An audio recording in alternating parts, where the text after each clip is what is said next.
Y'all hear me laughing? Yeah, that's me, of course. But at least I'm on time. Oh, kind of on time. I'm like 30 seconds late. But anywho.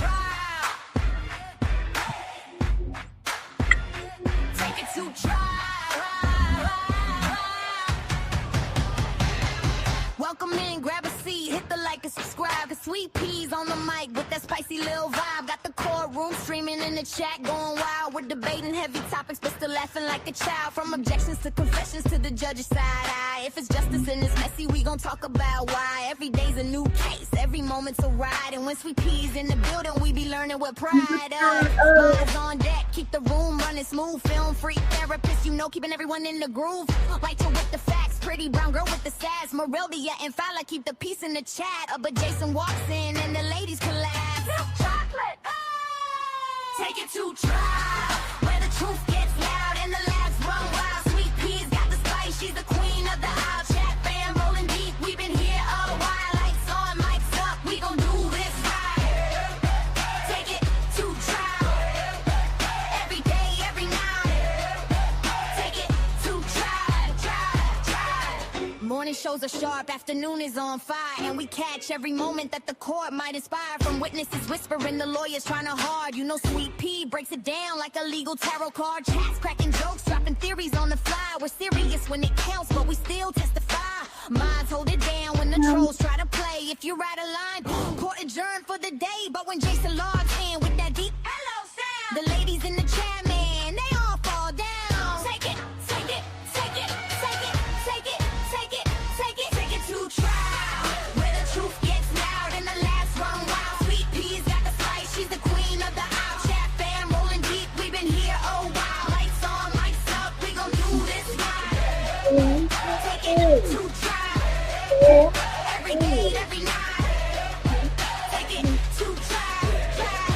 When the sun goes down and the cases get deep, after dark gets spicy, no secrets to keep. Taboo topics, big laugh, slap, happy crew. Sweet Pea says behave, but we never really do. Opinions, confessions, stories untold, but we handle it with heart like the chat made a goal. Hey! Take it to trial, from day to night and every wild mile. Sweet Peas nearly strong with her trademark style, and the fam in the chat always makes it worthwhile. Turn it up, show some love, hit the like on sight. Take it to trial, yeah, we live tonight. Take it to trial, yeah, we live tonight. Take it to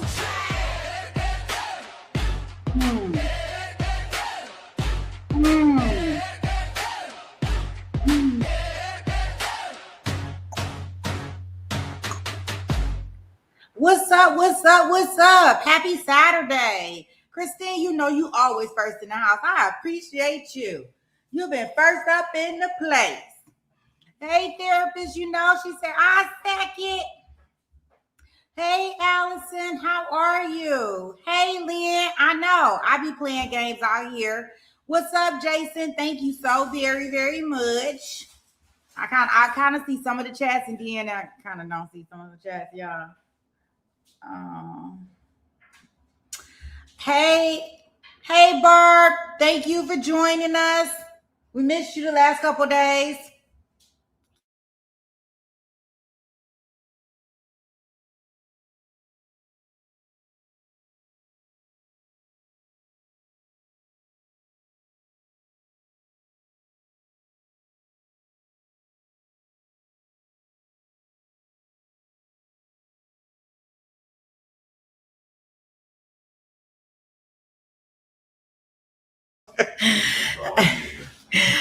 Yeah, that's what exactly.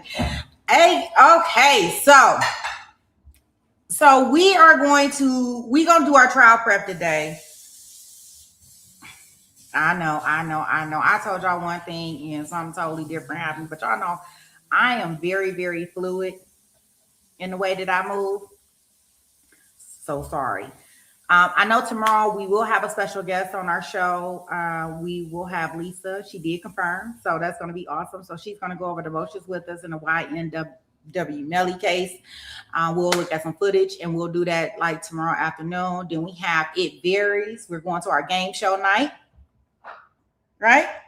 So we're going to our game show night that we'll be going into tomorrow evening. And that's going to start at about, I think it's 5:30 my time. So I'm thinking that's going to be 7:30 East Coast time, guys. Hey, Joanne. Hey, Manchester. Welcome, welcome, welcome in. So we will, and then we'll all kind of like head over there. I almost think I got it planned correctly. So we can just get redirected over there to Ed Varys, but we will definitely see. Trial and error is what I can tell you. So what we are going to do is y'all know they saying this is the biggest case, one of the biggest cases. Hey, Brooklyn, one of the biggest cases that we are going to start off with 2026, right? And that's going to be on Monday. For some reason, I am really, really, really confused. That's the first thing. And when I say I'm confused, I am confused. First of all, I don't even understand how this case is going to trial so quickly. This seemed very fast to me. I am going to pull out a poll because I would really like to see where you guys are at in regards to this young lady's guilt or innocence. Based off, I guess, what you may know or what you may have heard, because I'm pretty sure you guys have heard some things, right? I would have to say, guys, I didn't really start looking at anything regarding this case until last night. Boom. There you go. But I'm really interested to see where everybody's position is, because I'm pretty sure most of you guys have probably looked into something. So I am going to set us up a poll. Liam, we will have bingo for this one. I know you missed the bingo. We've been doing cases so weirdly. I haven't even thought about doing a bingo, but we will do a bingo for this one. And just so you guys know, I don't know, Brooklyn, that didn't get me there. Not if we looking at the same stuff, but we'll see. I'll show you what I came across today, and we can kind of go from there. So let's start off here. So our defendant, Sarah Grace Patrick. I've been hearing conflicted information in regards to her age. Now that I've been hearing she 18 now. It happened when she's 17. Some people say it happened when she was 16, and I don't know. Whatever. Okay. Either way, she's a minor. She was a minor at the time of the incident. She faces 8 felony counts, including malice murder, redrum, right, and felony redrum.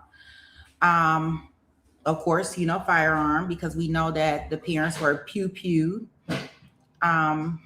It's definitely a weird case.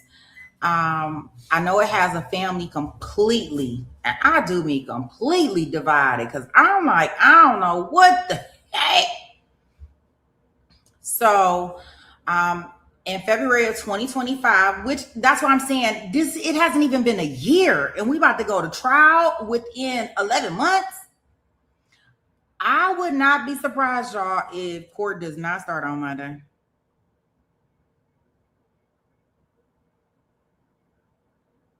I wouldn't be surprised. Okay. I guess I should be surprised if court do start.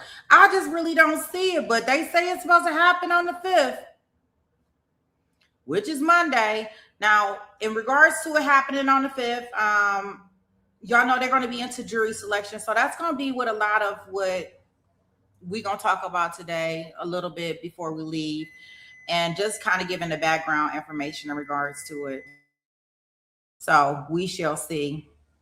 Yeah. Yes, jury selection on Monday. So I don't know if they'll start opening statements later that day or not. I know I did peek in on when she had her bond hearing. And I will show parts and portions of that. I will show portions of the dad's interview that I saw. And with that being said,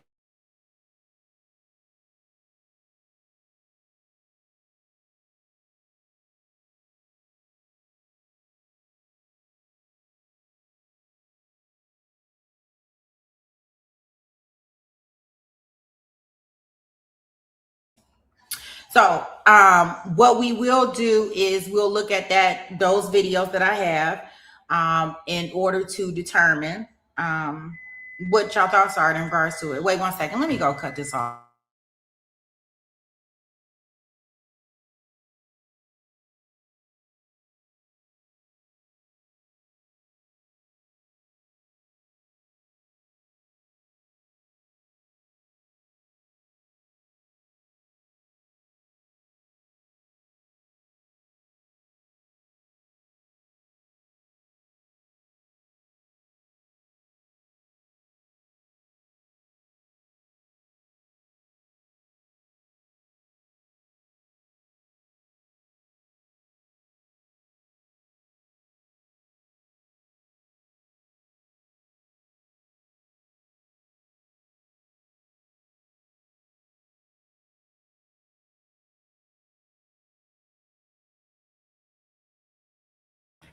Sorry about that.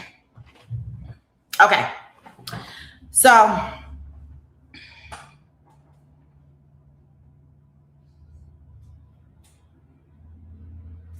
you said it's gonna be three jury trials? Wow. So the incident happened, like I said, in February of 2025. It was she did this to her mom, Christine, right? I hate how they call them the Brocks. Like these people were not related to her, but to each his own. When I was listening to some of these interviews and they kept saying the Brocks, like these are people that she doesn't know, not referring to them as this is her mom, this is her stepdad, which I found very concerning. But her mom, Christine, she was 41. Her stepfather, James, he was 45.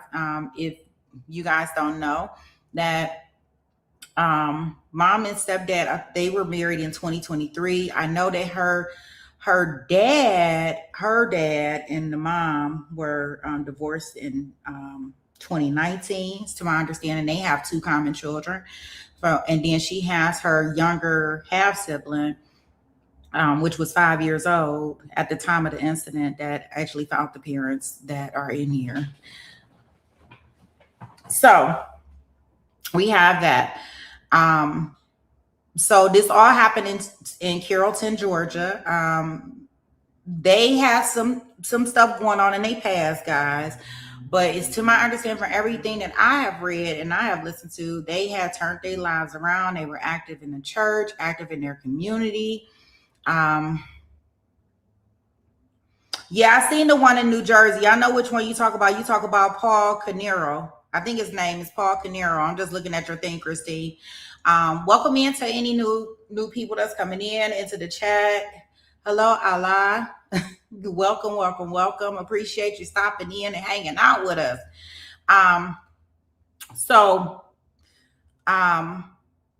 This is in Carrollton, Georgia. When I read the chat, it kind of get me off track. So I'm gonna stop reading the chat, dog it. or we'll be here all doggone day. Which brings me to I'm gonna bring like a semi point in regards to this, is because they trying to say like, okay, so the defense needs to present something that's for the reasonable doubt, right? Because from my understanding that the state is just trying to say there's nobody else that could have did this, right? I don't think that they can get her convicted off of that. No. Don't. But it's like they real tight lip on this evidence for this case, which is interesting because nobody really knows what evidence they have against her, except for they didn't told y'all they got this mountain of evidence against her. It's weird in regards to the circumstances, and we'll play part of the father's interview where he's like, well, we come in there, they do a 4-hour interview, kind of being buddy with us, getting all this information. Then the next 5 minutes, not literally 5 minutes, but and the next 5 months or whatever, then they come or the next month or the next week, whatever time frame turnaround it is, it was pretty quick. They're like, come on back here. Come on back. We gonna put a warrant out for her arrest, or we need you to either turn her in, or we gonna send them U.S. Marshals, the federal, the dogs, the everything out there with you. So,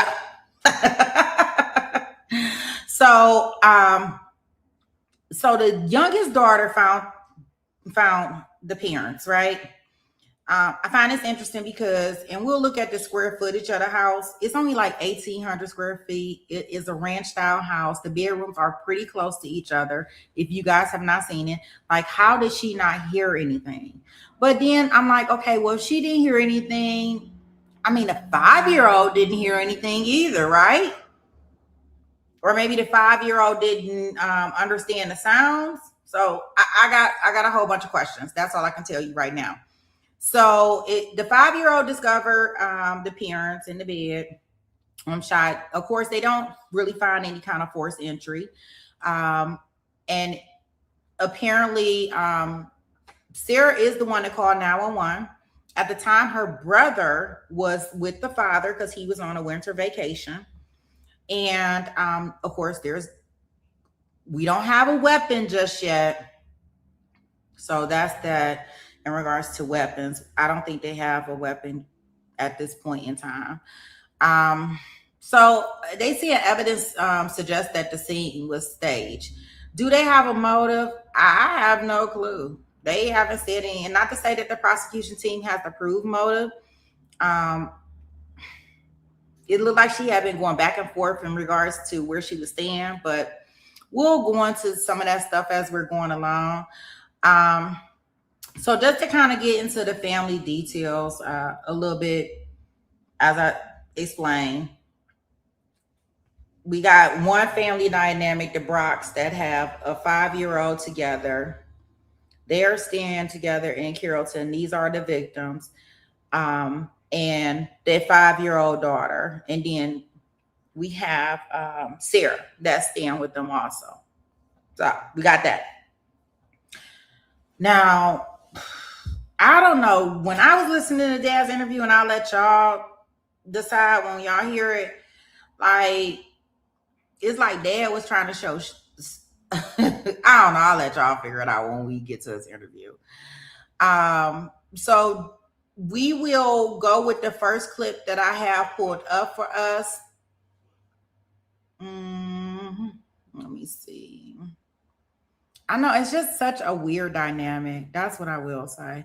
So this is the first clip that I pulled up, an idea for us. And this is just when they decided to arrest her, because remember, this happened in February. They didn't arrest her till sometime later in July. And we can go through the timeline. So the incident happened on February the 20th, 2025. And she wasn't arrested until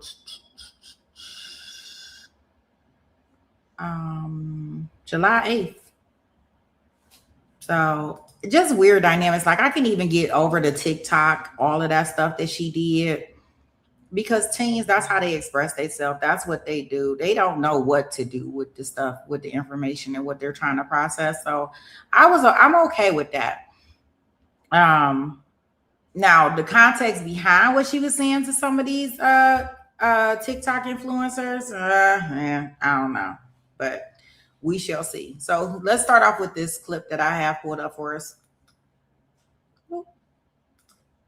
So as you all remember, I recognize many of you in this room that did come out on the scene that fateful day on February 20th.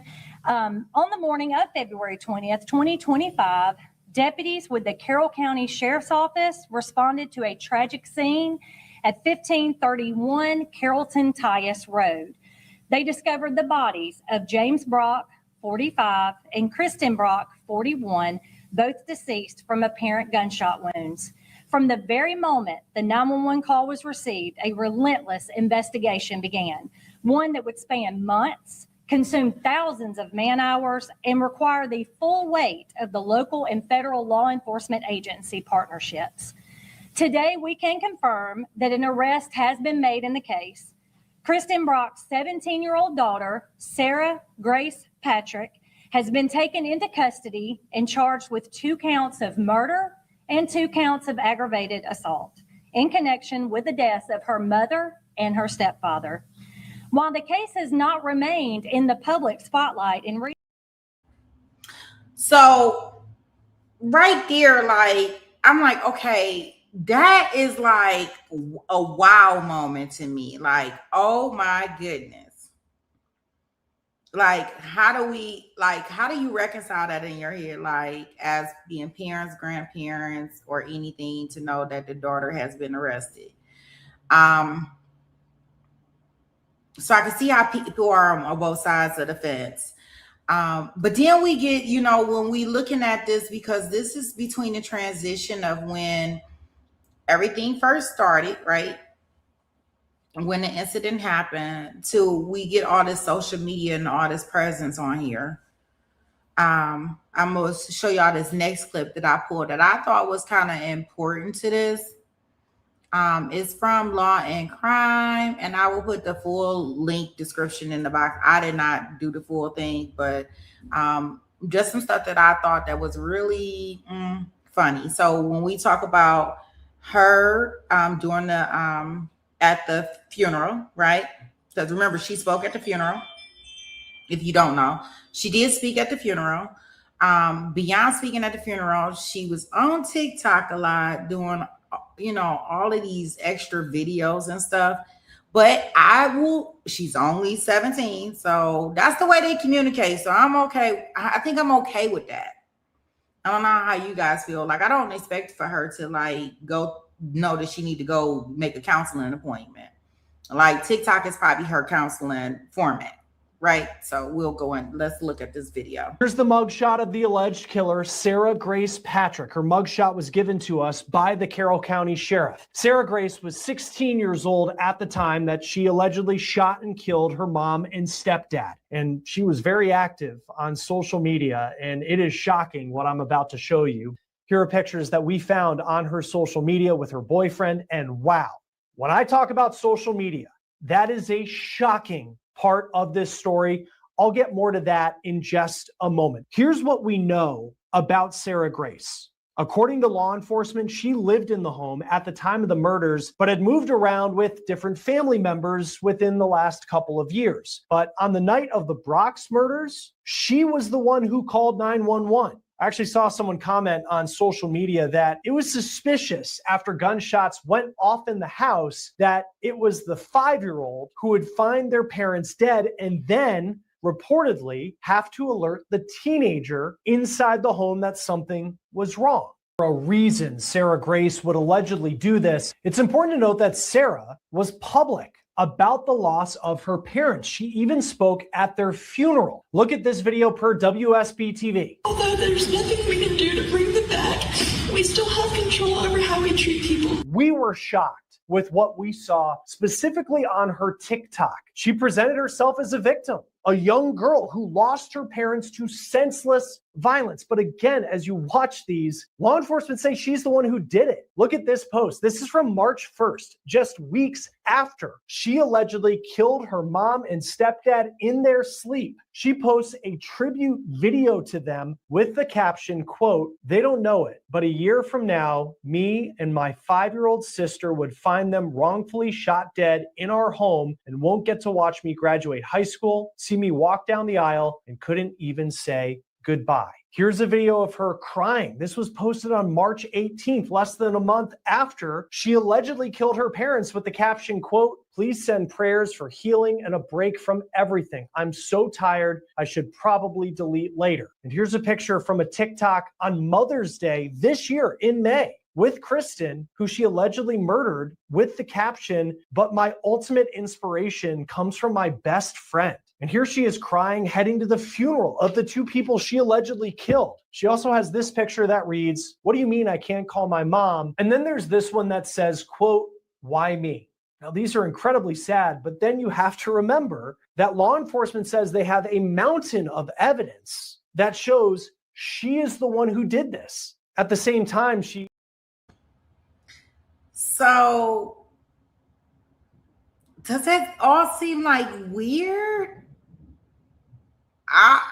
She definitely took the cry class, but I don't know. It's like weird. To me, it's weird. Not so much as that, but it's almost like, because a lot of family was saying that she is very manipulative.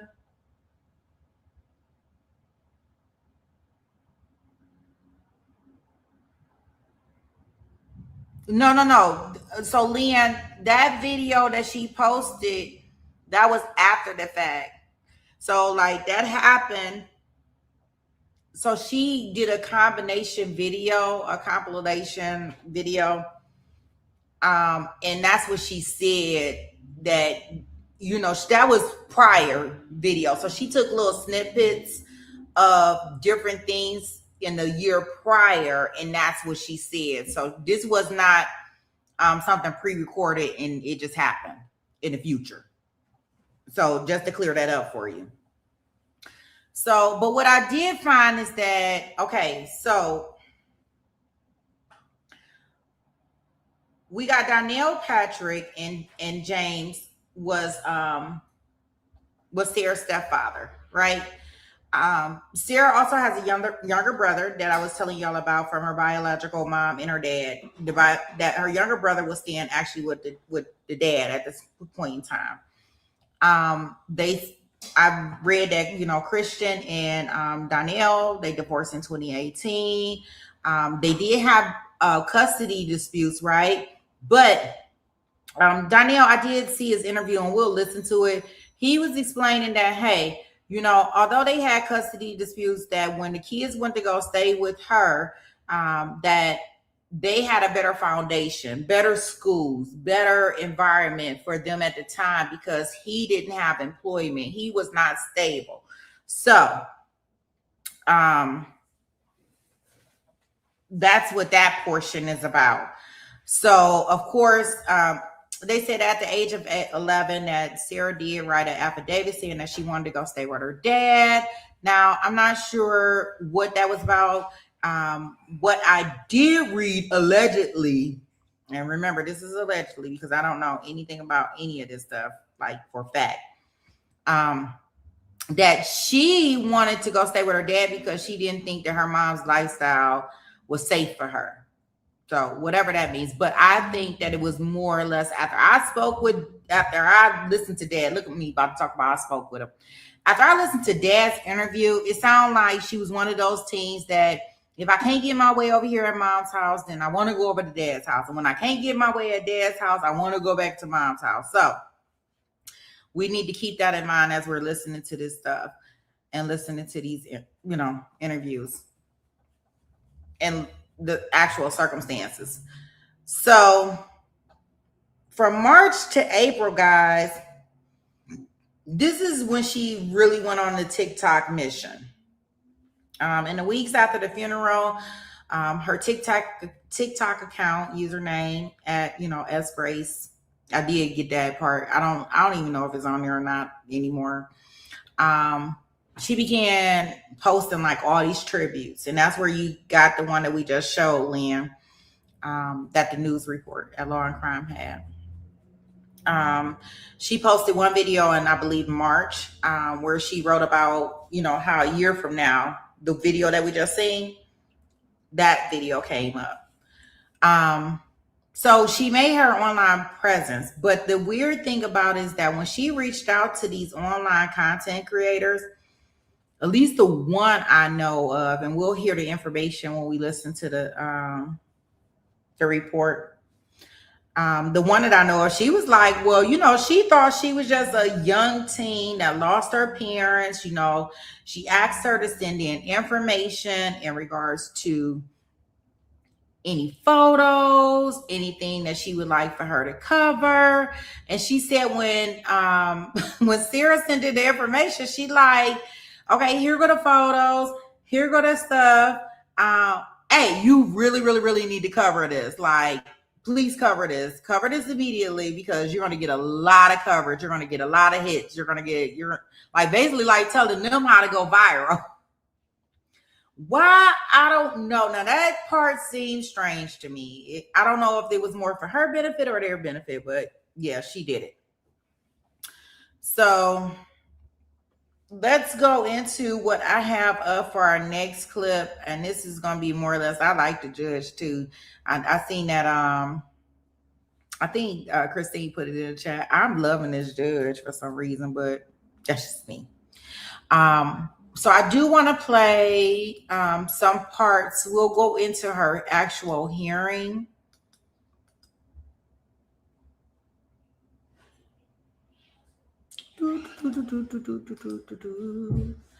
Let me get that up. I did have a clip, but I am going to just play some because I actually want to play a little bit more of the hearing, I think.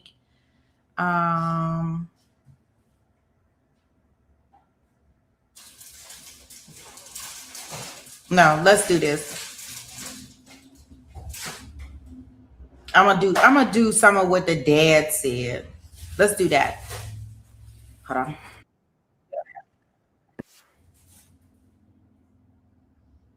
Come on.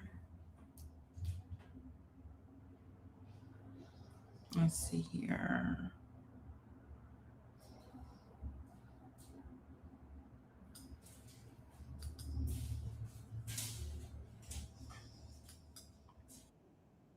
Okay. So what y'all gonna be listening to in the background is kind of like the dad speaking, okay?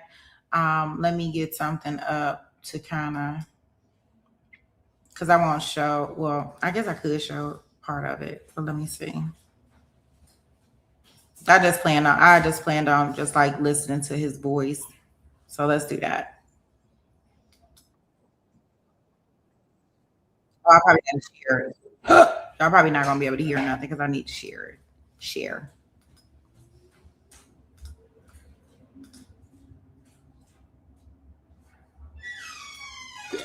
That is the father of the girl accused of shooting and killing her mom and stepdad as they slept. In his first interview, Sarah Grace Patrick's dad says law enforcement has the wrong person. What he says happened with investigators during a 4-hour interrogation with his daughter right before she was arrested.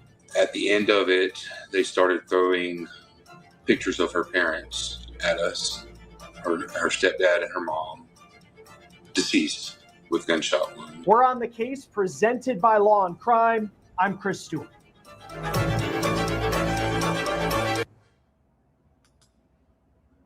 Inside their home in Carrollton, Georgia, found the Brock case. She also spoke at her mom and stepdad's funeral. Never take a hug or anyone or anything for granted, and love with all that you have in you like they did. And lastly, not taking people for granted. I want to thank my family, also known as my cattle fam, my grandparents, my siblings, Jaylee, Donnie, Jaden, Jojo, Trent, Tristan, Ashley, and Jesse for helping me get through my worst nightmare.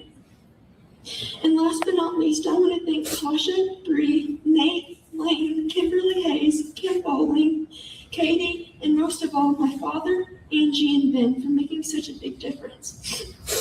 Jamie and Mama would have thanked y'all too. I love you guys, and so do I. And so do they. I'm sorry. Law enforcement. See, and he's gonna talk about it a little bit as we go into more about what happened in the incident. Hey, I am. Welcome in. Listen, y'all, did y'all hear that part where she's at the funeral and she says, "I'm sorry"? Like, what is she sorry about? That is telling right there. Listen at that. Did y'all hear that? Like, who's saying I'm sorry? What are you sorry about?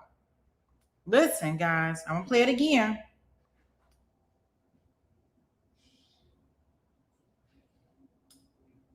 Hug or anyone or anything for granted, and love with all that you have in you like they did.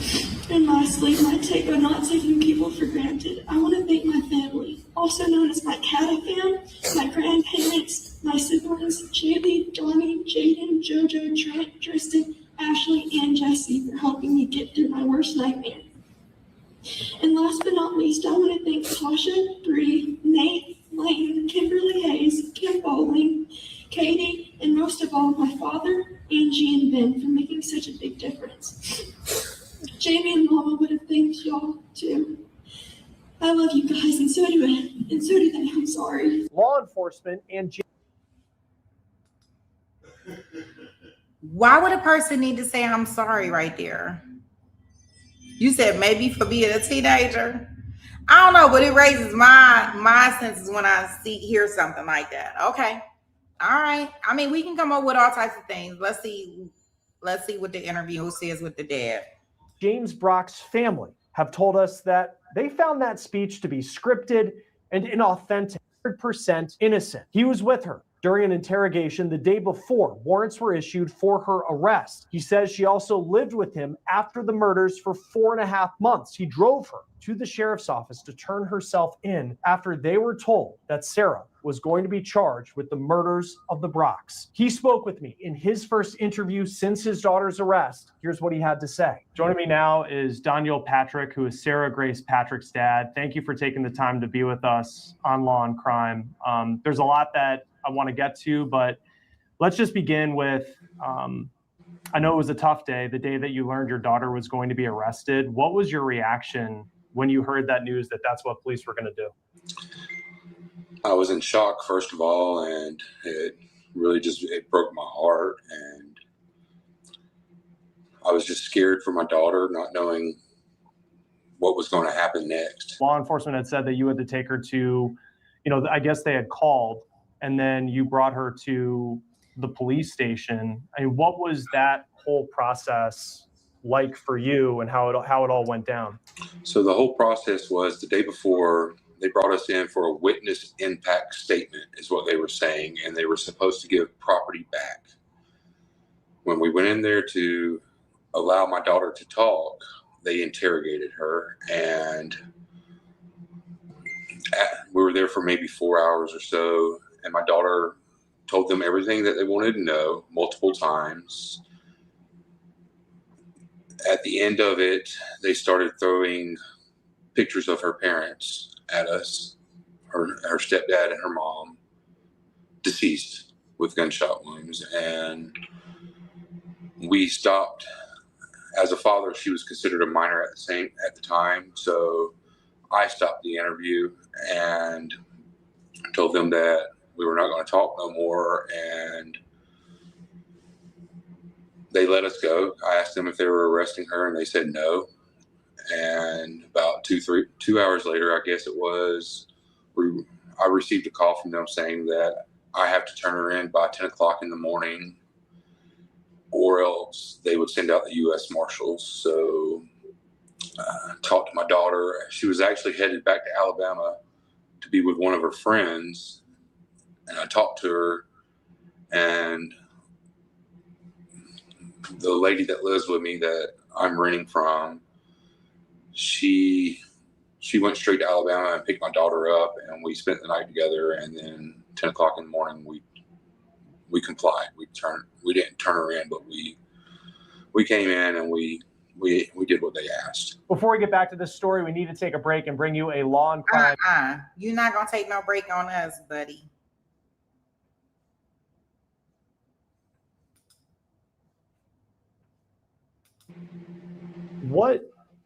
Because I know police have said, law enforcement, that their words were like, we have a mountain of evidence against Sarah Patrick. Do you have any indication of what that mountain is, of what they think that they have on your daughter? And see, I can't really speak too much to the evidence. I don't want to talk too much, but if they say they have a mountain of evidence, that folder was pretty thin. That's all I will say. So they showed us a little bit of stuff, but I without attorneys around, I don't really want to speak of that evidence. So, but the evidence that they did show us did not add up at all. Going back to, and I know it's a tough day to go back to, February 20th, when all of this happened, what did Sarah say to you about what she witnessed that night?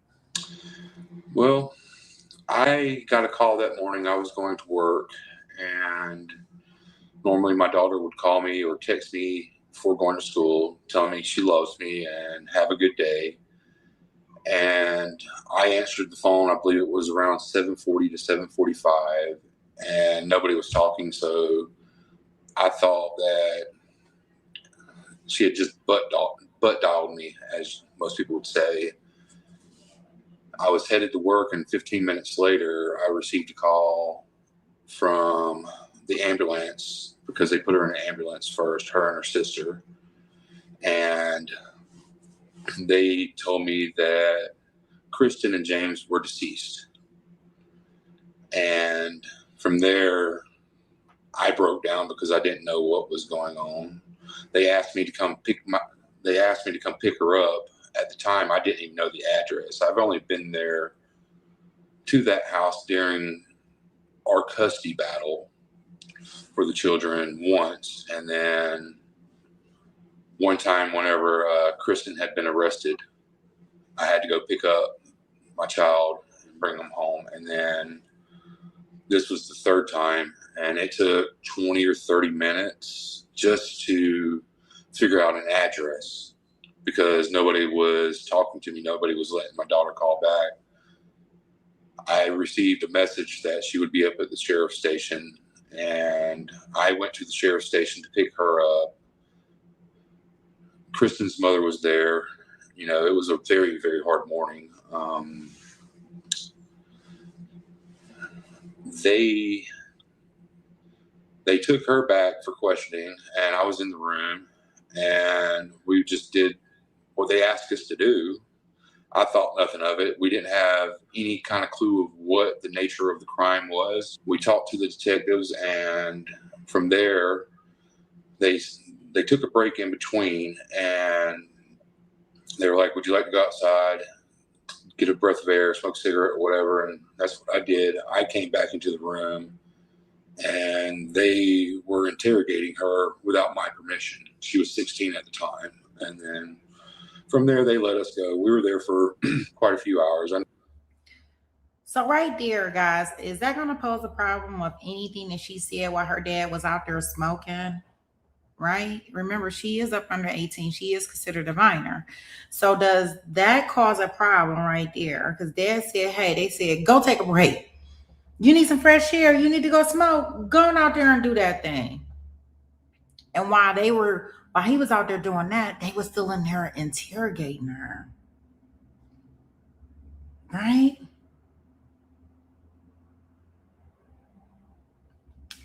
Wow. I know they were doing their job because that's what they're supposed to do. But from there, we just went home. Over the past 4.5, 5 months since it happened, and then when the Carroll At all, because they weren't talking to me. At her as a suspect. You know, James is next to kin, so I never heard from them for 4.5 months. I just, you know, we were starting to try to get over the situation. We were still in mourning, and they called, like I said, they called us up and asked us to come in, said that they were going to give back property like my daughter's phone and some jewelry and stuff like that. And so we went in, and that's how everything happened the other day when they took out the warrants.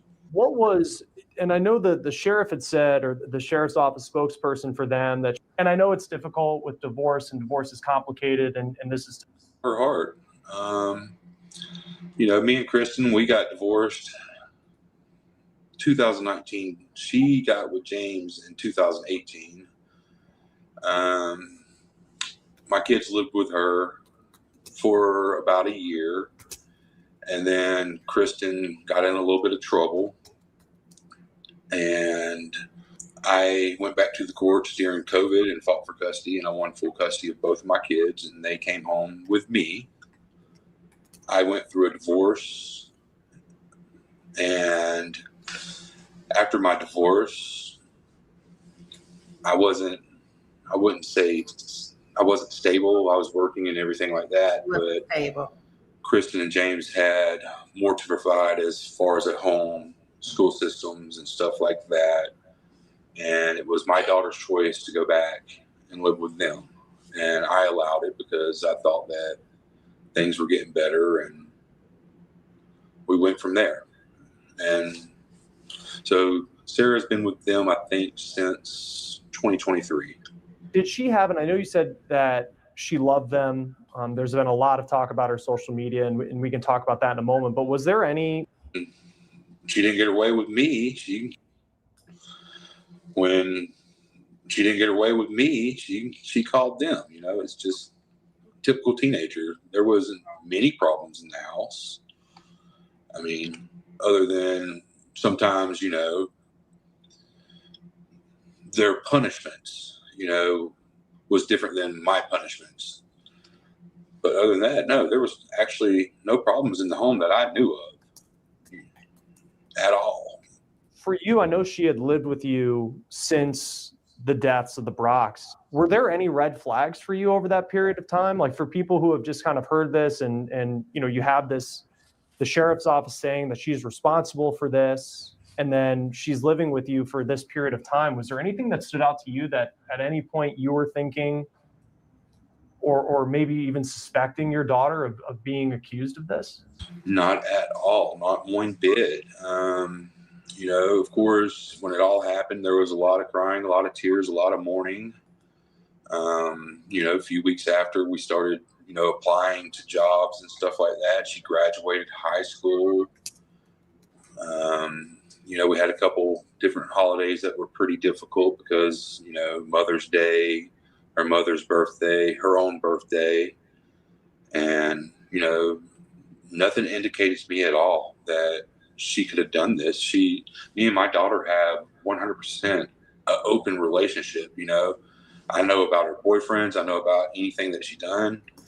I've told her always, if you're ever in trouble, if you ever need me, if you're going to do something that's behind my back, you can always call me, and we lived a typical life, but there was no red flags at all. She expressed her feelings about her mom a lot. We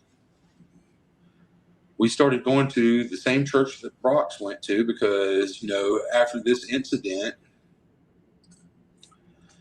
it took my children's home away. It took their security away. And I didn't want it to take their faith away.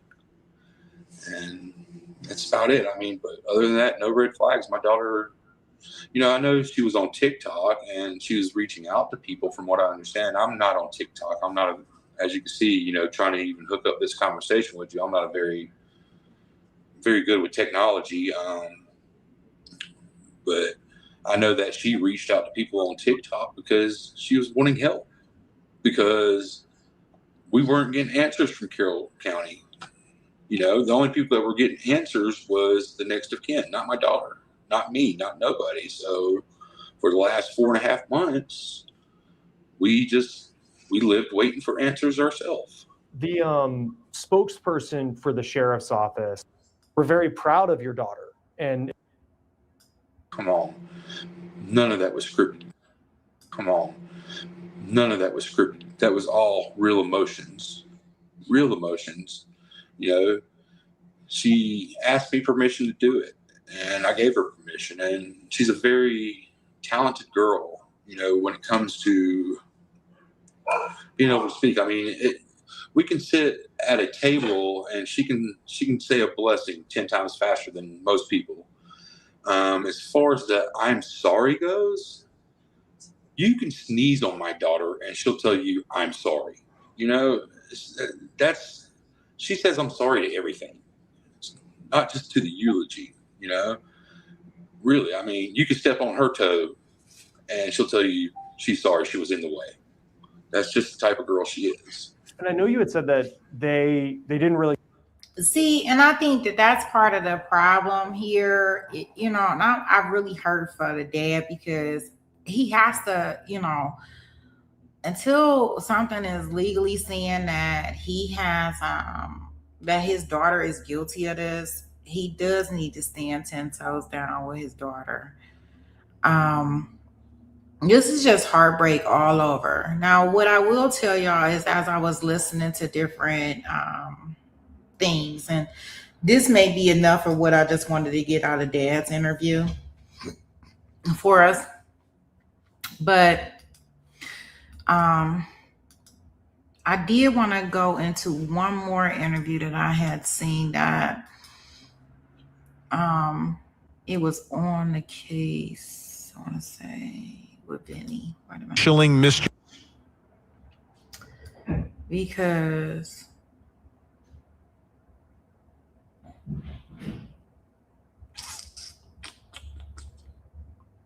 Vinny, I'm gonna wait.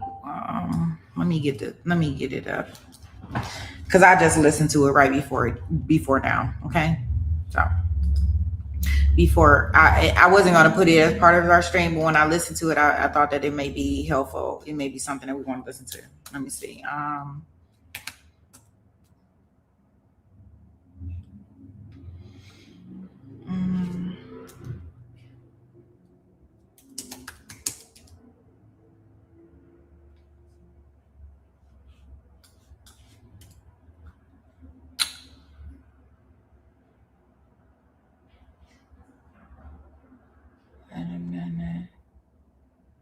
It's so funny because, they had asked for a change of venue in this case, right, guys? Court TV, like, hey, they asked for a change of venue and they cited us as being the people responsible why they need a change of venue.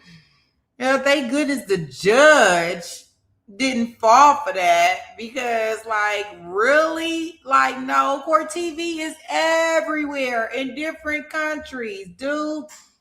It don't matter what you say, like, we're everywhere. So people are watching everywhere. So no matter where you move this to, it's a possibility people can see. I thought that was hilarious. Like, oh my. Let me see if this is a part.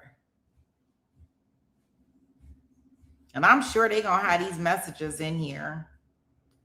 Viewers at home, one of those messages says she introduces her parents, Kristen Brock and James Brock, and the message following says, "They're my parents, and out of nowhere, a random Thursday night in February, someone came in my house with me and my 5-year-old sister and shot my parents, brutally leaving them for me and my little sister to wake up to." So, Vinny, that's the closest thing as far as a statement that we have directly from Sarah Grace in this case, who is obviously the defendant here. But along with that, at the time of her arrest, Carroll County police officials said they have plenty of evidence that points towards her guilt. Take a look. And I think that one of the big things that's going to be part of the guilt towards her is going to be more or less, the stepdad, he had a heart monitor or meter on him, right? So I think that's going to be very, very concerning because when did that heart monitor go off? Because it would ding alert when he was having issues with his heart. So that's going to give a time frame better than any medical examiner can give.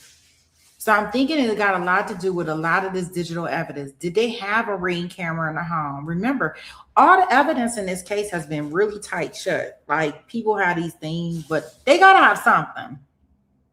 So I'm assuming that when they took it to the grand jury, of course, they gave them all of this evidence. And the grand jury indicted her. I'm not saying that she's guilty, but what I am saying is that if 2 + 2 = 4, then come on, y'all. We're not going to make it equal 3. But let me see. He talks some more about these influencers that she went out to.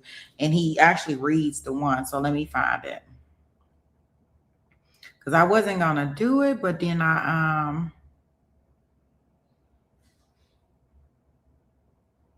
but I think that in the context of what we're talking about, and then I heard some people, asking, should she testify or not? I definitely don't think she should testify, but that's my own personal opinion. I don't think she should. It's so funny in this episode right here that I was listening to. This actually has, I think this has Sarah's attorney, not Sarah's, excuse me, Melody from the burn pile. Her attorney is talking on this one. I said, oh, Melody, she won't leave. She back. Let me see if this is it. On the screen right now, makeup running, crying. She's posting things with the captions like hard fought and it hasn't hit that they're actually gone yet. It seems like she's showing some sort of grief here, Vinny. But as we mentioned last segment, I spoke with true crime TikToker, allegedly, reportedly. Take a listen to what she had to say about going into more detail about the interaction she had with Sarah directly. I had not heard of this case until Sarah Grace messaged me on June 3rd asking me to cover the Brock case. She went on to explain it was the unsolved case of her parents' murder, her mother, Kristen, and stepfather, James, and it needed a light shined on it. I told her I would certainly look into it. I didn't have much of a reaction yet because I get requests like that all the time. So nothing suspicious. I just felt bad for her and I was very nice to her, which looking back on it is just very strange. But then I told her if she wanted any specific photos included, she could email those to me. So at that point, she emailed me photos and her version of what happened that night. Now, once I read that, there were a few things that I thought a little bit about, but then I said, no, have compassion. She just lost her parents. This is a child. Her talking about, you'll get a lot of views if you cover this story. That was very strange. I should have thought more about that. And then in her email to me, which I haven't talked about publicly yet, but I will tell you, she told me she did not hear anything that night. Now, just for the record, that's what I was explaining to you earlier. Like, how could she not hear anything that night? And the reason why I say that is because I don't understand. I don't understand this case at all. I don't understand. And then, they saying, well, if this happened the way she said it happened and somebody came into the house, then that means that somebody assassinated the parents. Like, but what was the parents doing that they need to be assassinated? Like, it was no robbery. Like, come on. Like, certain things I'm just not going to be able to get with you on. But let me show y'all this. So this is the Zillow.com, right? That Court TV has up in regards to the house now, because of course it's for sale. So this just shows y'all how the bedrooms look. So this is the primary bedroom. I mean, it's 4 bedrooms, but they all in close, proximity. Like they close to each other, as far as I'm concerned. I don't know which bedroom was hers, but I would think if any kind of gunshots is going off in the household that somebody would hear it. Now, the other thing that was mentioned and brought up, right, Leanne, that's what I was thinking. They were saying something that somebody had to help because remember, they saying that the gun would have been so powerful that it probably would have pushed her back. Then there are other theories that I heard that they were shot multiple times, and I don't know where the gunshots were to the head, but what sequence they happened in, I guess would be a better way for me to say that. But the guy was saying, the ME was saying on this show here particularly, and I'll put the links in the chat room if y'all want to watch the full videos of any of these for the deep dives. They were saying in this video that, hey, regardless of what people may think, that people, if you get shot doesn't mean that you have to die right away, right? So they could have got shot different places. They found them in the bedroom, I am shocked. So they were in their bedroom when this happened. So they were in the bed, presumably we think that they were asleep. Hey, Katie, well, welcome in. So just to kind of keep us up to date, I am going to play the motion for bond hearing, some of it. We will watch that to kind of keep us up to date. No, I'm not doing probably a deep dive, guys. I can tell y'all that now. I know that gossip, rumor, innuendo is doing a deep dive tomorrow. I'll put her link in the chat if you guys want to go check her out. She's doing a deep dive live, I believe, tomorrow. So that may be a good place if you want to do a deep dive. I really don't. I'm just giving like a case overview so we can kind of know where we at, because I don't be knowing half of the stuff when we get in here. So I'd be just kind of wanting to know what we starting at before we go into a trial. My deep dive is what they're going to show me in the trial. You got the shampoo? My deep dive is when we go into the actual trial, to be honest with y'all. That's when I do my deep dive, is when we in it. I want to hear what they're gonna say in court. So let's go into the actual bond hearing, guys. And let's listen to this. We're not going to listen to all the witnesses. It's kind of strange that they did this bond hearing like this, to be honest, because this almost feel like they were sentencing her with these emotional impact statements. I am going to play one statement, and that's going to be from the victim's sister, Daniel's sister. I am going to play her statement. I think it's named Daniel. Look me, I'll be getting names mixed up and all types of crap. But I am going to play his sister's statement because I thought that was very interesting to see how divided this family has became. And oh, my judge up here, boy, I am in love with his sound of his voice. He winning with me.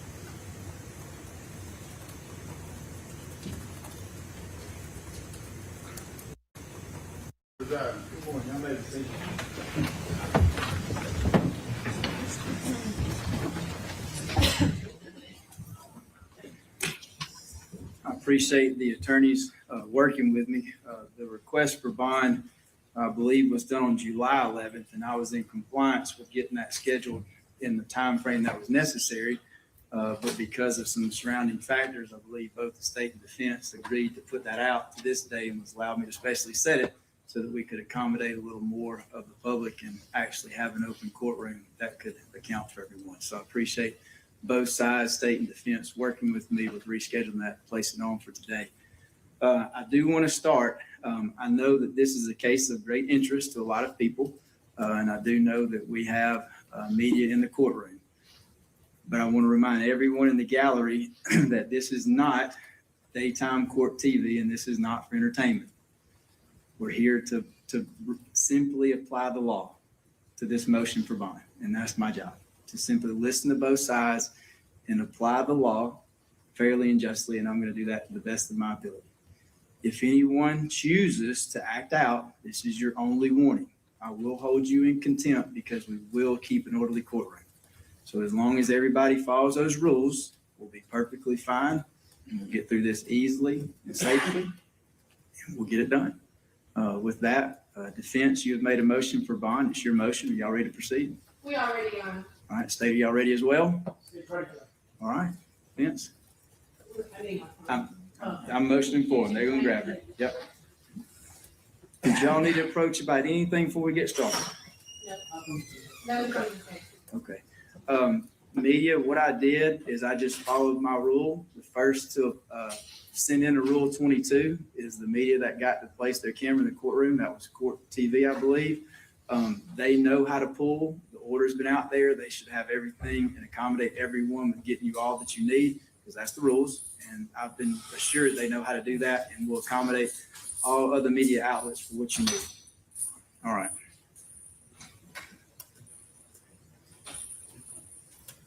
All right. Justin, you ready? All right. This is State of Georgia versus Sarah Grace Patrick. Again, defense, this is your motion on your motion for bond. Are you ready to proceed? I am, Your Honor. And State, you ready as well?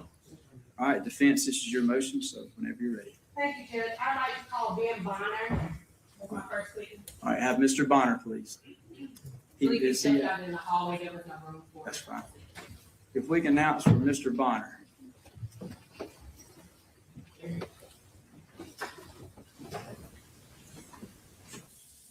So, and it's also rumored to believe that the mom, her defense attorneys, they are public defenders, but I heard it's a mom and daughter team. So that's awesome right there.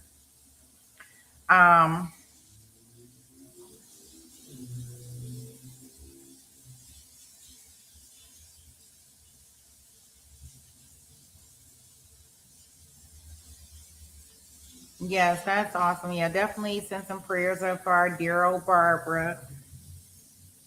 Want to make sure. Yeah, I knew. I just didn't tell anybody.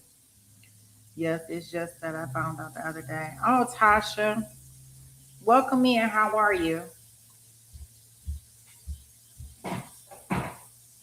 Let's see. Oh, no problem.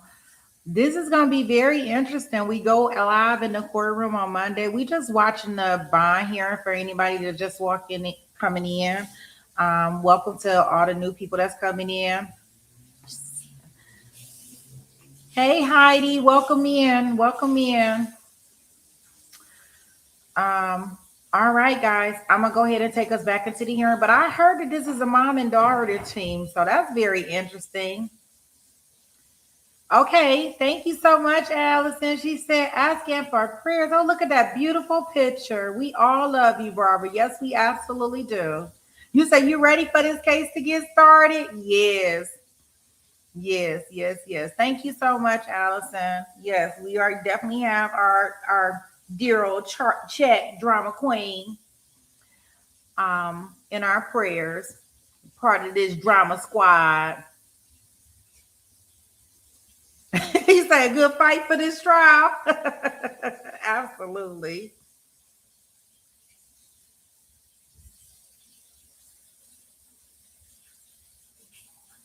Yeah, we are here, but I want to say welcome to everybody that's coming in. Thank you so much, Allison. We are going to go back into the actual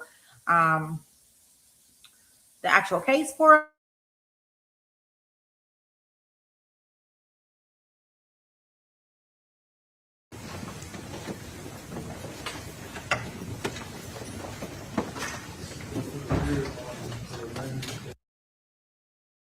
Side note, I'm not sure if this is a mother and daughter team as far as the attorney and the investigator that's sitting here with Sarah, but they really show a lot of compassion, a lot of support, at least from what I can see throughout this hearing. And that's kind of awesome, public defender or not.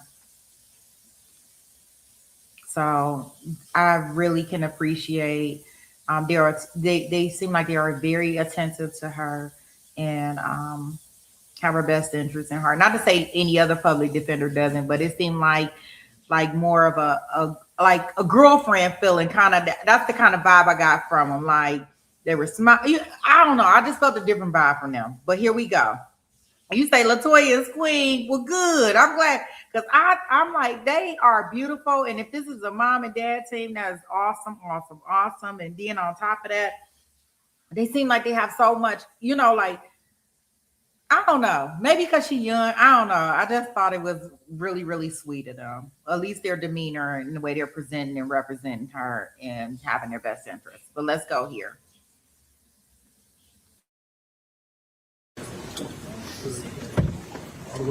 Yes, sir. If you'll come around and come up here, if you'll remain standing and just raise your right hand when you get up here. Okay? You remain standing, raise your right hand.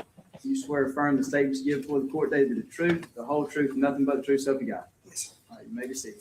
If you would, just slide that mic closer to you when you sit down and just speak loudly and clearly into the microphone. Yes. All right, thank you. Good morning, Mr. Bonner. Good morning. Or should I say pastor? Just Ben. Oh, just Ben. All right. Where do you work? I'm lead pastor at Catalyst Church, Carrollton, Georgia. That's here in Carrollton, Georgia? Yes, sir. About how far is it from this location? 113, couple miles. I'm geographically challenged, not my gift, but 2 to 4 miles, Okay. I guess. About how many minutes would you think? From here, depends on time of day, 5 to 10. All right, 5 to 10 minutes, so not very far. No, ma'am. How long have you been the pastor at Catalyst Church in Carrollton? We started Catalyst in 2017, so since the beginning, I was one of the founding pastors. And do you have services every week? Every week. Yes, what days are those services on? We have 2 services on Sunday, 9 and 10:30.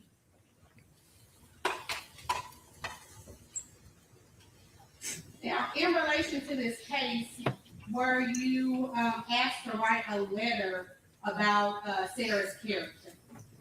Yes, I was asked to write a letter. Well, I honestly offered anything I could do to help any of the family. I want to be a support. May I approach him? Yes, ma'am. I'm showing you what's been marked as defense bond exhibit 2. Do you recognize it? Yes, I actually brought a copy, so in case I need to read it. Is that your letter? Yes, ma'am. Has anything been altered or deleted from it? No. Okay. Defense seeks to tender defense bond exhibit 2. Any objection from the state? All right, it'll be admitted. Thank you. Thank you. Now, Pastor, would you read that letter that you prepared? Yes. To Honorable Judge, my name is Ben Bonner, and I serve as lead pastor at Catalyst Church in Carrollton, Georgia. I'm writing on behalf of Sarah Grace Patrick, a young woman who's been a part of our church family for about a year now. Sarah Grace first came to Catalyst around a year ago. From the beginning, she was eager to grow in her faith and get involved. She made a personal decision to be baptized not long after attending, and has stayed consistently connected to the church ever since. She didn't just show up on Sundays. She came during the week as well, asked questions, served, invited others, including her boyfriend at the time, and clearly found a place where she felt at home. Throughout the past year, and even through the challenges of this year, she has continued to attend services regularly. She and her family often travel over an hour just to be with us. I've spoken and prayed with Sarah Grace many times throughout this season. Her commitment to staying grounded in her faith and connected to a healthy community has remained steady. She's even called from jail multiple times so I could pray with her. Her father has also become an active part of the church. He was baptized recently, and he still comes to services faithfully. It's a privilege to walk with their family during such a difficult time, and we love and care for them deeply. If it's possible, and the court sees fit to grant Sarah Grace bond, we would gladly continue to walk alongside her as a church.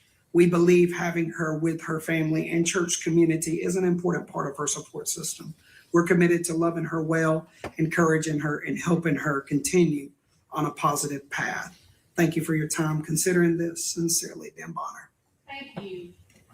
Pastor, are there other members of your church or congregation here in the courtroom with us, or are you in the hallway? They're in the hallway. I brought a few staff, and then there's some other church families spread out that were connected to Kristen, James, Sarah Grace, all the family, which they brought to the church. Okay. Now, you said that Sarah and her family came back in August of last year. Is that correct? Yes, ma'am.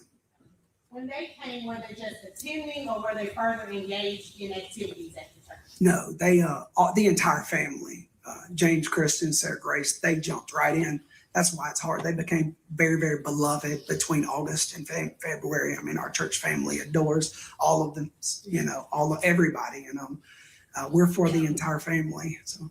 Okay. And Sarah, specifically as it relates to Sarah Grace, was she involved or engaged in other programs throughout the church other than attending Sunday services? Yes, the entire family in multiple teams. The entire family, multiple teams, from cleaning to kids, kids ministry. I have a staff now, so and a lot of team leaders. The church looks a lot different the last several years with growth, but they were engaged in multiple teams. And if you ever need me to give a list, because I don't want to misspeak, I could get an actual list of all the things the family and Sarah Grace were engaged in. But it's just safe to say they were involved in more than just Sunday service. Yes, they were there in the week. They were there during the week, not just on Sundays helping. So. All right. Now, you said in your letter that family still comes over an hour to come to your church on Sunday. Yes, ma'am. Are you referencing DJ? DJ, yes, DJ, and then DJ Junior, little DJ, and everybody still comes except, of course, Jaylee, because she lives away with her grandmother. That's a long drive, but they all actively come and consistently. Even now that Sarah Grace hasn't been able to come, they continue to come consistently. And just for clarity, who is DJ? Sarah Grace's father. Thank you. I want to make sure I'm clear. No problem. Now, you indicated that you would do whatever in your letter to help in this regard with Sarah. Have you facilitated people at the court's instruction before? Over the years, multiple times, I have come to this room a couple of times and offered to facilitate any way that would, if there's any way to make the court and you feel comfortable, we'll do anything we can to facilitate. We just want to help. Y'all have a great calling. Ours is to support and love. Y'all are the jury and the judges. And so anything we can do, we're willing to help, to make that happen. And coming to a close here, you indicated that Sarah still calls you while she's been incarcerated. Is that correct? Yes. Okay. And when you have conversations with Sarah, are the substance of those conversations about do you believe me or anything like that? Two things she calls. It's been two things every time. One is to thank me. Thank me for everything, and it's particularly for her dad. He's just engaged. He's growing. He's really growing his relationship with God. I can never make sense of tragedies like this. It's terrible what everybody's been through. But watching Beauty for Ashes and seeing DJ love the Lord and engage in his faith is beautiful. So she'll call me first. He came to the altar a couple of times. We've been able to pray with him recently. So there's victories that she'll call and thank me and then ask me to pray for her. And she's actually reading some books that were recommended to her that changed my mother's life. My mother was a pretty rough addict, and those books vicariously through her changed mine. And so she's reading them, and so she'll talk to me about that. So it's three things: prayer, thankfulness, and what she's reading. All right, that's all I have for you, Ben. The state may have some questions for you. Okay. All right, thanks. State? I don't have any questions for you, Pastor. Thank you. All right, thank y'all. Pastor Bonner, you've testified, so you're welcome to stay in the courtroom unless y'all think there's any other reason for him to. You may excuse as far as the state's concerned. All right, then you can remain in the courtroom if there's room. Okay, thank you. Appreciate y'all. Thank you. Defense now calls Katie O'Keefe.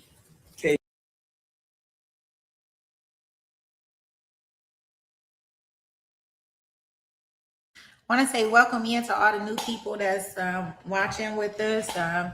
If you ever feel so kindly, if you want to hit the like button, if you like what you're seeing and you want to join us for the live trial on Monday or whatever, just check the page out. No, I'm just kidding, y'all. What I would like to say while they getting the next witness up, guys, in regards to the actual family, that was the pastor that just stepped up and was speaking on her behalf. And I just was thinking to myself that this doesn't matter how this turns out, guys. This is going to be life-changing for her regardless. Remember, she has a ton of people, as far as parents, supportive, grandparents, people, aunts, that are saying that she did this. Like, how do you, I don't know how you reconcile that in your head. Even when if she's found not guilty, it just seemed like she is going to have a lot, and I do mean a lot. Like, even the emotional trauma of trying to get over your parent, right? Like, that just seemed like so much. And then her aunt, well, I don't want to say, I guess it wouldn't be her aunt because it's more or less his family. Yeah, they ain't feeling it. Nah, his family, I know, definitely does, Jason, at least for what I could see. So it just seemed like it's just going to be a big division. And remember, she do got a half sister or brother. No, a half sister, a sibling. I don't know if it's a girl or boy, so don't quote me on that. That found her parents unalive. Like, oh my gosh. So let's go back. Let's listen. This is only about an hour and 45 minutes long, guys, just so y'all aware. Hey, O'Keefe. Right. And a side note, them O'Keefes, they run deep. Good grief. I'm like, golly, we keep going into these trials that everybody's last name is O'Keefe. It's O'Keefe's in all the trials.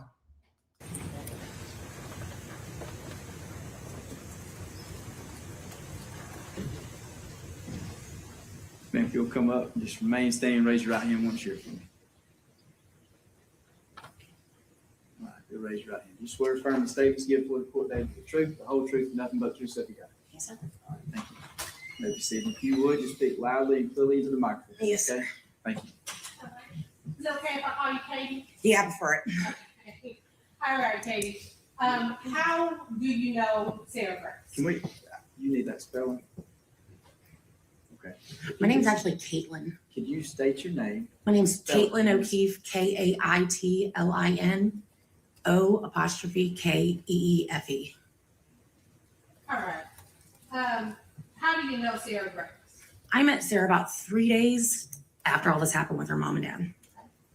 And how did you come to meet her? I was friends with her dad. We used to play cell phone games. He told me what happened. Told me that the kids didn't have any clothes. Like that, since the house was closed off, they didn't have anything. So I've taken in a child or two in my time. So my heart broke for it, and I was like, please let me take her shopping. So I came and picked Sarah up and took her to get clothes, underwear, deodorant, your basics. And since that time, so that would that have been in February? It was February 23rd or 4th, I believe. Yeah. And since that time, did you continue a relationship with Sarah? Yeah, Sarah actually ended up moving in with me. It was a better situation for her. I had an extra bedroom. She came to stay with me after everything happened with her mom. I used to lay in the bed. She would cry and sob, and I'd watch her grieve. Did you have any disciplinary problems or any type of issues with Sarah while she was at your house? Not even one, honestly. Like, I've had some teenagers, and one that gave me a hard time, and Sarah was a pleasure. She was easy. Do you still have a friendship or any type of relationship with other members of Sarah's family? Yes, I talked to her grandma, grandpa, her dad, and little brother live with me. I talk to Sarah every day. So since she's been incarcerated, you've spoken to her? Every day. Every day. And do you all pray together as Pastor Ben indicated or anything like that? Every day. You can't stop her from praying.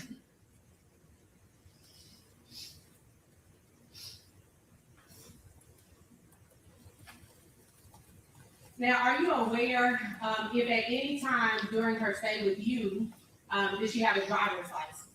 No, she had her permit, and we would go practice driving. She wasn't ready to get the license yet. She was not ready. Safer for all of us. Yeah. Okay. And does she have access to her own personal vehicle that you know of? No.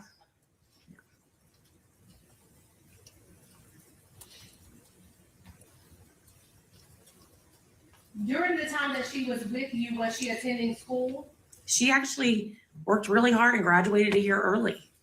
Where was she attending? She was going to Central here in Carrollton. And you said she graduated early. What do you mean by that? And she worked hard. She was on track to graduate early before all this happened. But I mean, even after this happened, like, there were some rough times, but when we found like a peaceful moment, I'd be like, let's get your schoolwork done. Let's make your mom proud by showing her you finished this, and that was a big goal for Sarah. And do you know how old Sarah is? She's 17. Did you know, or during the time that she was with you, did she have a job? She did. She worked down the street at a local restaurant. And do you know if there were any problems that you are aware of at the restaurant? No, they loved her. They still love her. They ask about her all the time when I go up there.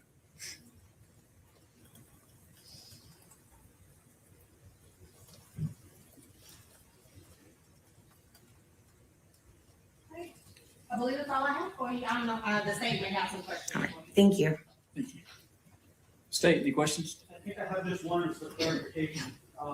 You did not know the defendant prior to the shooting, is that right? No. It's after that was. After. That's on. Yep. All right. Thank you. Can you follow up? No. All right. Can this witness be excused? Yes. All right, maybe excused, please, you can remain in the court, okay? Neither of you asked for sequestration, it's not really necessary here, but y'all are good? I'm good, Your Honor. Okay, all right. We call Carrie Jensen. Carrie Jensen?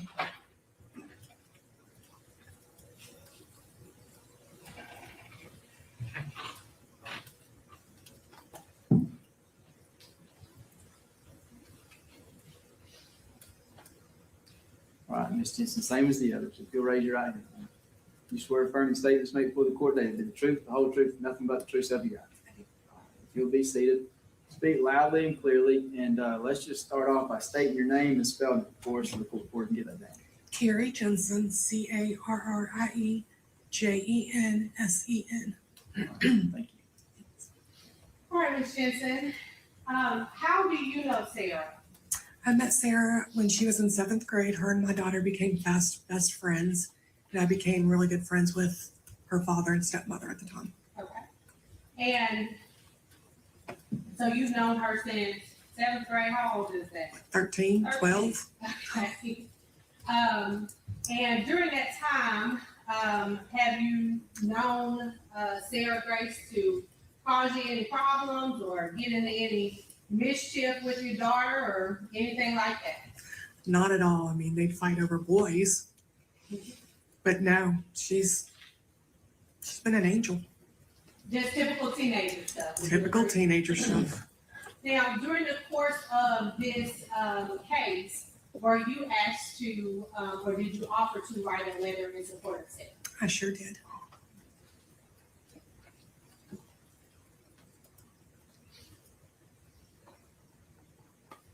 May I approach on? Yes, ma'am. I'm showing you, Carrie, what's been marked as Defensive Bond Exhibit 7. Do you recognize it? I do. And what is it? It's my letter to Judge Hightower. And has it been changed or altered or any deletions or additions in any way? No. Seek to admit Defense Bond Exhibit 7. Any objection to the statement? No, sir. All right, it's submitted. Thank you, Your Honor. I'm sorry for the numbers being a little off. I didn't know who would be here, who wouldn't be here. It's all right. All right. Would you read your letter for the court? Sure. Dear Judge Hightower, my name is Carrie Jensen, and I'm writing this letter on behalf of Sarah Grace. I first met Sarah when she was in 7th grade. She and my daughter attended the same middle school, and her stepsister played softball with my daughter. Our families quickly grew close. Sarah would spend weekends at our house, and my daughter Caitlin would do the same at theirs. We've shared camping trips together and weekends at West Point, creating strong bonds between our families. They have been best friends since. At the time, Donald and Kristen were in the middle of a custody battle. When I first met Sarah, she was a little shy, very sweet, kind, and humble. She was cautious around new people, but soon she warmed up to me and once told me I had a motherly presence that made her feel safe. As our relationship grew, she began to open up to me about her past and experiences with Kristen and James. One thing she said that has always stayed with me was, no matter what they've done, I will always forgive them and love them, because deep down, I know that's not who they truly are. This statement showed the depth of Sarah's heart. She truly believes in forgiveness and has always extended the same grace to others. She once told me that holding grudges isn't what God wants for us, and I've carried that wisdom with me ever since. While staying at our house, Sarah was full of life, happy, upbeat, and in many ways a typical teenager. But there were also signs of trauma she endured. She would often apologize for things she never had to. Like she would asking for food, taking a shower, or using the bathroom. It was heartbreaking. Despite that, she remained incredibly kind, respectful, and especially patient with my son, who is on the autism spectrum and is the same age as Sarah. She was fiercely protective of him and everyone she cared about. Sarah has a huge heart. She is loving, protective, and deeply rooted in her faith. She has always expressed a strong, She has always expressed a strong desire to work in radiology field and has never been afraid of hard work. Hurting someone simply isn't in her nature or character. Over the years, I have held her through moments of deep pain and tears, and through it all, her love to her family, especially her siblings, Jaylee and Donnie, has remained unwavering. She would never do anything to harm them. She wants only to protect them. I respectfully ask that you consider granting Sarah Grace bond. She is not a threat to anyone. She is deeply loved and supported by my family, by me, and her own family. I truly believe she deserves a chance to be home, surrounded by those who care about her. Thank you for your time and consideration. Thank you. Now, you indicated that she deserves to be home in your opinion. Yes, ma'am. And would you agree, or you can disagree with me, that you would be a part of her village if she were home? Absolutely. And what would that entail? Whatever she needed. If she needed a place to stay, she can stay at our house. She needed rides. Me, my daughter, or my husband would be more than glad to take her anywhere she needed. Whatever she needed is at her disposal with us.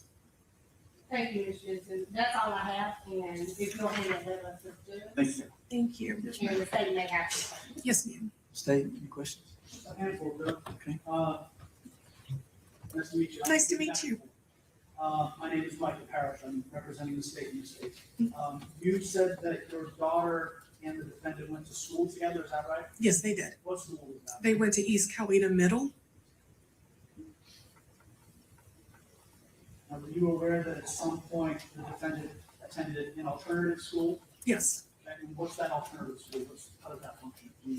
I'm really not familiar with that. I'm so sorry. Is that related to disciplinary issues as far as you understand? Not that I'm aware of, no. You said you would be part of her village and that she could actually stay with you. If need be. Do you live here in Carrollton? No, I live in Wadowee, Alabama. Wadowee, Alabama? Yeah. So,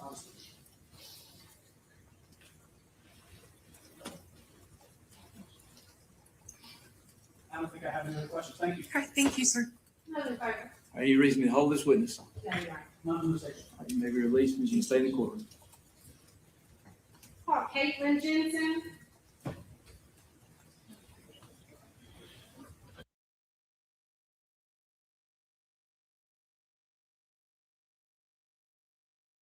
I'm pausing real quick just to kind of let y'all know, like,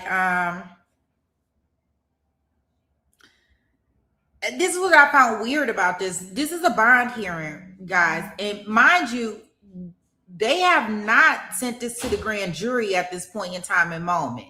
Although it has went to the grand jury since this moment in time. But just remember, this didn't go to the grand jury just yet when they're having this bond hearing. And it almost feel like in this bond hearing, like this is almost like she's been sentenced in a way to me. Like they have already convicted her the way we hearing these statements and things. And I guess it's just so I don't want the chat to get kind of confused. Like, no, we are not at a sentencing. No, she has not been found guilty. Like this is only a bond hearing. It was weird to me. And mind you, yet and still, it still has not went to the jury. Welcome in to all the new people, all the new members, everybody that's coming over to hang out with us. Yes. No. So at this point in time, when this hearing is being held, no, the grand jury had not indicted her yet. I mean, she has been indicted since then, but this happened before. The grand jury didn't get it to that afternoon, which is so backwards and weird to me. But yeah, I know it was. Yeah, Heidi, I know it was. But just in the sequence of events, just letting them know, like when we're looking at this hearing that we're looking at, the grand jury had not indicted her yet. So keep that in context as we look in, because we kind of like backwards and forwards, but just something interesting that I wanted to make note of as we were watching it.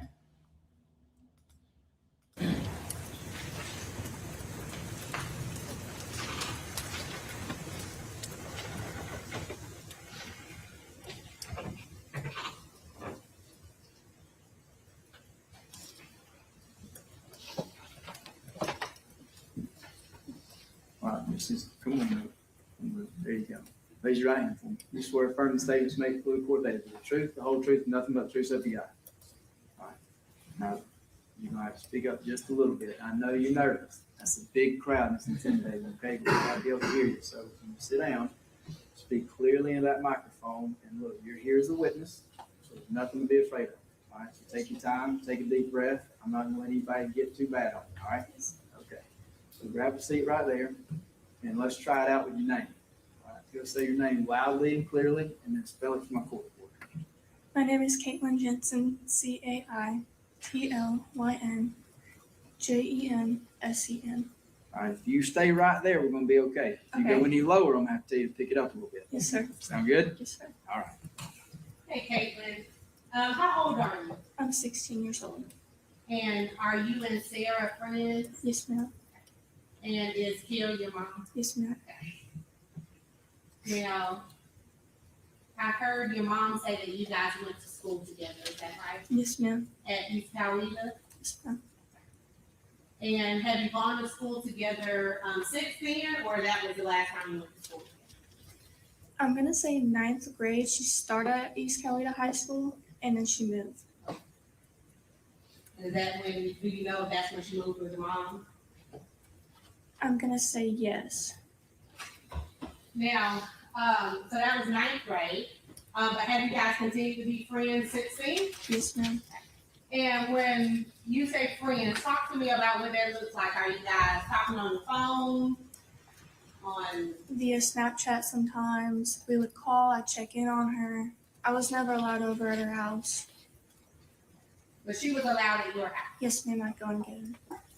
I'm sorry, I didn't hear that. I would go and get her. Okay, you would go and get her. So you have a car? Yes, ma'am. Okay. And you have a driver's license? Yes, ma'am. And we shouldn't be scared? No, ma'am. Okay. I'm a great driver. Okay. Now, so you guys have kept in touch over the years, is that right? Yes, ma'am. Okay, and when you guys keep in touch, what sort of things do you do? Well, usually I go and get her, and then we go to the gas station and get something to eat. It's an hour 30 drive back home, so we'd blast music like teenagers would do, going home. And we'd go home, and I have a 2-year-old son, and we would play with him for hours until he fell asleep. And then we'd watch movies. Okay. That's what we do. Now, at any time have you, well, let me ask this. Have you talked to Sarah since she's been incarcerated? I have. And what have those conversations been like? Telling me she loves me. She's so thankful for me. She's excited to get to go on the jet skis again one day, have fun, be a teenager, and then we pray. Now, are you attending church too? I used to. But you're not at Catholic church? No, ma'am. Because That's far. too far away. That's far. No problem. Now, were you in contact with Sarah after the incident happened? Yes, ma'am. And did you have any concerns about Sarah leaving or running or trying to get away anywhere? No. Did she ask you to come pick her up and take her back to Alabama and hide her or anything like that? No. Okay.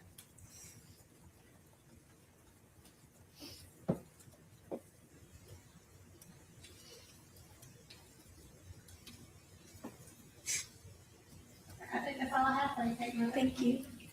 State your questions. I think I just have one. When was the last time that the defendant was in Alabama at your house? I really don't remember the date.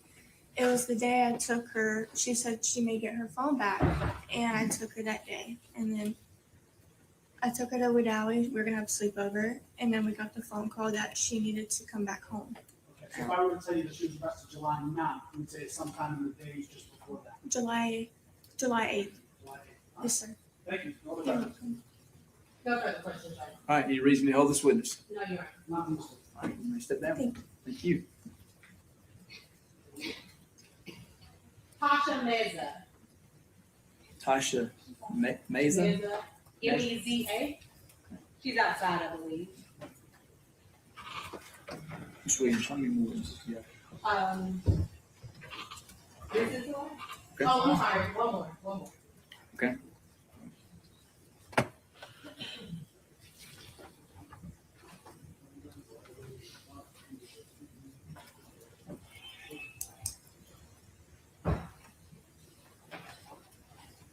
You're gonna come up here and you'll walk around that area here and then come up and I'll give you some direction once you're up here. All right, you'll come on and remain standing and raise your right hand. You swear affirm the statements you give before the court today, be the truth, the whole truth, and nothing but the truth, so be God. All right, you may be seated. If you would speak loudly and clearly to that microphone, and let's start off by just stating your name and spelling it from a court reporter. Tasha Meza, Tasha. That's a Meza. Thank you. Ms. Menza, how do you know Sarah Grace? I met Sarah after me and Kristen became friends. I was at the doctor's office and just invited her to church. And then we became really good friends. And when you say church, are you talking about the Catalyst Church? Yep. Where Pastor Ben is the pastor? Yes. Okay. Now, when you invited them to church, did they ever come? Yeah. 2 weeks later, they came. And did they continue to come after that? Every Sunday. To your knowledge, were they involved in activities throughout the week or just Sunday service? At first, it just started as Sunday service, and then as they grew in the church, they became more involved. Now, were you able to observe and spend time with and have a relationship with Sarah Grace personally? Yes, her and my daughter were friends, so I've seen them quite often. And so, since you go to the Catalyst Church, I'm assuming you stay local, somewhere close by? Yeah, I only stay about 2 minutes from the church. 2 minutes from the church. So, 7 minutes from here, maybe? Yeah. Okay. And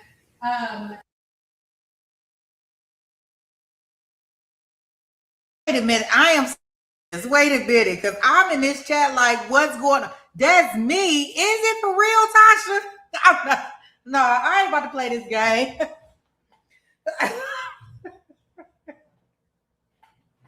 Wait a minute, I'm looking.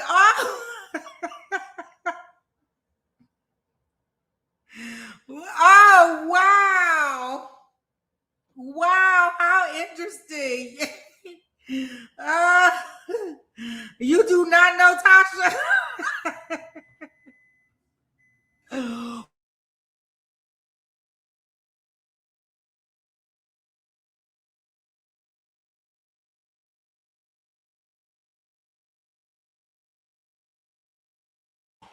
Is our world really that small?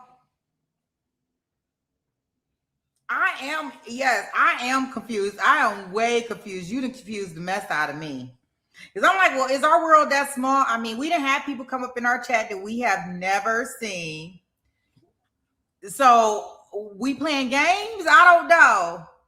Is it her? It is her. Okay, so it is her. You said y'all been begging for help.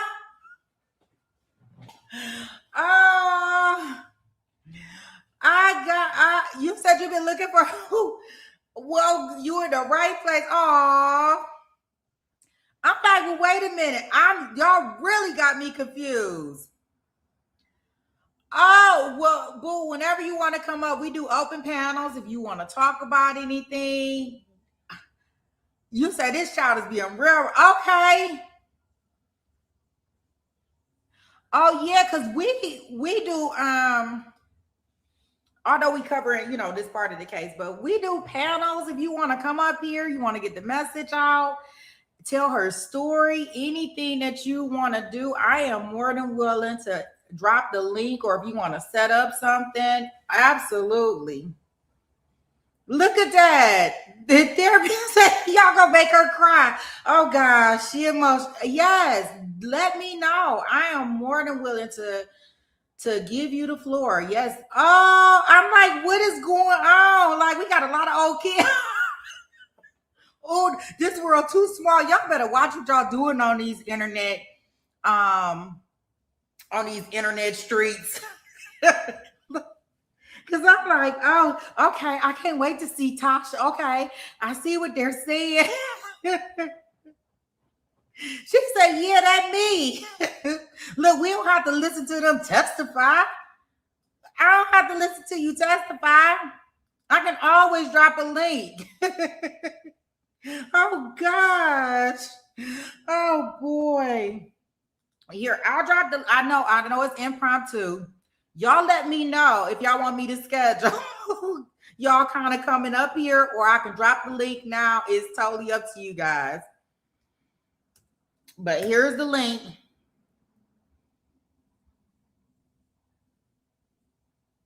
Okay, there's the link. So, yeah, absolutely. You want to schedule it?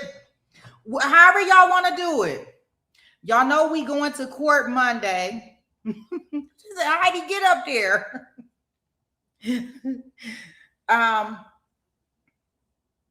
Yeah, or I'm we pretty much free. Let's see, we have court Monday, but I don't think it'll be jury selection Monday in the morning.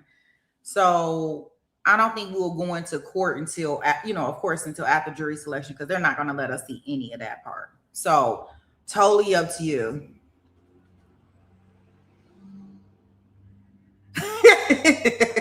He said, wait a minute, I'm just laying in my bed and I just happened to see this come across and I decided, hey George, welcome here. Yeah, but email me email me.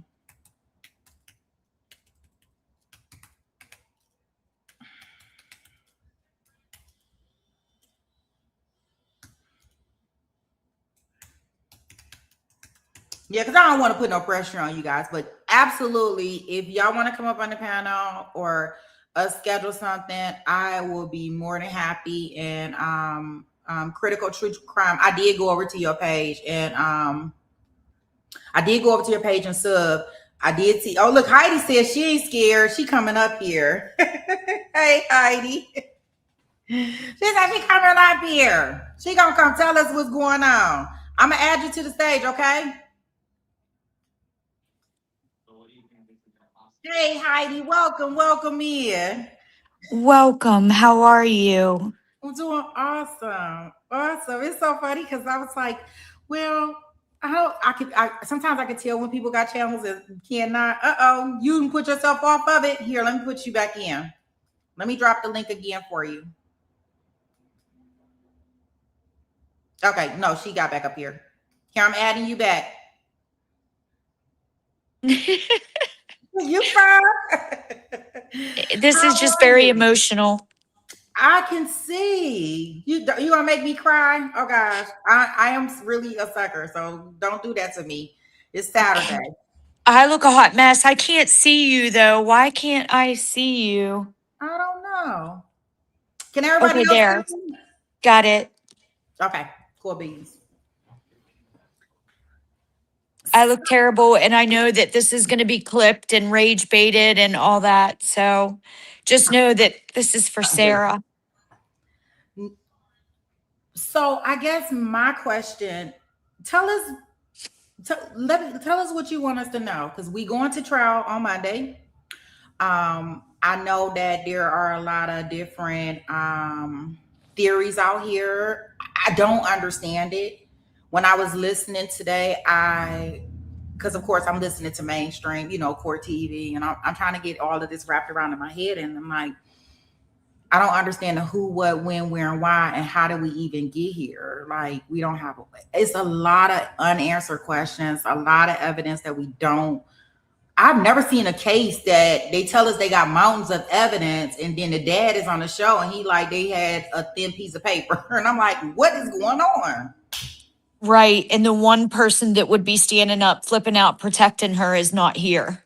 She's being accused, Sarah's being accused of murdering the one person that would be protecting her right now. And it's just a lot. A little background. Sarah's parents, her mom and her stepdad, they lived a rough life for a long time. There was methamphetamine abuse, dealing, manufacturing, yada, yada. A lot of that for a long time. There was abuse charges, neglect charges. Kristen, Sarah's mom, passed away on probation for child abuse and cruelty to children. They started to get sober, I'm going to say, in 2023 when James's heart went out, and he was put on an LVAD machine. And Kristen, they found spots on her liver, so her health wasn't the best either, and she was on probation. So it was kind of in their best interest to behave and try and turn their lives around. 6 months prior to the murders, they started a church.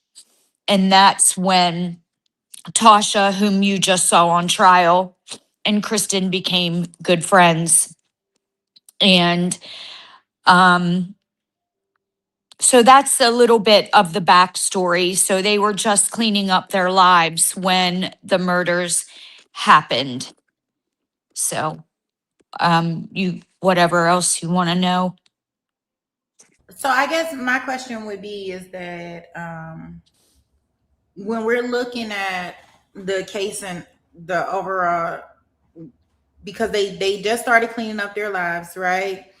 I know they didn't talk too much about the evidence that they actually were going to present at this hearing. Have you heard any evidence? Are you local in the area? I'm assuming, right? Because you were.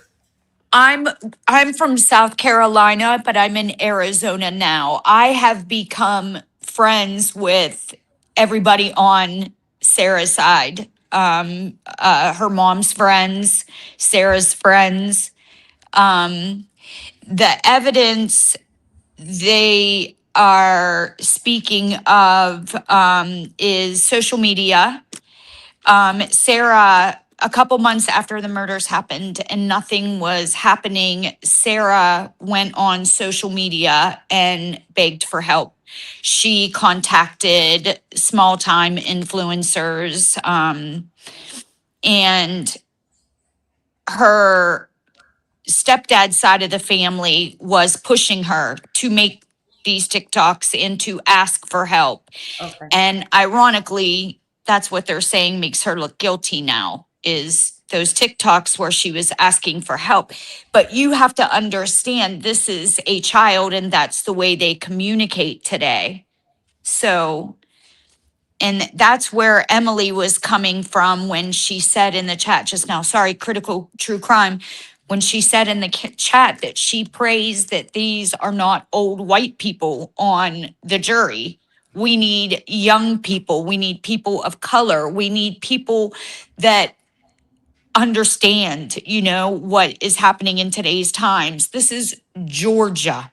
No offense to my friends in Georgia that are in this chat, but backwards. I mean, I live in Phoenix, Arizona now. I've been in South Carolina my whole life. It is a whole new world out here. The South, I'm just going to leave it at that. So. Well, you know what I did notice, and I made sure that I took that in consideration. Like, I'm not a spring chicken out here, right?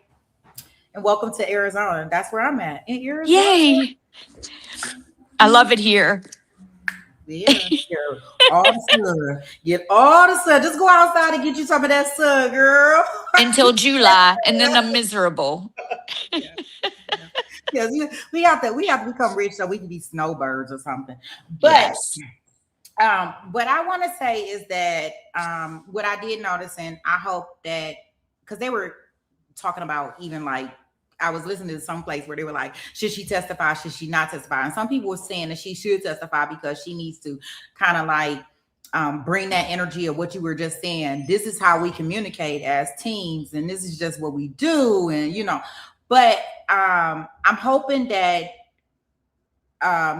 whatever jury pool, no matter what the makeup is, they'll understand, I think, to a degree. Like, these kids, they live by the phone.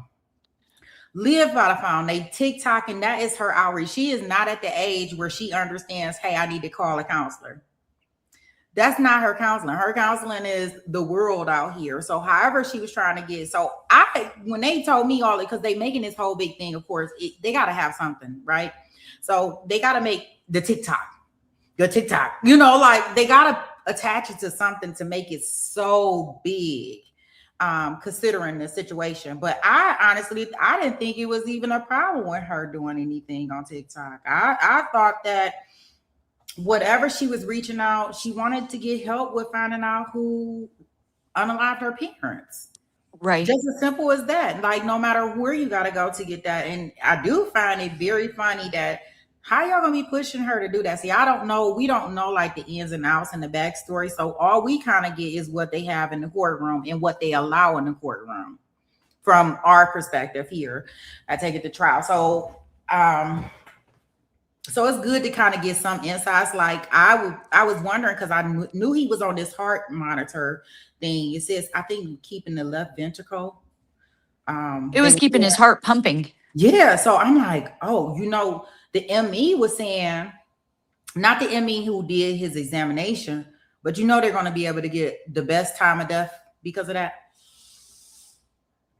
Yes. They passed at 1:32 a.m.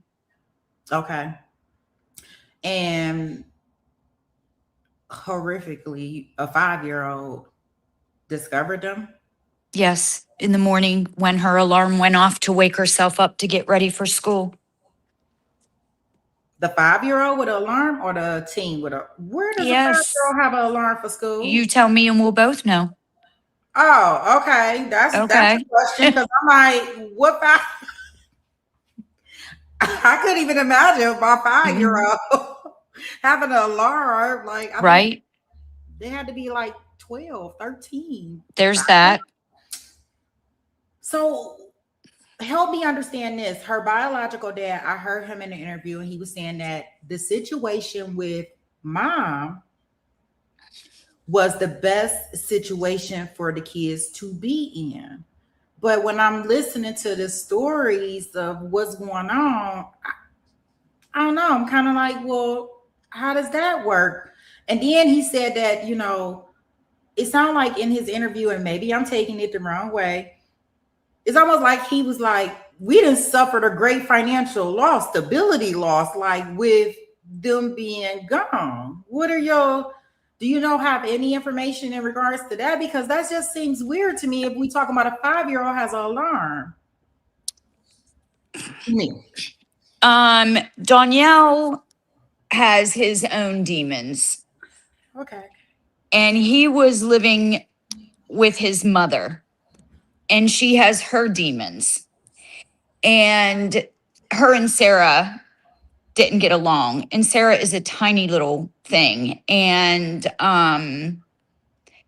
she would be physical with Sarah, the grandmother. And it just wasn't a safe place for Sarah or Sarah's little brother, Donnie. But DJ decided to keep Donnie more than he did Sarah. So Sarah just went back to her mom's, and Sarah, worked a lot and just stayed with friends as much as she possibly could.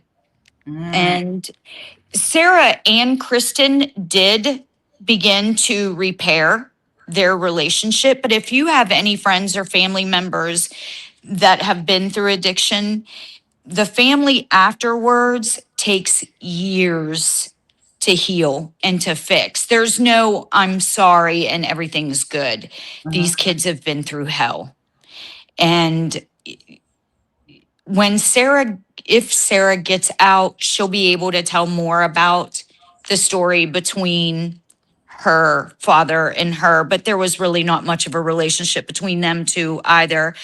Daniel is a nice guy, but he's got demons himself. So we all do, Yeah, however, whatever demons he has at this point in time, he's stepping up for his daughter, where it's really, really important for him to step up for her and defend her and protect her in whichever way that he can. So he's shattered. He's definitely shattered. He cries a lot. Yeah, I can only imagine. Then when he was like, I heard him in the interview saying like, hey, I'm just like any other person out here, blue collar, working in construction. Like, I don't have a choice but to go to work to take care of them. Like, considering like he can't just sit around and, he has to go to work to not only cover, her, to take care of her brother, but whatever he may need to do for her. So, I mean, it's all like, wow. Just, are you surprised that the case is going to trial so quick? Yes, it scares me. That scares me too. Like, nobody needs more time for nothing. LaToya's a beast, though. And as you can see, LaToya genuinely cares about Sarah. And it is LaToya that there's nothing, there's nothing. It's circumstantial. Let me tell you, when I was begging for people like you to do this, to speak and help us, because I'm a nobody. I don't post TikTok. I don't have not one post. I'm very no,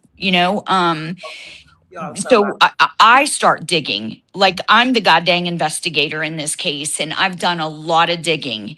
And all the people you see on all the different forums that are talking about this case, I knew Kristen for her whole life. I knew James his whole life. I've known Sarah.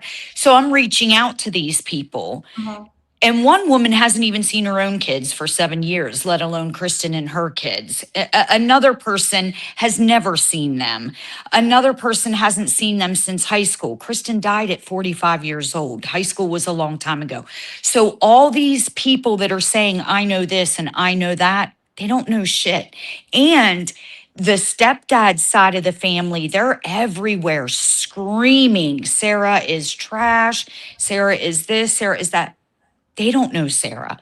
They've met Sarah twice at a family gathering where she was across the room and might have said hello. Like, none of these people know what was going on in that home.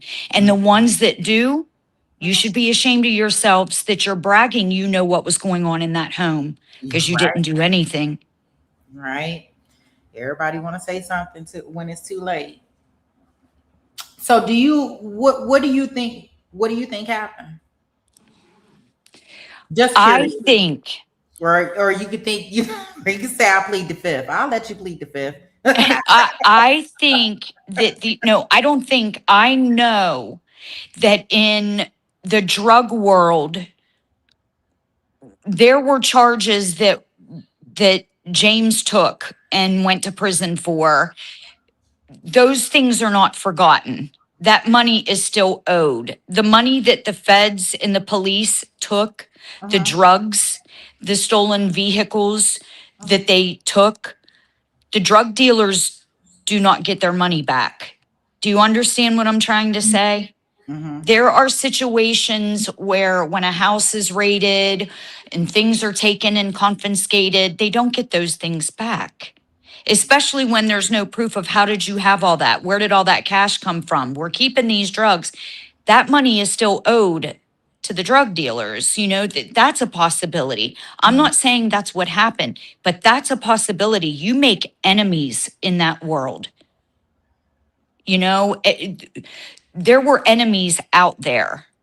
There were other family members that were angry at these two. There's all kinds of reasonable doubt.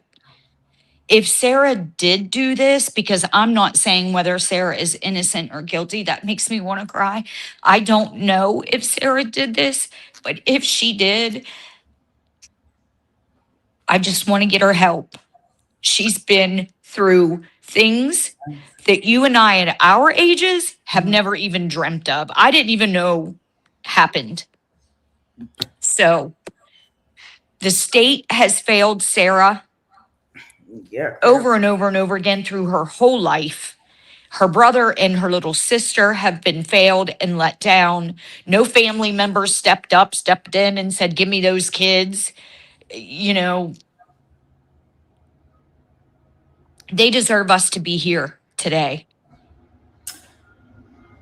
So I know that we have a lot of things that may be causing like the least, when I'm thinking about it, like dilemma wise, like I'm trying to reconcile in my head. I'm trying to understand how does, like, unless they have a silencer, I don't even know what a silencer like.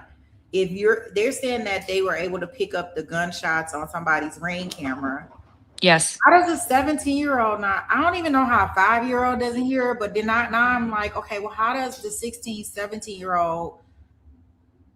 Do they sleep that?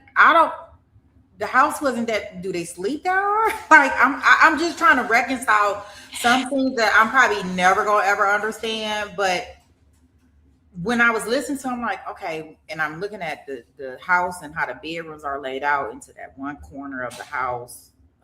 I'm like, well, somebody had to hear something, right? Or Well, have you ever woken up and didn't know why you woke up? Something just woke you up, but you didn't know what it was. And then the next thing you know, oh, the fire alarm is going off, or oh, the microwave is beeping, or oh, my daughter just walked in the door and slammed it too hard, but you didn't even realize what it was that woke you up. There's possibilities.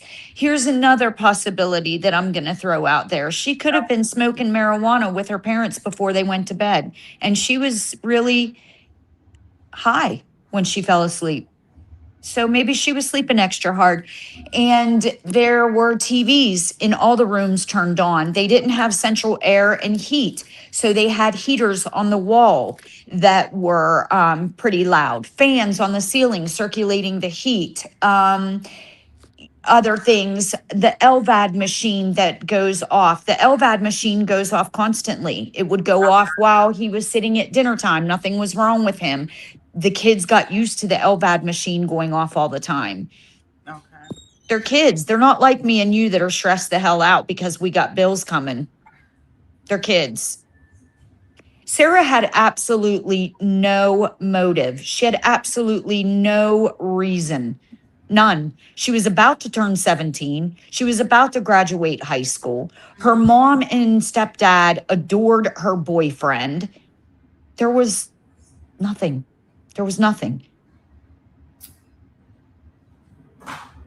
I don't know. I mean, I can't.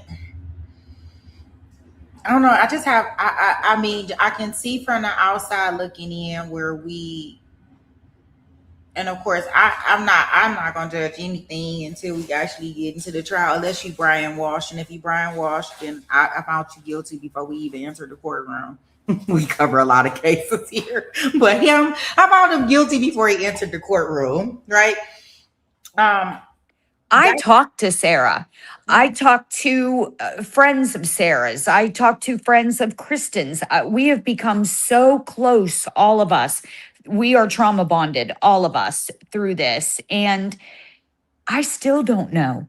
I wasn't there. I'm not God. I don't know. What I do know, like I said, is this child definitely lived through hell.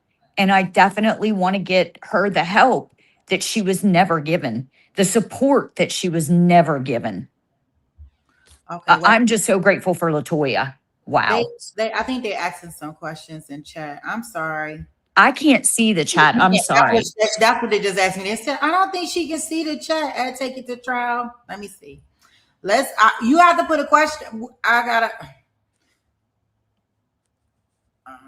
What about Lane? Critical wants Heidi to tell us about the aunts. Oh, goodness. So that is James Brock's sister. And she is very loud and very aggressive and verbally abusive. We have all been attacked. I was arrested in 2009 for a DUI, and they found that mugshot and plastered it everywhere, called me filthy names. They did the same thing to Emily, Tasha, Katie, like horrible things. And first of all, I'm from the hood. I will clap back, and I clapped back. So they continued on with me, but they are the ones that are pushing the narrative that Sarah did this, and they have been pushing the investigators from day one.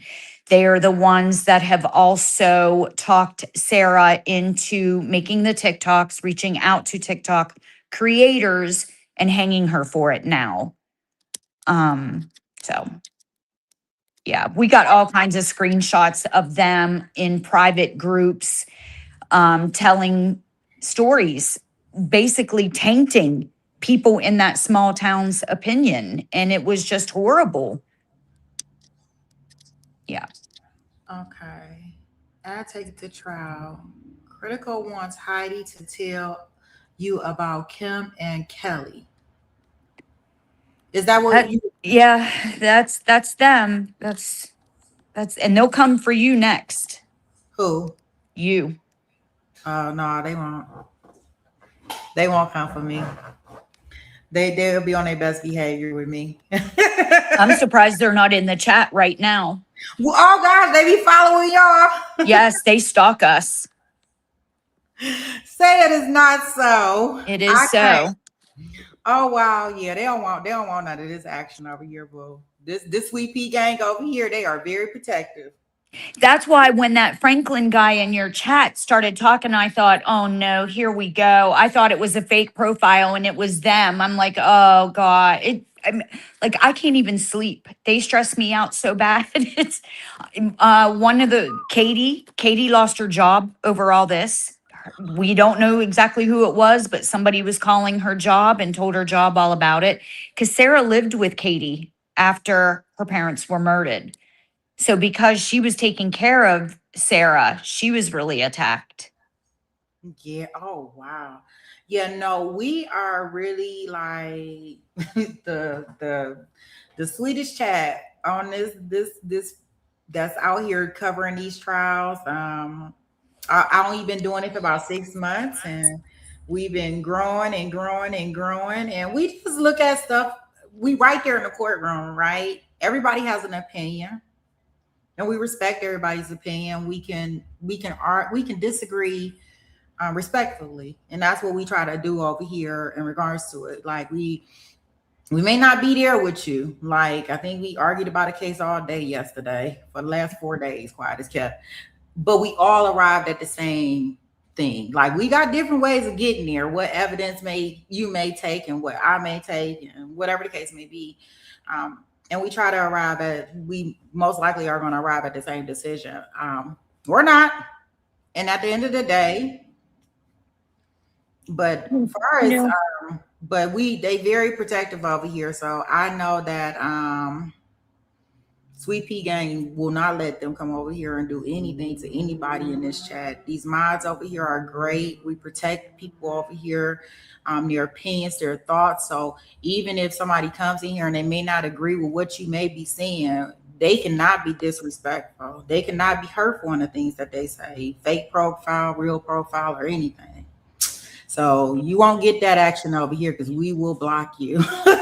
Like we seriously need therapy after all this. A couple months ago, Critical True Crime messaged me and she said, this is seriously effing with my mental health. My mental health. It's affecting my job. It's like the attacks that we have taken, the personal things that they have said about us, it's been rough. And I just want the people in the chat and the people that are going to listen to this after it's, being replayed.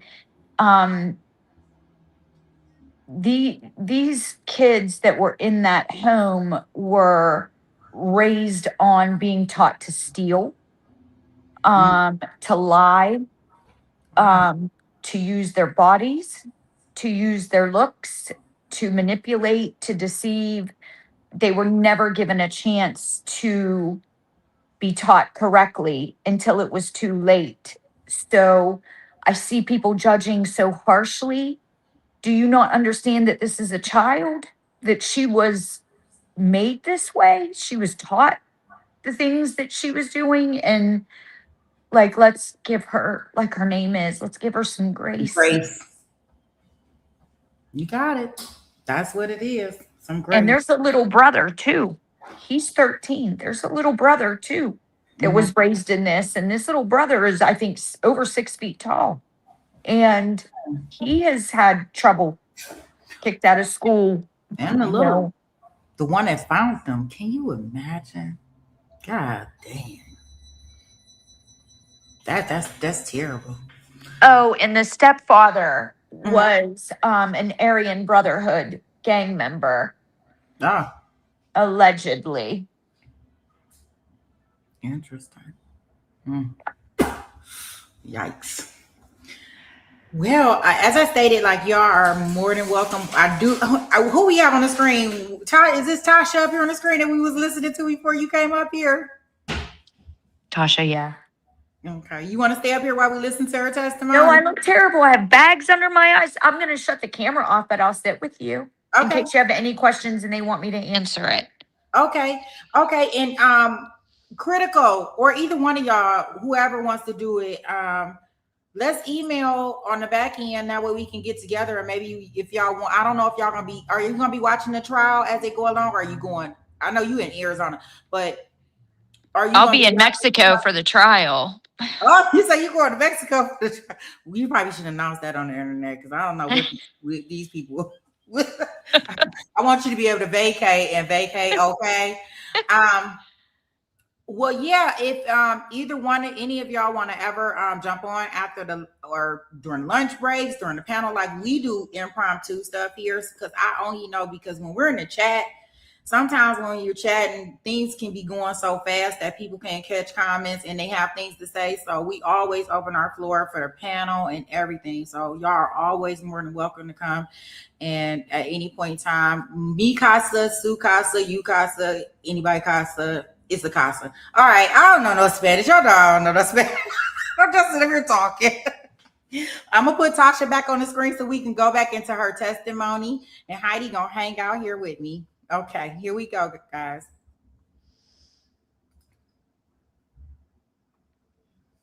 Let me get in here and play, because I want to hear. I love y'all shirts. I stand with Sarah Grace. So pretty. At any point, okay, so let me ask you this. You would have, when did you meet Kristen? It was back in August.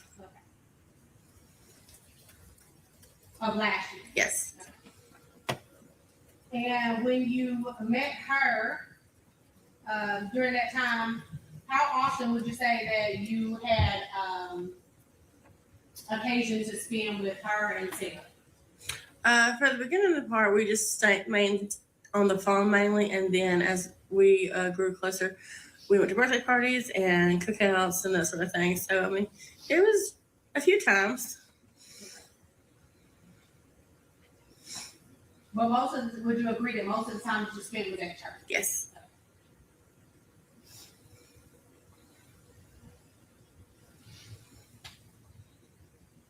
Now, did you hear Pastor Ben testify?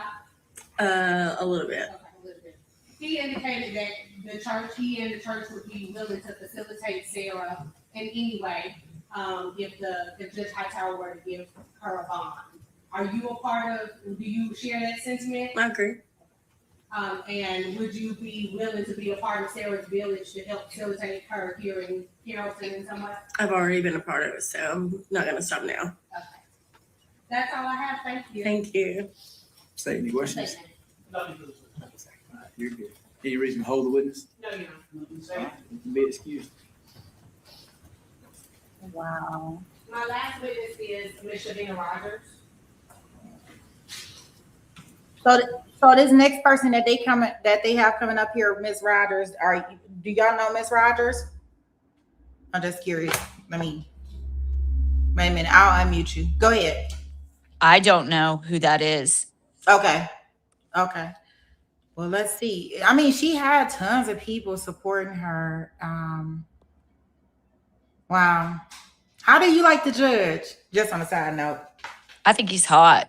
I think he is too. His voice, look at that country voice. I said, I ain't never seen a Southern man that made me feel that way. Whoa. Okay, that's the investigator. Got you. Critical, let me ask you. I heard it's a mother and daughter team. Is that true? I don't see how that could be true because LaToya is only in her 30s. Oh, okay. I heard it on somewhere and they said it was a mother-daughter team. And I was like, oh, that is awesome. I'm rooting for them even more. Okay. Well, I shall not do that then. Okay. I don't want that rumor to get out there then, because one nobody said take it to trial, gave out some old fluff information, something that wasn't a fact. Okay. Hey, I already claimed dibs on that therapist. He's hot and look at her. Yeah, everybody gonna be into him. Thank you so much. I am shocked that you're gonna make some people green today. Welcome, welcome, welcome to the Sweet Pea Gang. Welcome, welcome, welcome. Thank you, thank you, thank you. I am Shout. We gonna be all fighting over the judge. Dang, they make me sick. I can't have nothing to myself. Thank you so much, I am Shout. If y'all turn green, make sure y'all say thank you. Let's go look at our judge. Shoot, this eye candy we about to see all next week. Look at that smile. Using that B2B gel. Attorneys, can you approach just a minute? Give me just 1 second.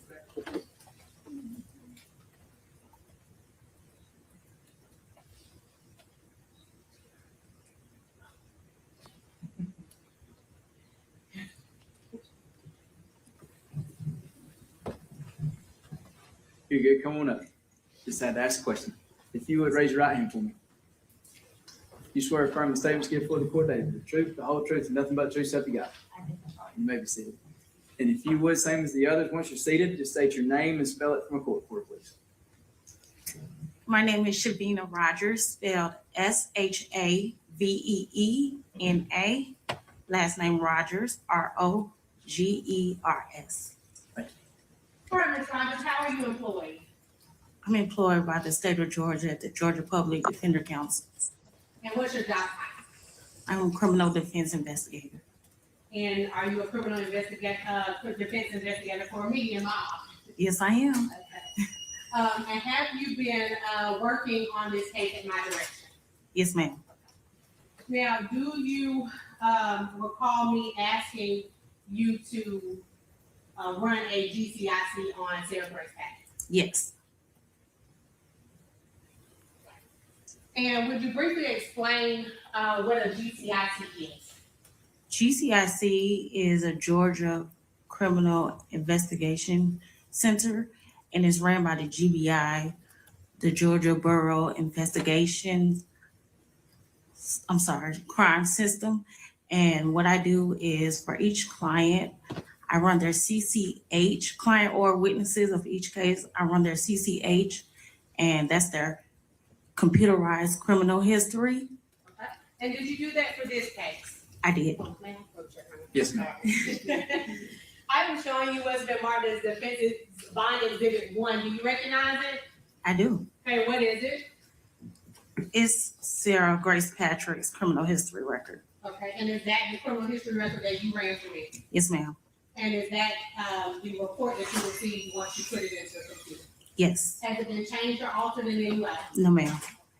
Seek to admit defense bond exhibit 1. Any objection from the state? No objection. It'll be admitted. Now, when you ran that GCIC or criminal history on Sarah Grace Patrick, was there any return? Just one. Okay, and what was that return? What we are here for today, the same case number. Okay, and would that indicate to you that she had not been arrested in the state of Georgia or anything else? No prior criminal history. Now, in the course of also investigating this case, have you talked to witnesses? I'm sorry, not witnesses. People who wanted to stand in support of Sarah. I have. And were you sent emails of letters about their support? Several of them, yes, ma'am.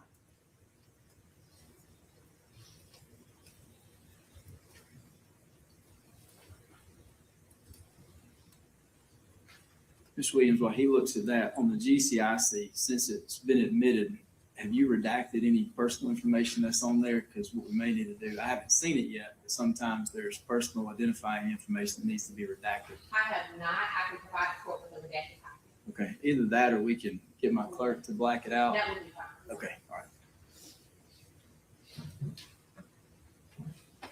State, I'm assuming no objection to making those redactions. I think those would be appropriate. Absolutely. All right, thank you.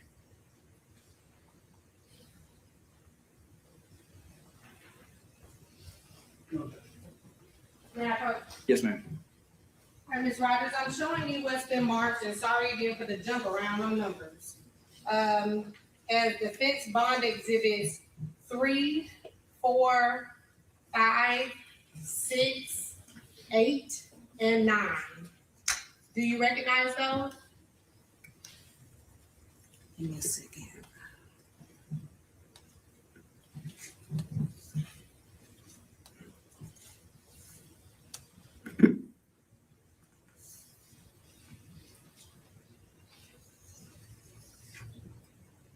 I do.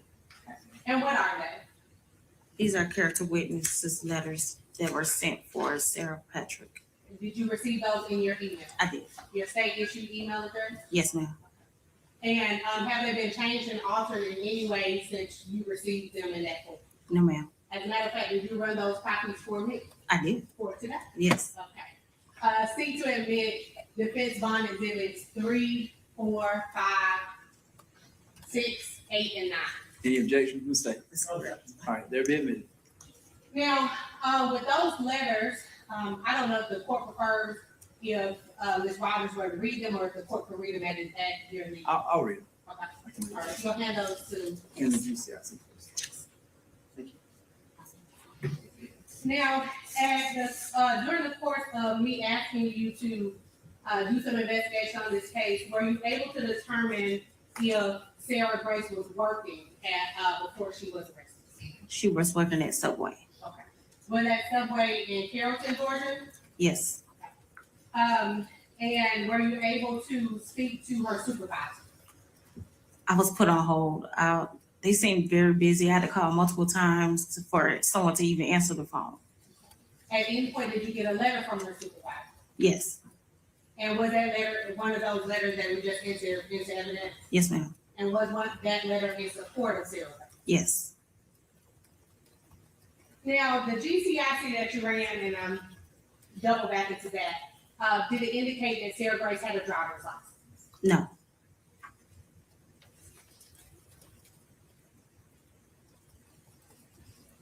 Right, I believe it's all there. Thank you. No problem. State, any questions? Just a couple, Judge. Okay. As part of your investigation, did you look into any other areas where the defendant lived over the past 5 years? I didn't. I spoke with family members, but that's about it. You don't know what other areas she was living in over the past 5 years? I believe she was living in Fairburn at one point, Sonoya, Georgia at one point. Fairburn, Sonoya? Yes. Those are the only two other than Carrollton that you're aware of? Yes. Did you look into the alternative school that she attended? I did not. Can you pull up that GCIC one more time for me? Sure. Yes, ma'am. And can you just tell me what the charges she currently has in this case are? 2 counts of murder and 2 counts of aggravated assault. I don't have any other questions. No problem. Do you follow up? Nothing further. Thank you. Thank you. Fence. That's all for witnesses, John. Those are for argument. Okay. State, you're gonna be up next, but if you're gonna give me just a few minutes, let me read through these letters. Okay.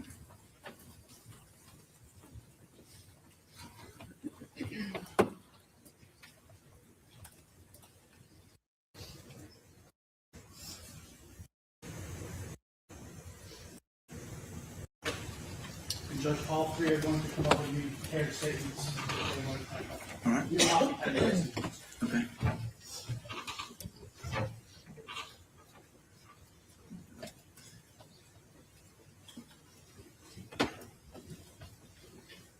You raise your right hand for me.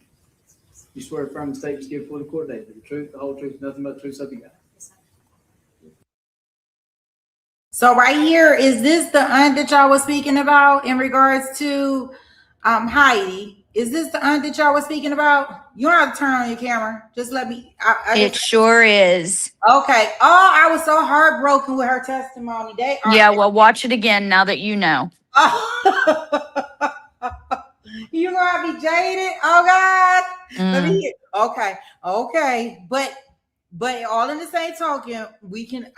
I do not agree with any bullying or any of those type of tactics. I just hate that they hurt, and this is what they are doing with their pain. Like, it's not good. It's not good. Just like with critical truth, Crime said, sad, but it's not y'all fault, right? I just wish that people could handle things in a different way. And everybody deserves a fair trial at the end of the day, right? I mean, and a fair bond hearing. And a fair bond hearing. I think the judge. Well, I'll listen to what he said again, but let's listen because I can't even remember exactly what he said. But I was like, okay, I can understand considering the circumstances. I thought this was like more like a sentencing the way they was doing all of this testimony. But okay, let's listen in. Okay, I'm gonna listen to the sister's statement. See to speak clearly and loudly in that microphone. If you'll start off by just stating your name and spelling it for my court. Okay. Hi, my name is Kim Bowling, K-I-M.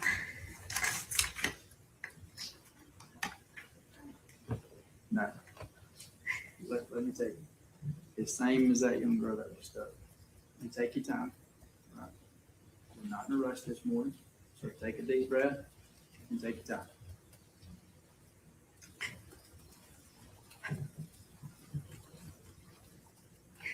B-O-W-L-I-N-G.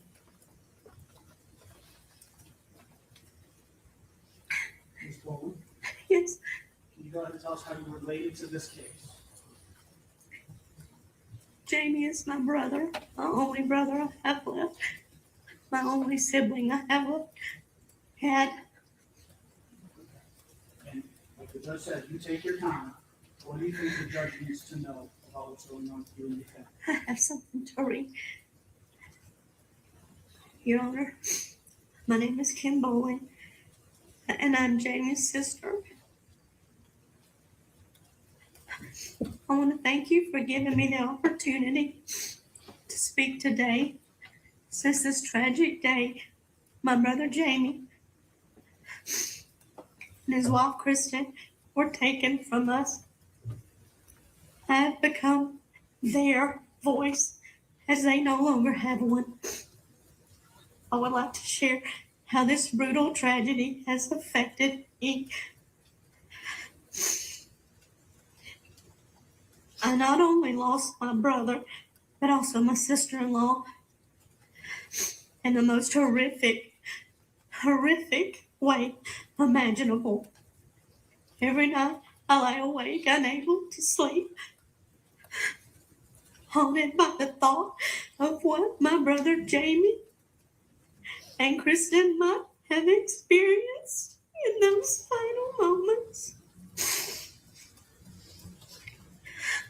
With the possibility that they were awake when the defendant entered their room with a gun. And I imagine their terror in their final breaths.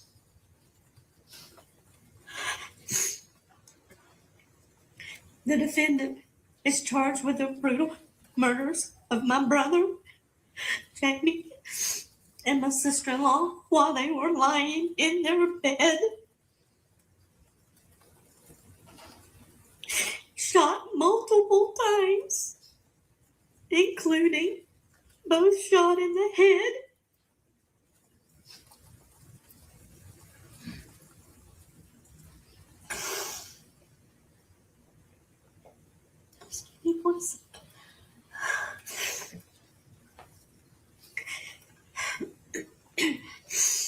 Mr. Parrish, can you talk about that right there? Thank you. Thank you, Mr.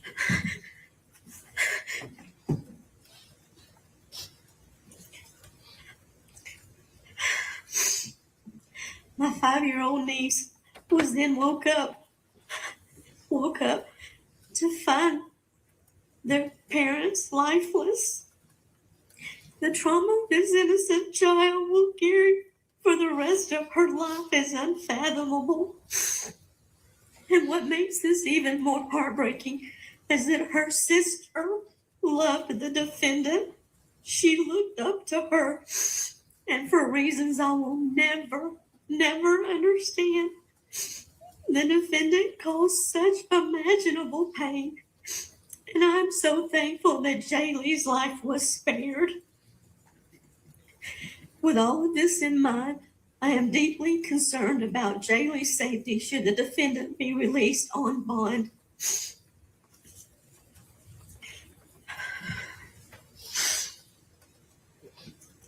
Jamie and Kristen had turned their lives around. They were actively involved in church, had found happiness, and were living a great life. They did not deserve what happened to them. I ask you, please consider the following factors when deciding whether to grant a bond. My first concern is flight risk. The defendant has financial resources provided by the immediate family, which would enable her to flee. Her family maintains that she is innocent, and given her manipulative behavior, I believe she may attempt to flee. Second concern is witness intimidation. The defendant has shown a pattern of intimidation towards family members and others with knowledge of the crime. I fear that if she's released, she will continue this behavior to silence anyone who could testify against her. My third concern is evidence. The brutality of these murders is not in dispute. My family and I have seen the death certificates, and although we are not aware of exactly how many shots were fired, we do know that there were multiple gunshots to both Jamie and Kristen.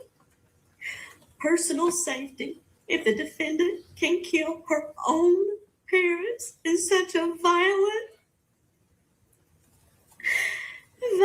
manner, I fear for my own safety and the safety of my family and friends. The possibility that she could harm us is terrifying, and I urge you to consider this in your decision. I believe in our support, and I support our justice system and the hard work of Carroll County Sheriff's Office and investigators. And most importantly, I'm a Christian who believes in Jesus Christ. My prayer is that justice will be served for Jamie and Kristen, and their bond will be denied for the defendant, as she has shown that she is capable of extreme violence and manipulation. Thank you again for giving me the opportunity to speak and share my concerns. Thank you, Your Honor. Nothing else for this one. No questions. He reads.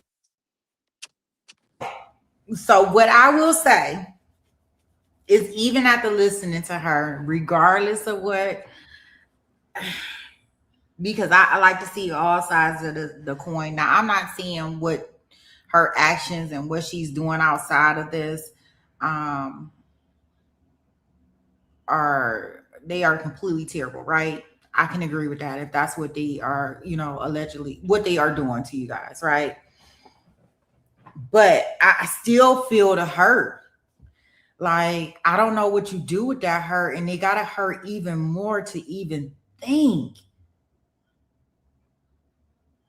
And I even agree. that your niece may have done this, whatever. Like, it gotta be hurting from all different angles. Like, I couldn't even imagine having to deal with that. So what do you do with that? How do you reconcile that?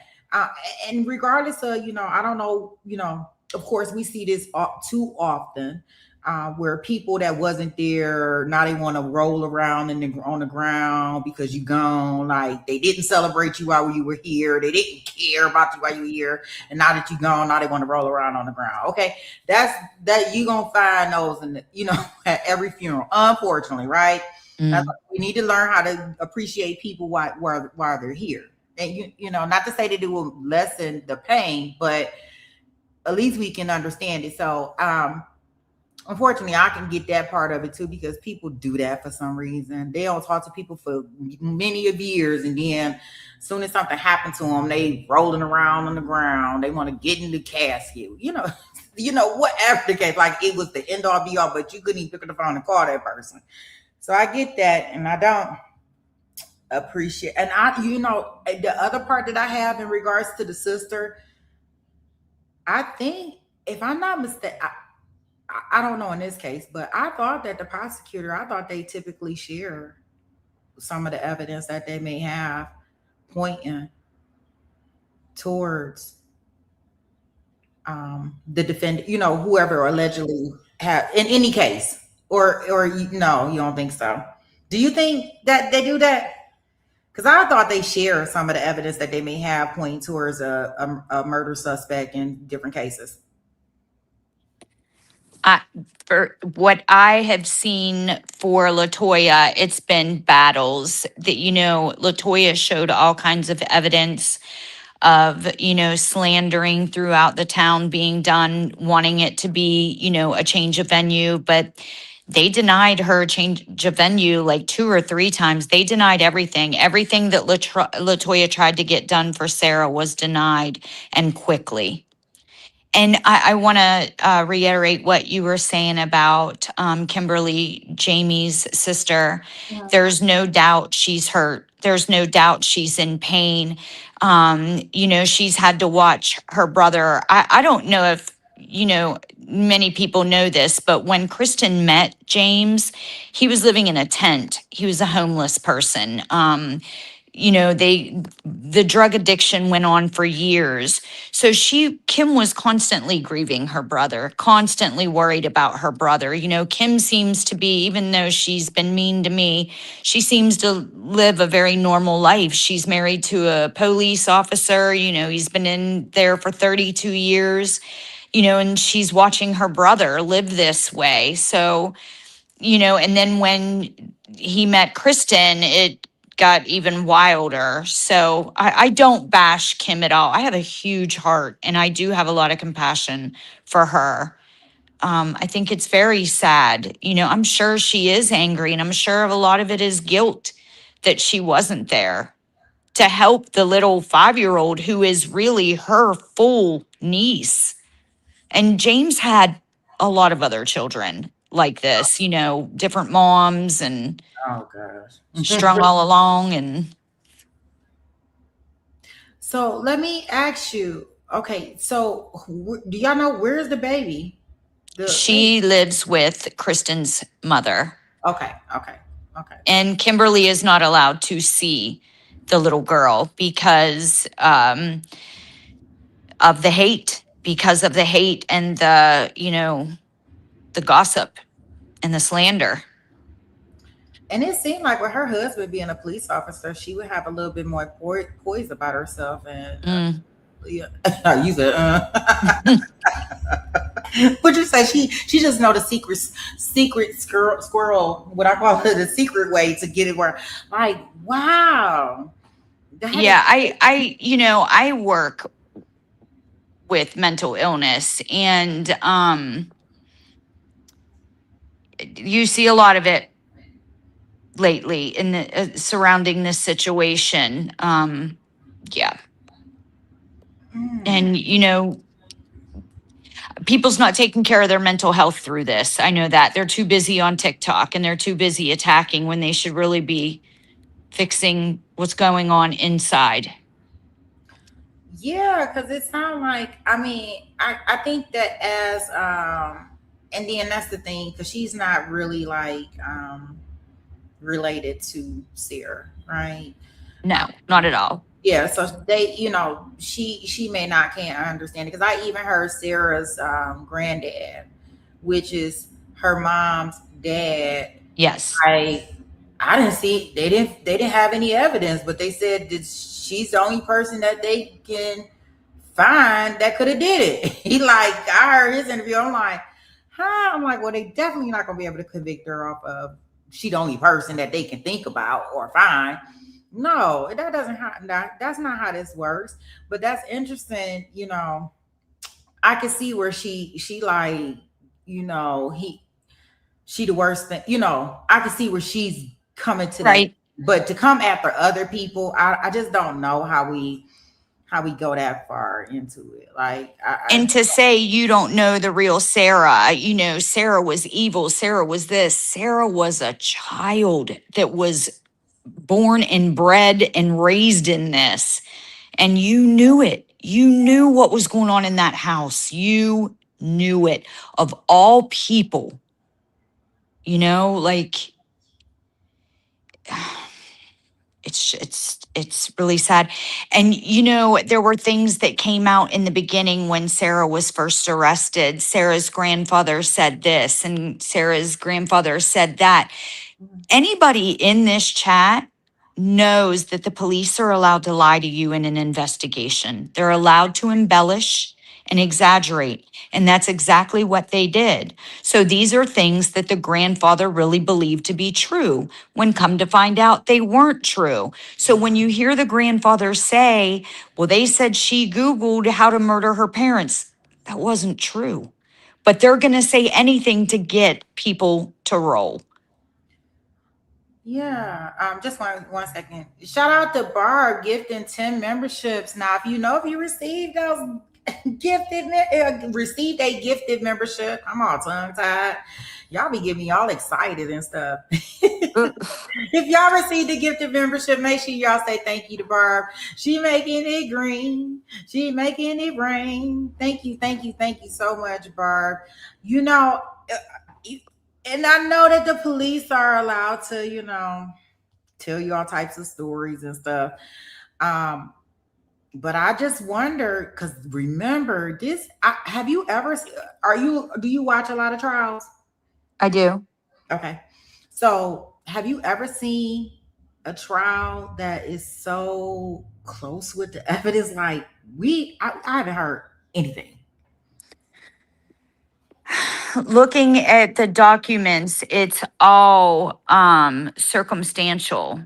You know, there's really nothing physical linking Sarah.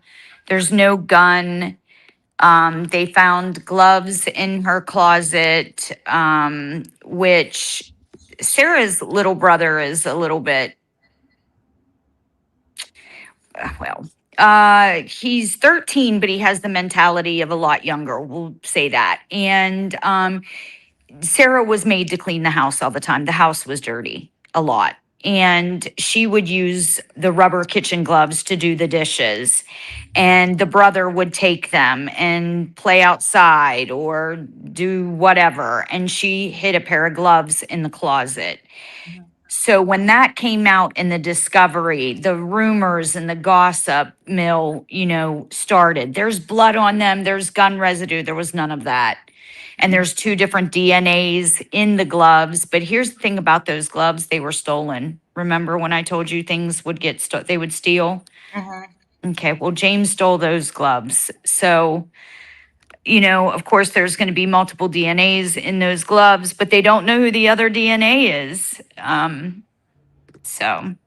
And in the discovery where they say they were testing guns, those were the boyfriends that Sarah was dating at the time.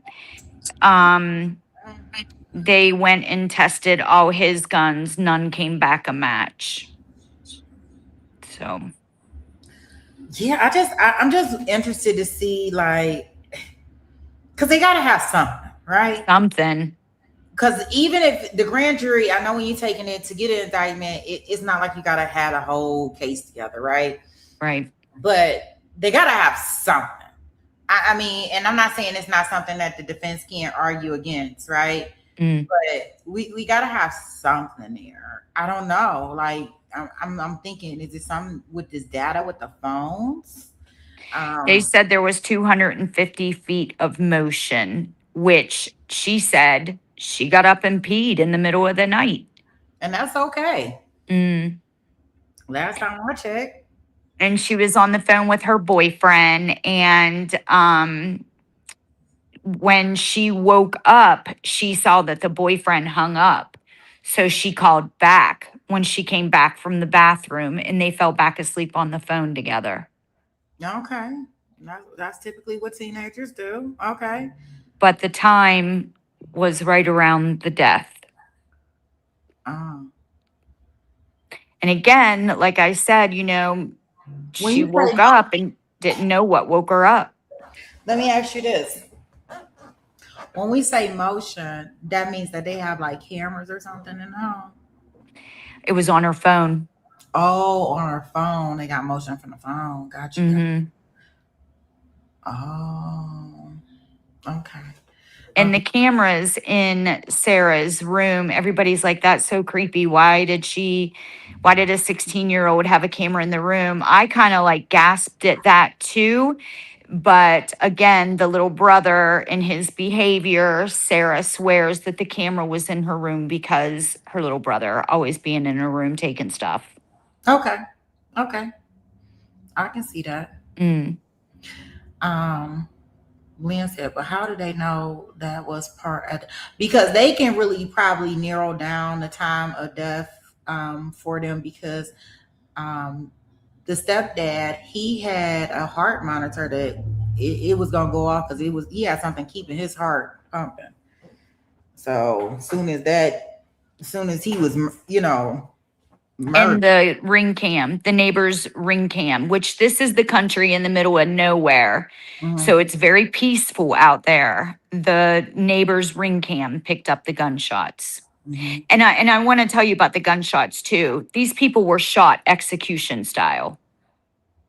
So okay, so it wasn't like it was because I heard it was multiple shots. So I know they eventually got shot in the head, right? He was shot dead center in his forehead, dead center in his nose, and dead center in his chest. Wow.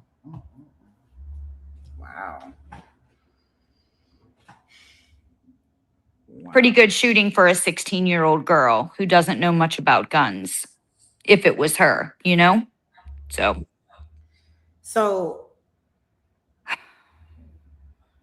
I don't know, it breaks my heart because I was saying earlier in our when we started today, regardless of how this goes, this is hard for her because she still has to deal with that her mom is not here and her stepdad, right? And either way is bad. Like, it's sad because if she did do it, I'm not saying she did it or not because I have no clue. But if she did do it, like, I can see some of this stuff because on both sides of the coin. That is a lot for a teen to have to deal with. Even trying to figure out how to get out of this situation, right? Or what to do with this situation and how to maneuver. And you can do things acting out as a teen or as an adult or really as a person and have to figure out, you can still want to retreat at. Maybe she really do want her mom back, even if she did, as far as I'm concerned, because you can do stuff and be wanting to regret the out of it, okay? So regardless of the fact, that's why when they was talking about the TikTok and stuff for her doing, I'm like, she could be, if she did do it, regretting it. And that's fair, and yeah, we need to find somebody else that did it. But then I'm like, well, if they don't have anything to prove that this girl left the house, where's the weapon? Something else, a week before this happened, the friends. Yeah, a drug buddy came into the house holding them at gunpoint and told her little brother to take the dog for a effing walk. Yeah, I heard about he told the dad about this, but it was I think it was after this happened, right? That he told the dad about it. Yeah, because he didn't think about it. Again, the child, the brother, the mentality. And I'll tell you something else. Jamie and Kristen had somebody in the back seat of their vehicle a few weeks prior, and that person dropped drugs out of their pocket into their back seat and didn't realize it until later and went back, and there was no drugs for that man to have. So do you think, I don't know what amount, because when they say it on TV, they be talking about assassination. I'm like, dang, I don't think they were that important. Like, they were the president or something. That's just me thinking out, like, what are we talking about? Why are we using the word assassination? Because you and I live very normal, boring, lame lives. These people, that's their money. Drugs is their money. That's their life. That's everything. But I'm just wondering how much drug money are we fronting, or how much drug money are we allowing, like, to were we taking people's lives? Like, I don't know. It just seems, and it don't make it is weird to me. Let's put it that way. Yeah. I'm like, we got to talk about. I mean, like, we got to be talking about thousands of dollars, right? We're not talking about a little baggie, are we? I don't know. We don't know, do we? Well, this isn't marijuana either. This is methamphetamines that has been, the problem for so many years. And meth, you're not really all there upstairs when you're doing that stuff. Mm. Yeah, somebody told me that they would try anything besides that. I don't know what they mean. I think that therapist, may have said that to me. Not like that. Well, I was so sincere. Like, I try anything was like, if I'm saying like, go try some crab legs. And I remember one day she said that to me jokingly, like, I'll try almost anything, but it won't be that. Yeah, you. Not in regards to drugs. I think we were talking about something else. Like, just trying different things, and you said it to me jokingly. I probably shouldn't have said that. You said I would never do that. Like, I would never. I don't know what we talk about. Oh gosh, whatever. We were talking about something, and I was asking her to try something, and she's like, jokingly, that must be a very, very hardcore drug. I mean, I didn't watch Breaking Bad, but I never. I mean, I just watched it. I've never experienced, like, been around it, so I don't know. So yeah, it just seems amazing to me how people just when we talk about lives and stuff like that, and I do understand money is money, right? But in the same token, yeah, I guess they just mentally are not there to do that, and they would have to know the house, right? Yes. Okay. Because when I was looking at the thing in the house, it looks like you have to. You say, yeah, okay. Jason said it's just like crack, but it's like an epidemic. Okay. Okay. Tasha says she dealing with it now with one of her family members. It's awful drug. Wow. And they usually go on to that because of because it's cheap. Oh, is it? Oh, very cheap. That's what people saying. Really? I thought they get on it because of some kind of like medical pill or something. Like, is that how it kind of starts and rolls over? I don't know. Who the hell wakes up and says, I'm going to try meth today? Or like, hey, I got some meth. Do you want to try it? Okay, sure. I don't know. I don't get it. I don't know. Thank God I don't get it. By the grace of God, there go I. It could happen to any of us. I don't know. Oh, she said, I'm thinking of opioids to heroin. I knew it was one of the drugs, like they'll go from one to, well, I don't know. What would they get meth from? You make it. But I'm saying, like, it's not a drug that somebody just go out there, just like you just said, and say they want to try it. Do they go from like weed, or do they go from, I don't know. I don't care. We don't even care. All right. I don't even care about no drugs. We not druggies here, so I don't know how to do that. I feel for anybody that feel sad for people that think that they can try things just once or do things just once, just like with Coke, the other drug, the Coca-Cola. Like, I feel sad for people that run into that problem and have to do that. So we gonna go back to some more of the testimony. Let's see. We got the sister. I don't know who else comes up. Oh, it looks like somebody else. It's a guy. Let's see. We got a guy that's next. Let's see what he's talking about. But that was just keeping in mind that, yeah, I can understand, and no, I do not want the sister. That is terrible. She doing that. She got to let this play out in court. So, versus to trying to, because it's nothing that y'all doing. Y'all not doing anything. Y'all just putting out the information like everybody else putting out the information, or trying to get the information out there. Just like she putting out her information. Everybody's entitled to feel the way you want to feel, right?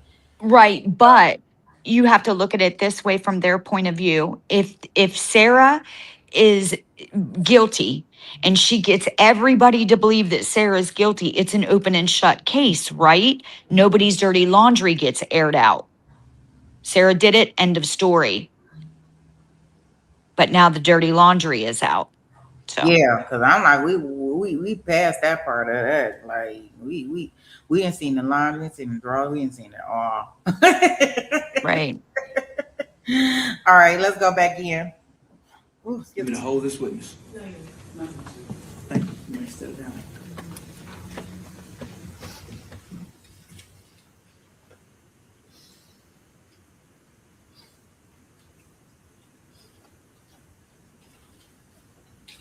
I thought she was like 12 years old. I shit you not. Excuse my language. I thought she was like 12 years old when they first brought her out.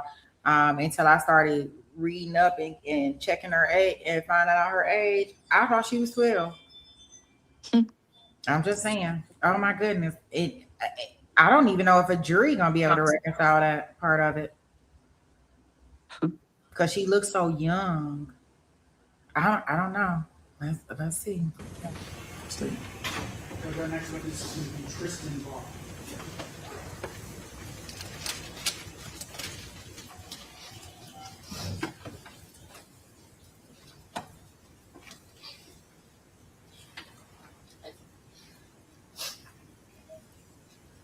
Mr. Brock, you'll raise your right hand.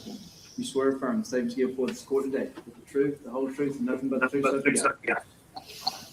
You'll be seated. Speak loudly and clearly in that microphone. Let's start with your name and then spell it, okay? Yes, sir. My name is Tristan Brock, TrystенBrock. Mr. Brock, how are you related to this case? I am James's oldest son. And what do you think the judge needs to hear? Yes, sir, I put together a statement for you. Good afternoon, Your Honor. My name is Tristan Brock. I am James's oldest son. First, I wanted to thank you for allowing me the opportunity to speak today. I'm here to share with the court how my life has been affected by this heinous crime.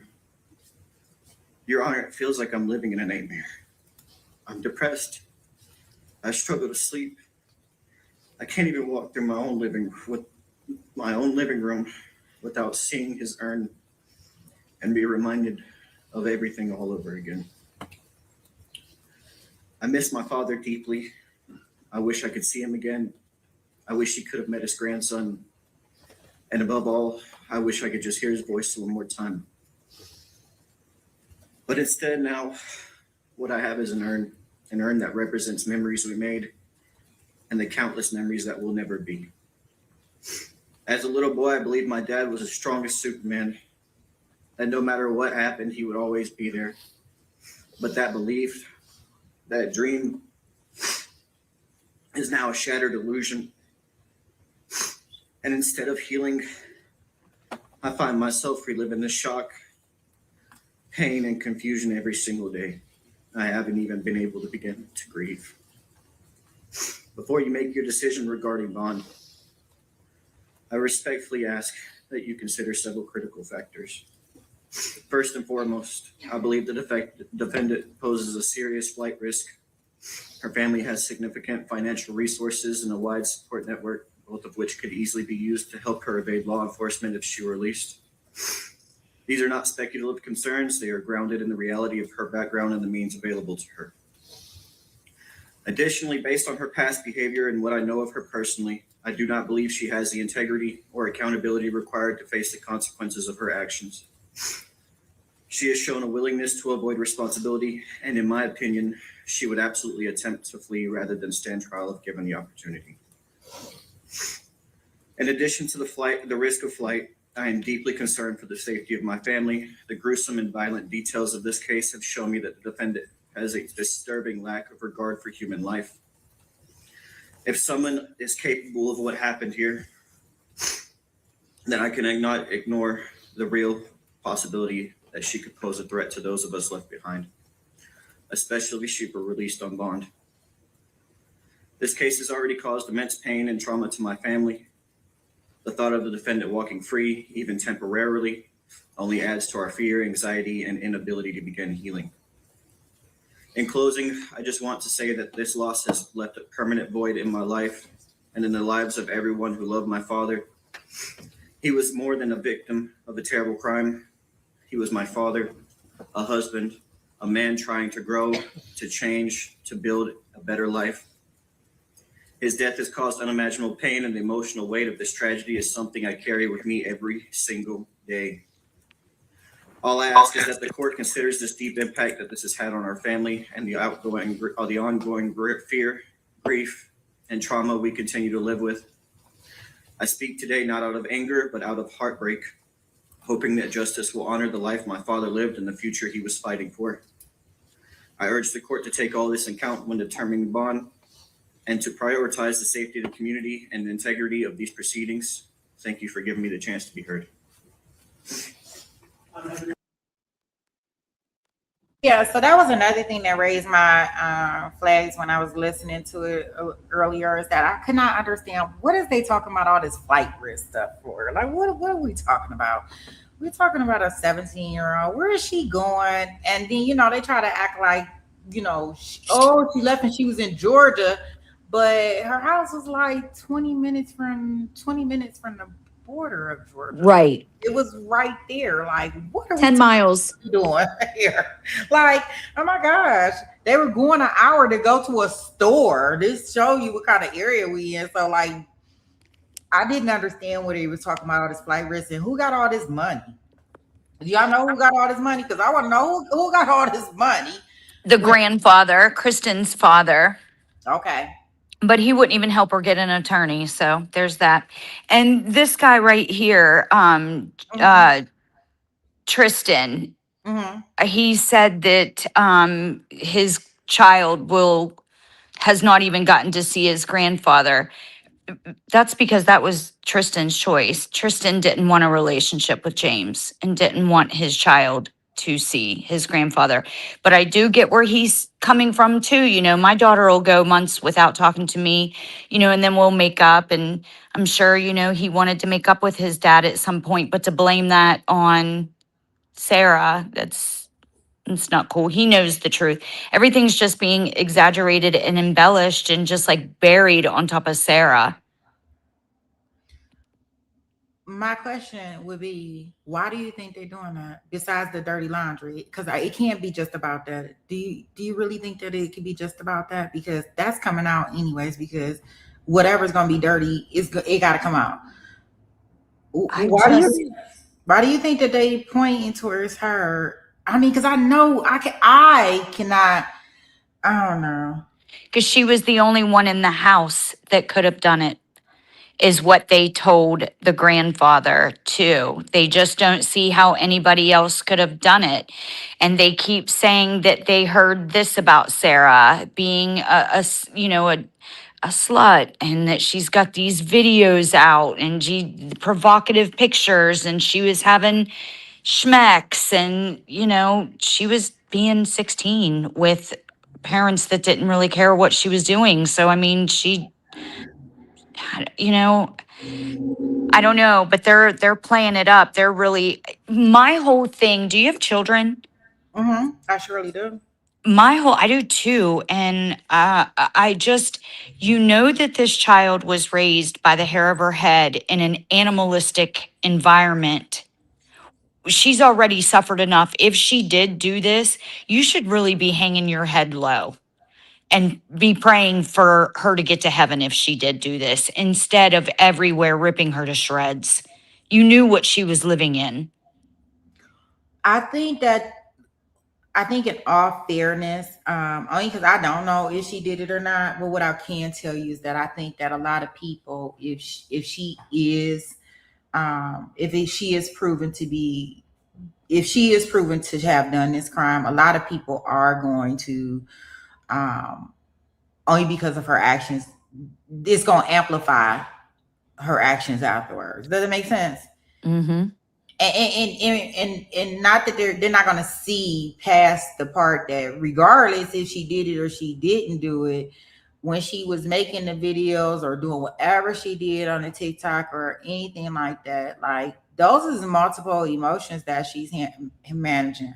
right? So if she did it, she may be managing the emotion like she want her mom back. Like, what the hell did I just do? Kind of emotion, right? And that's what the outpour on TikTok. So I think two things can be true when we thinking about that. But in the same token, that the majority of society is not going to look at that way. And if she is, they're going to condemn her forever. They already doing it for the TikTok videos, right? Mm. And for her being just arrested and allegedly being, But think about it. Like, what 16-year-old can keep their mouth shut this long and being in isolation during the holidays? Nobody around. You really don't think she would have cracked by now? And if she was a psychopath, like they're saying, like she's got these mental illness problems, you don't think the guards are seeing that? Like, I mean, I'm not sure. I'm not sure if she would. I don't know. I really don't know. I really hope that I am one of them people that if she is guilty, they need to prove it beyond a reasonable doubt. And I'm talking about, I'm like almost beyond a reasonable doubt. Like, I don't even know if I can really work with circumstantial evidence, even though they say it worked, but whatever. Not in my mind. But unfortunately, we're not in the court. Because if I was in the court, it'd probably be a whole bunch of people getting off. But I'm so sad. I think way out of the box on most of this stuff. So they would have to, they gotta really give me the who, what, when, where, and why. And even if they don't want to come in with a motive, I know that's not what they have to do. But I need it. I need to understand why in this circumstance, because it doesn't seem like anything would lead her to do that. I mean, she's about to be 18, but I have seen circumstances on the flip side where it's the same thing and they have done it. Not the same circumstances like far as the evidence, but 17, 18 years old could be out of the house, but instead of being out of the house, they decide to, redrum or unallow their parents for whatever reason. I have no clue. So it just I don't understand it. And they say most times, because of the way our mental mind works, when we're not actually doing these things, that we wouldn't understand it. Like, she probably doesn't understand it either. But how heartbreaking to have to be dealing with your mom's death and then to be accused of killing your mom. There's somebody in the chat by the name of Serenity that has just said that, to her understanding, the parents started making meth again. It's funny that she says that, because Sarah said when she got up to go to the bathroom, she smelled something funny and she got mad. She thought her parents were getting high again. And she went back into her room and called her boyfriend, upset about that. And here it was the gunpowder that she smelled. Yeah, So. because if there was meth being made, they would have seen that, right? When they came out There was drugs taken from the home. Oh, okay. So there were drugs. Okay. There were drugs and money that was taken from the home. James was allotted medical marijuana, which is really strange to me thinking about that. The man has a heart machine. How is it okay to smoke anything with a heart machine? But hey, the state of Georgia seemed to think it was okay, right along with his doctor.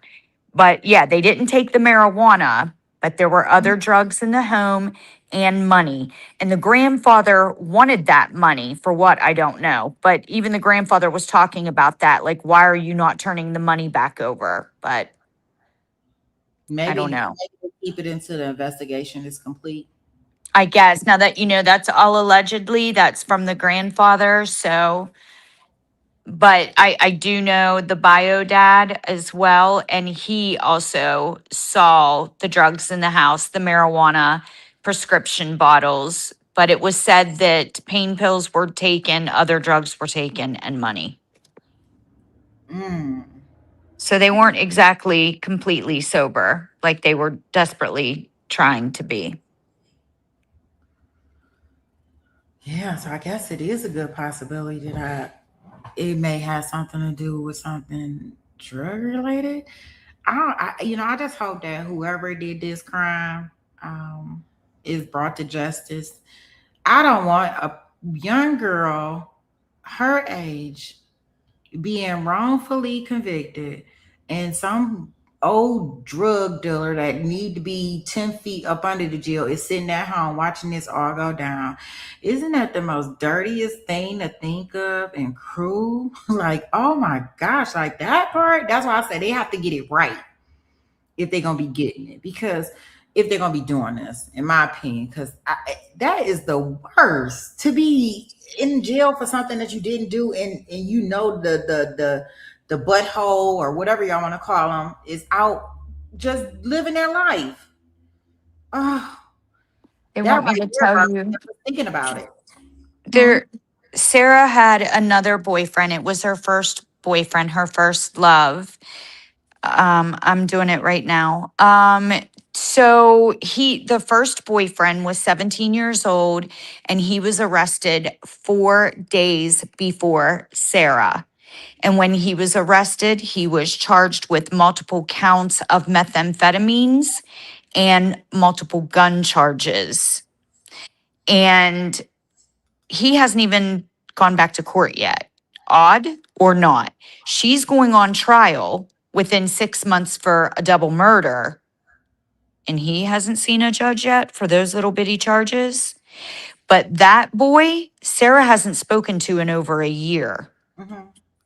And I want to tell you guys too, as far as motive goes, Jamie and Kristen never worked. They don't have any money. There's no life insurance. There's nothing.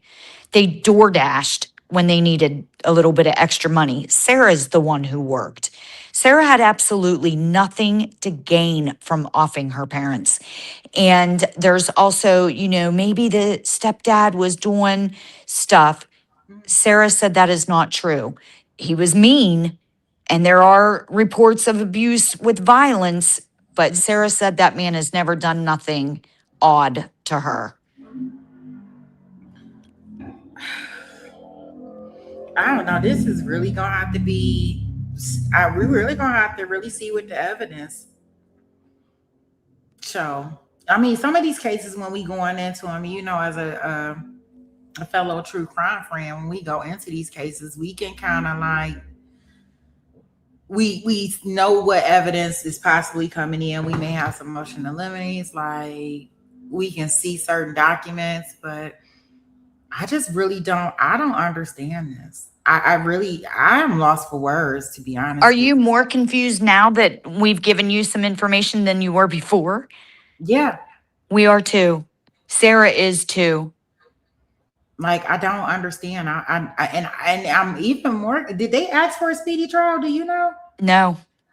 Or the judge I think the judge just speeding it up? Because he was like, I know at the end of this, he gonna say something. And the judge wants it because of her age. I'd be like, slow down, sir. Yeah, they tried. LaToya tried. He denied it. And I know some people would like for a speedy trial because that means that the state, whatever evidence they have, they better have it together. Because if not, then they're gonna be in a whole mess. But with that being said, I know the judge did say that they could file some motions at the end of this hearing when I was listening. And I'm like, gosh, nobody filed nothing.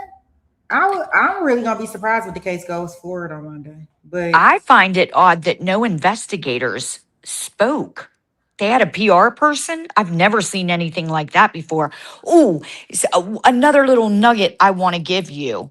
There's no body cam. There's no body cam. None.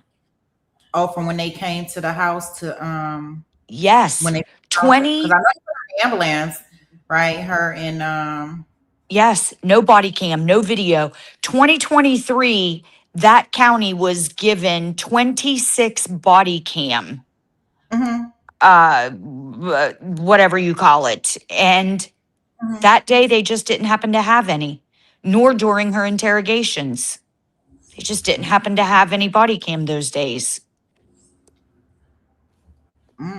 And not even not the 4-hour one? I don't think so. I don't think so. I'd have to ask Katie about that. But there's no body cam footage in the discovery. And that was something that LaToya was complaining about. Where's the body cam footage? Yeah, or did she even have her rights read to her? Because I know the dad was like, well, hey, I left out of there and I went outside. They offered me to go, smoke or whatever the case may be and get some fresh air. He said he left out of there and he was like, he came back and they was talking to her again. But then I heard that in Georgia, they don't have to have an adult in the room or something. Somebody was putting in our chat. So They do have a recorded interview in Discovery, Critical True Crime says. Oh, okay. That must be the 4-hour one. It has to be. Yeah. Because that's the only one that I know that they actually kind of did. Besides, because they did a 4-hour interview from my understanding. They let her go back with her dad, and then they called like the next day or so and was like, look, you're gonna have to bring her in or we. So what do you think? I wonder what could have even happened in that interview. What did she say? I'm just, I know the dad said he was in there for most of it, but what could she have possibly said that made them? Sarah was in a state of shock, a state of panic and afraid for her life. And this is a child that has suffered abuse from the time she was born. Mhm. And real abuse started at 6 years old for her. And then we have court documents from when she was 11, and there were pretty bad things written in there that she had gone through. This child's brain is gone. And I don't know if you've ever done, or if there's any doctors in the chat, or when you are surrounded by methamphetamine smoke for years, just imagine what it does to your brain too. So, and then your parents are murdered and then you're arrested for it. I'm sure she wasn't making much sense. And to top it off, she's a child. So I don't know. Obviously, we do have some. I don't know. I don't know, therapist. You have any thoughts on that? I don't know anything about that. I know I got my therapist. And then I got Dr. Rachel. She's not in this chat today, but they will probably know better. I have no clue on the effects of any of that stuff. As far as your mental mind, but I can only imagine from. Just it's like you almost getting high. Yeah. Methamphetamine stays in the paint in your walls for years. Really? Your carpet, your furniture, your hair, your skin. If you even touch meth, it goes through your skin. Wow. You should know all this living out here in Arizona. No, I don't. Look, Breaking Bad. Look, I watch Walk Baby Love, and I'm talking about like I love me some Walk. I used to call him Walk Baby Love. We watch Breaking Bad all day long, and I still don't even understand. Besides all the scratching, I did not. All I remember seeing them do was a whole bunch of scratching, and that was enough for me, baby. I was like, what the heck? But yeah, and I heard that, how let me stop. I'm about to get on. I can get all on different subjects. Okay. I'm not gonna do that because I was about to get on a whole nother subject. We about to do everything about the meth. I spoke to that investigator. It wasn't anything to it. I'm coming in on some last minute messages in here. Okay, let's go ahead. We'll go back into the testimony, but I just wanted to kind of break right there and let's go in and see who we have next. I think he's about to get off the scene. No question. Any reason me to hold this witness? Yeah. Step down. Okay. Thank you. Judge said has one more witness. Okay, they got one more witness, guys. Kelly Brown. Kelly Brown. And they'll be reading a statement on behalf of the 12-year-old son of James Brock, his name is Jaden Brock, J-A-Y-D-E-N. Thank you. Good morning.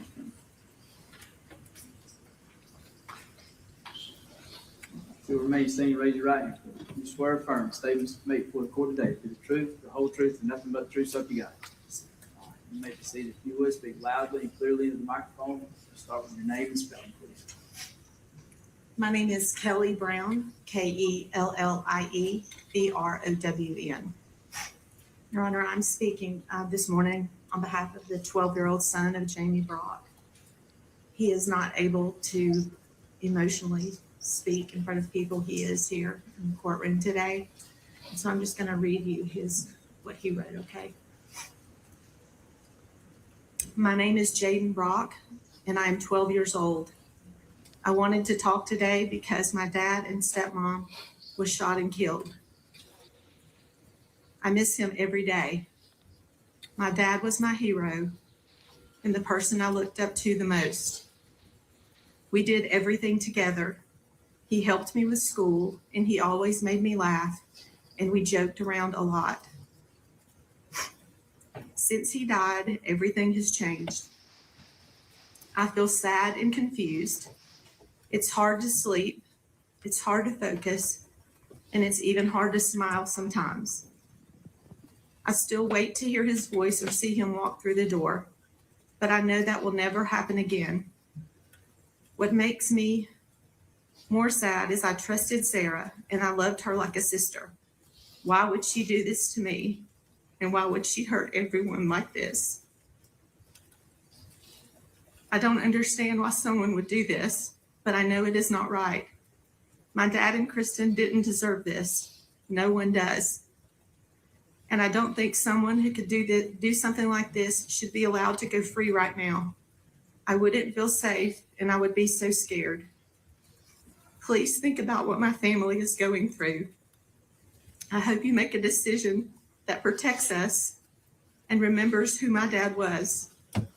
A good man, a loving dad who didn't deserve to die. Thank you for listening to me. And that's his statement. I don't have any other questions.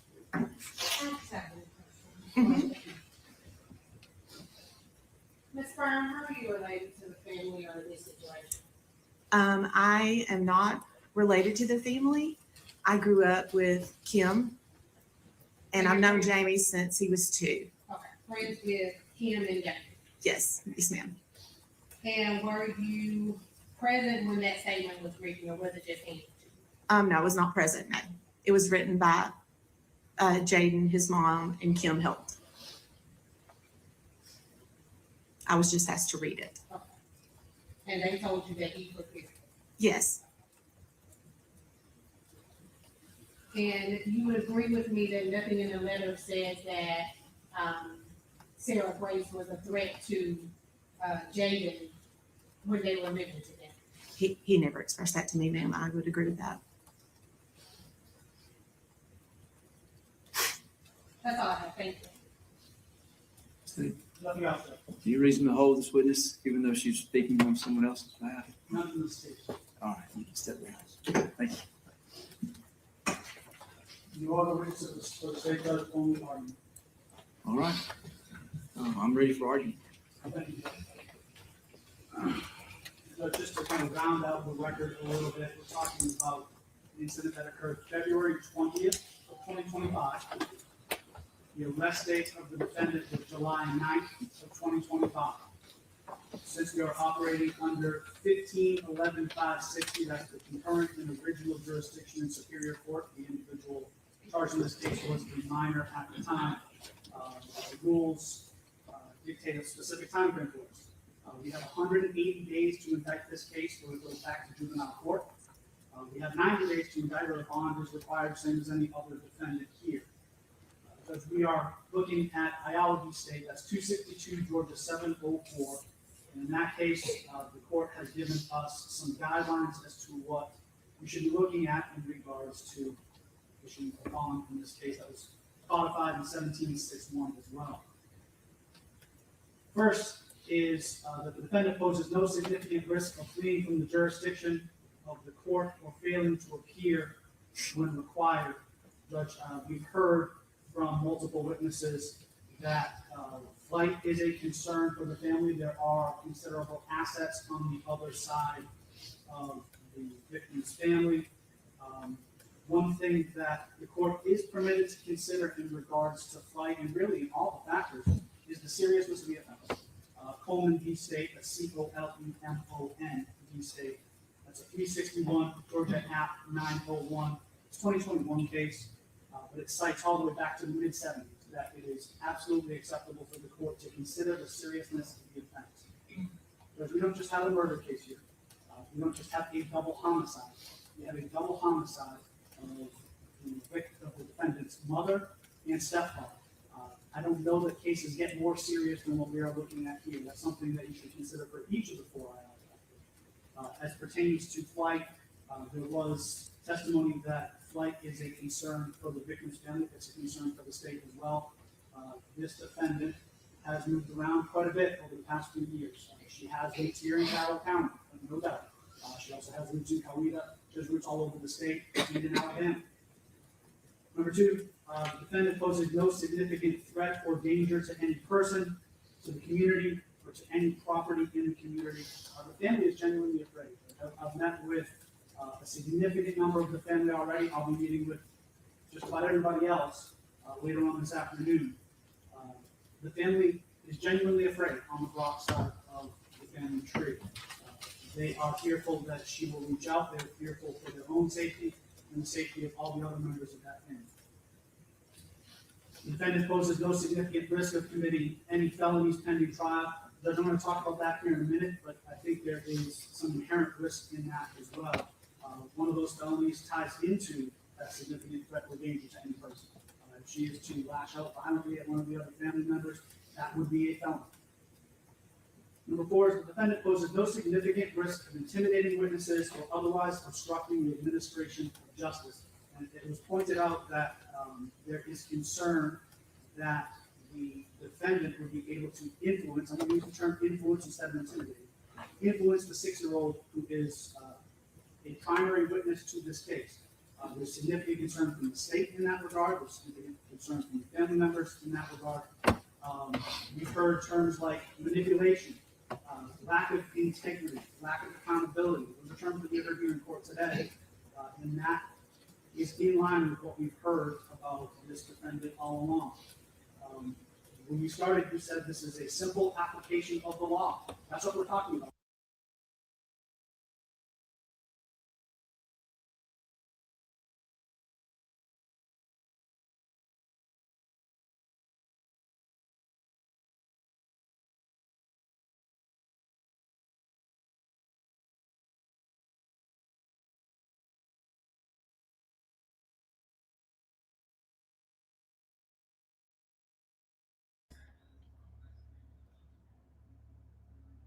Let me show y'all this real quick. I only stopped it because y'all know if I see it, I got to show y'all, especially if we online. Let me see. Can y'all see it? Let me see. I probably got to make myself bigger. Wait a minute. Let me see. Can y'all see it? Woo, woo. We hit the 8K. Y'all see that? Put your hands up in the air and wave. Get it, girl. Yeah. Hey. And we're moving on up. I just happened to see it. To the east side. Oh.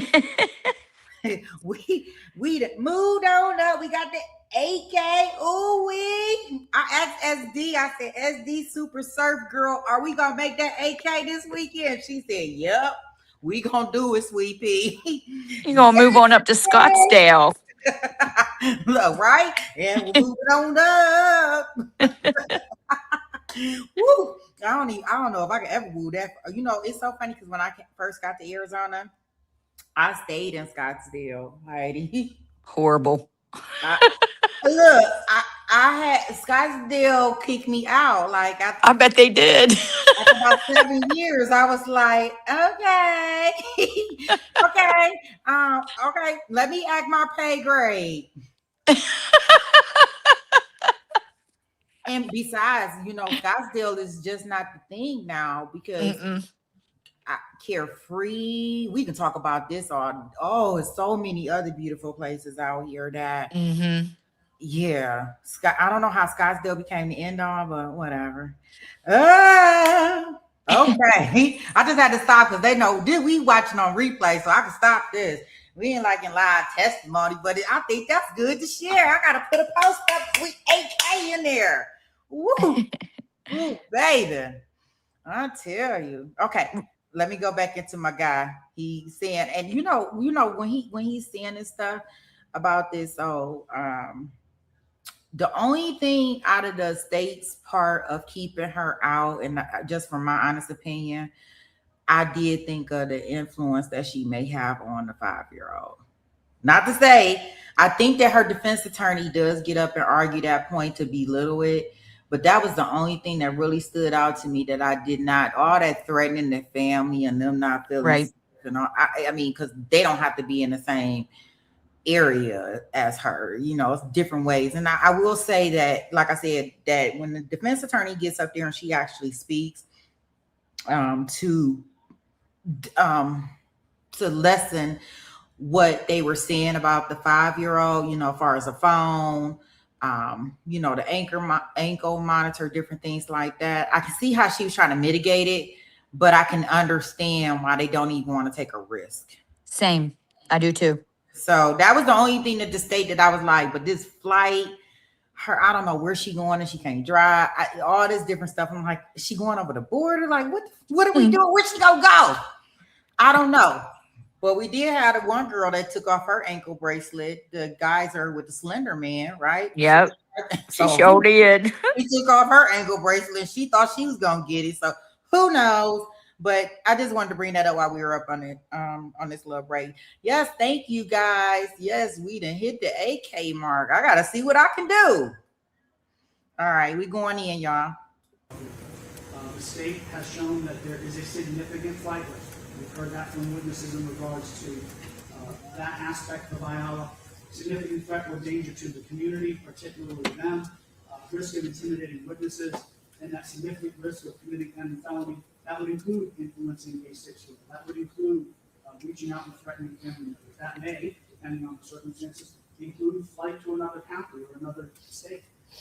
We just think that at this point, this defendant is a poor candidate for bond, and bond should be denied as such. Thank you. Yes.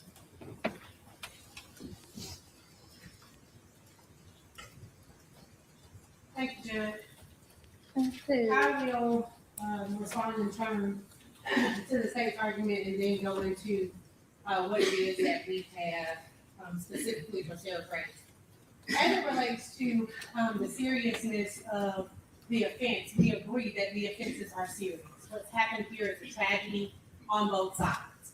And while that is something for the court to consider, it is not one of the IALA factors. We understand that the state has brought the Brock family here to voice their concerns. But what is particularly alarming to me is that they have not considered the Nolan side of the family, which would have been Kristen's family. And Kristen's family sits in support of Sarah Grace. And so there are two victims here. While there are victims on the Brock side of the family who voice their concerns for their safety, there are victims of family members who are on the Nolan side of the family who have not voiced that same concern. As a matter of fact, they're here in support of her and willing to have her live with them. The grandfather, who is Kristen's father, Sarah Grace's father, all can live, Sarah Grace can live with them. Multiple people have said that Sarah Grace was invited into their home and they're not even family. So they're willing to have her be a part of their household.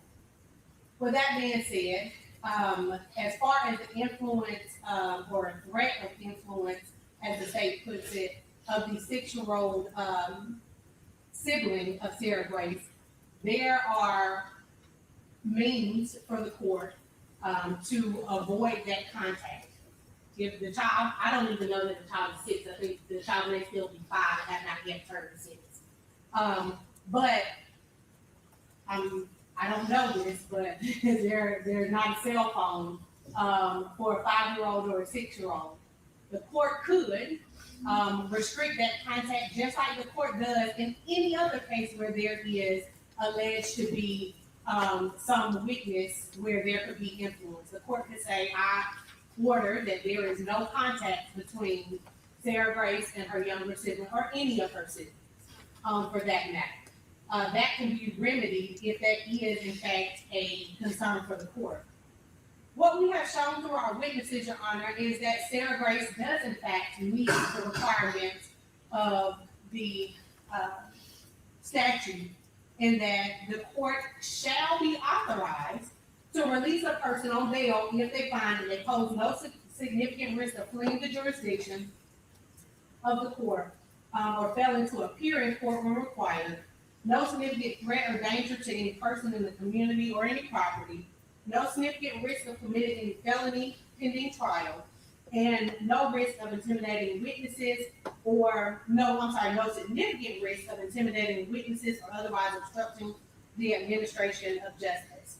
As it relates to the financial resources of the family, there has been no testimony as to what those resources are. Just that the Rock family believes that the Nolan family or Kristen's family has these grand resources in some regard that could assist Sarah Grace in being a flight risk.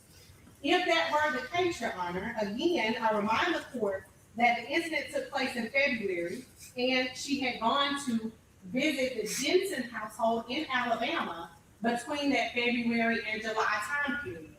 If, for some reason, there was to be this enlightenment that I should run, there was ample opportunity at that time. Caitlin testified that Sarah Grace had never asked her to hide her or take her to Alabama permanently or anything like that. In addition, there was testimony as well as documents for the court admitted into evidence that Sarah Grace does not have a driver's license and that it would be better if she not drive. And she doesn't have her own personal vehicle or access to a car. And so the flight risk for a 17-year-old at this stage with no driver's license and no meaningful way to get around in that regard to be the significant flight risk, I think just isn't met. As it relates to a threat or danger to any person in the community, nobody indicated that Sarah Grace was a threat or a danger prior to this incident happening. And what we know is that hindsight is 20/20, and they're looking back on what they believe happened. And we assert Sarah Grace's innocence, and she is presumed to be innocent as she sits before the court. Is that they are looking back saying if she's capable of doing this, then she must be a threat. But that does not muster what is required to be a significant threat or danger. There's no indication that she has access to any firearms. Further, the court could order that she not have access or touch or be around or in the home with any firearms or anything like that. As it relates to a significant risk of committing any felony pending trial, that is typically put into the mix when there is a significant criminal history. Investigator Rogers testified that there was no criminal history before Sarah was arrested for these crimes, and there was there was documentation as to the GCIC that was admitted in defense bond exhibit 1. In addition to that, Your Honor, she poses no significant risk of intimidating witnesses or otherwise obstructing the administration of justice, other than Ms. Brock's feeling that she may be an intimidation to the 6-year-old. There's been no evidence, no testimony about there being any type of intimidation that has gone forward from this. Just that they believe she may be manipulative And I understand that emotions are high, and that's what the Rock family believes. But again, I remind the court that the Rock family is not the only victim's family. There is the Nolan family as well, who do not share those same sentiments. Your Honor, in addition to those IALA factors that are in subsection E1 of the statute, there is subsection E2 of the statute that requires that Your Honor consider the purpose of bail. And we have the purpose of bail is given to us in IALA, which is the purpose of pretrial bond is to prevent punishment before a conviction and to secure appearance in court. There is no indication that Sarah Grace would not be here for any appearances in court. She has several people who are willing to bring her, who testified that they would be in charge of that. And also to prevent the punishment before a conviction. Again, IALA that the state cited is very clear that the most fundamental premise of our criminal justice system is that a person ought not be punished for a criminal offense until the state demonstrates guilt beyond a reasonable doubt. IALA goes further to say that unless the right to bail before trial is preserved, the presumption of innocence secured only after centuries of struggle would lose its meaning. So that is the purpose of pretrial bond, is to preserve that presumption of innocence, which Sarah Grace enjoys at this moment. She is cloaked in the presumption of innocence, unless and until the state can prove her guilty beyond a reasonable doubt. That beyond a reasonable doubt standard is not met at this bond hearing. I know that the state only has the burden of persuasion in this bond, and we have the burden of production. We have met our burden of production, Your Honor. As it relates to her ties to the community, I do want to call the court's attention to Dunn v. Edwards, and that is 275 Georgia 458. It is a Supreme Court decision. 275 Georgia. 258. I have a Thank you. copy for the court if I may approach. Yes, ma'am. Thank you. And that discusses what is required as to the burden of production on the defense as to ties to the community. In a murder case, the defendant was charged with malice murder.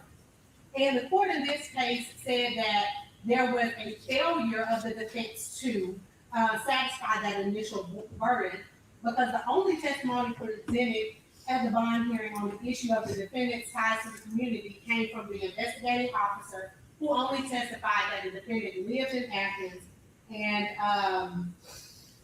that was it. There was no evidence that the defendant had continuously lived in Athens for any significant period of time and had any significant involvement with family, friends, or institutions in the community. That he had a job history or that he had a reputation for reliability. Here, the defense has presented those things. So we present Dunn in juxtaposition or in a distinguishing way, and that we have produced several witnesses, 6 to be exact, as well as 8 letters of support showing her ties to community through family, friends, also institutions in the community. We have the Catholic Church, the pastor of that church coming to speak on behalf of Sarah Grace, saying that they would be willing in any way to facilitate her being able to get bond, whether that meant staying there, facilitating somewhere for her to stay. Ties to the community for a juvenile is a bit tricky, for lack of a better term. A juvenile has to go where their parents make them go.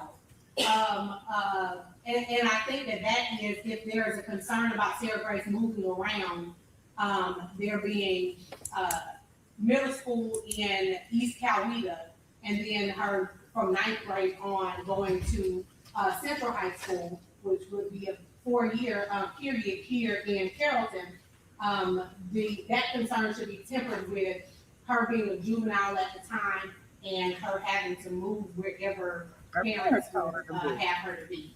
Right. So that is the demonstration of ties to the community.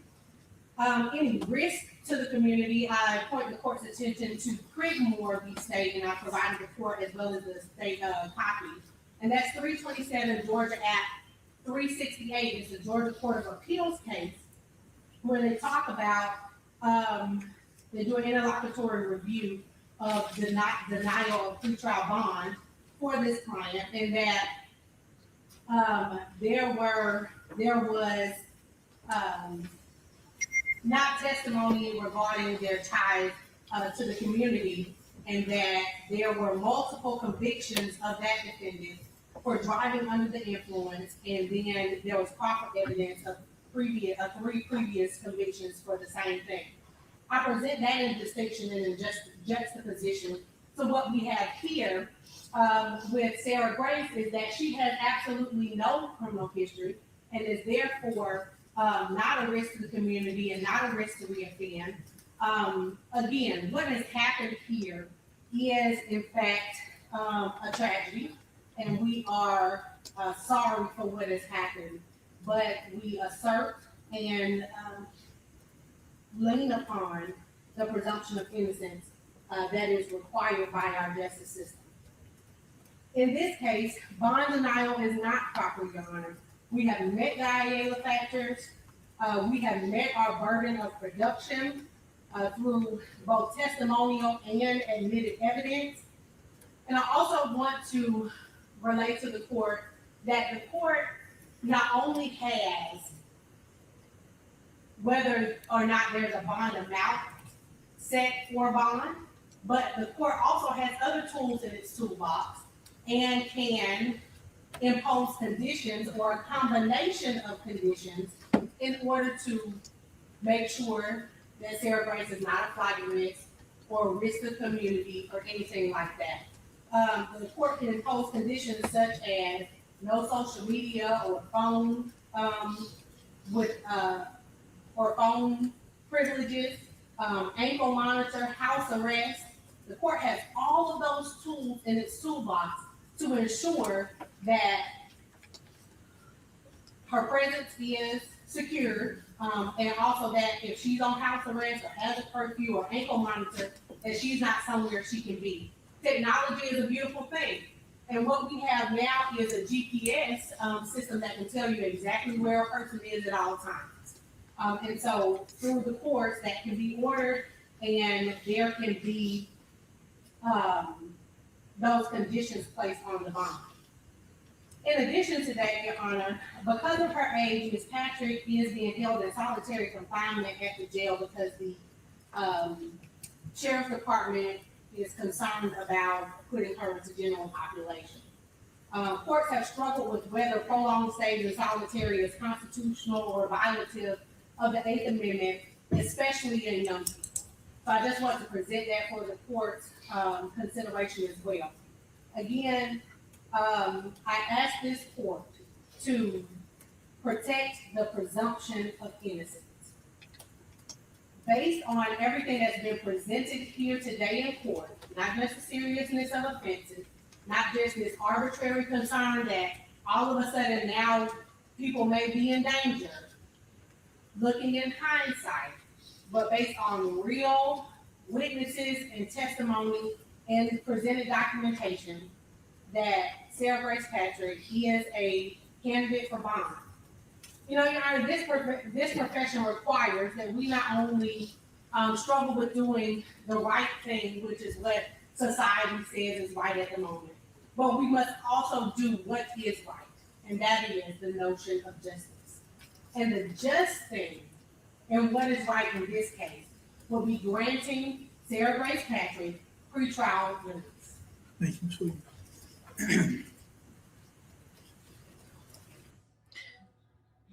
They do a rebuttal. Just very briefly, Judge. Oh, they do. Let me listen to their rebuttal. Issues I want to be clear for on the record. Our office, as we do in every case, did reach out to the victim's family on both sides. It is my expectation that I will be meeting with the Nolan family later on this afternoon, as soon as we are done here in court, to talk to them. They are victims in our case as well. We have a different posture in terms of the guilt of the defendant, but that is something that we do with every single case. So the fact that the line has kind of been drawn in the sand, the state must reach across that line either way, then we would do it even if we weren't statutorily required. I know that there are victims in this case. They are hurting, and we will do everything we can to help them as well. Judge, as pointed out by opposing counsel, Ayala v. State is the case on point. And opposing counsel is correct that their burden generally, to kind of put a very simple broad brush on it, is that they are to only really proffer towards the community ties. They've done that. I don't doubt that she has ties to the community. I don't doubt that the defendant has people who care about her. She has a flight list. We need to specify that they own so much land, and if they have different business holdings, we don't. The testimony is clear that they have the assets to send her out of state or even to far away places farther than that if it was necessary. She is a flight list. That is the state's position. She is a flight list. And the other factors that we've talked about, the family is genuinely afraid. We always operate in hindsight in cases like this. No one ever knows that someone is violent until they are violent. That's why the family is scared at this point, because now, in their eyes, the defendant has shown her true self, who she really is. So, of course, they would be fearful now than they would be before. We did hear some testimony regarding disciplinary issues and the fact that this individual has had to attend an alternative school. This was a loving family. This was a caring family. They were working with her to get her into a position where she could have a fruitful life, and we ended up where we ended up. As far as the issues regarding what's going on in the jail, that's an issue for the sheriff's office. I know that they are prioritizing her safety at this point. I don't think it will be forever if she is in isolation. And as far as all the other factors, Judge, I just think that we need to apply the law to all of the testimony that we heard here today. She's just not a good candidate for bond at this point. She is a flight risk. There's risk to intimidate witnesses. The state had met its burden as well. We just think that this individual should be denied bond at this point. All right, thank you.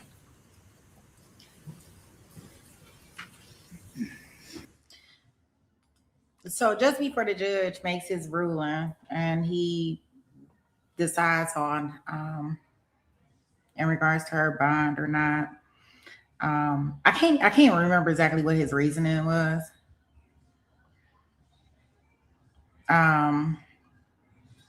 So we about to listen to what he say. I can't remember what he said, but I'm assuming like it's like a fine line in regards to this. But I'm glad that he able to bring it. I think I'm glad. I hope I'm glad. I'm keeping my fingers crossed on this one that he was. That they're able to bring it to trial so quickly, because we don't want anybody sitting. I'm telling y'all, we need to have transitional jails. Like, I don't want her to be in solitary, but I know she needs to be kept away from the other population.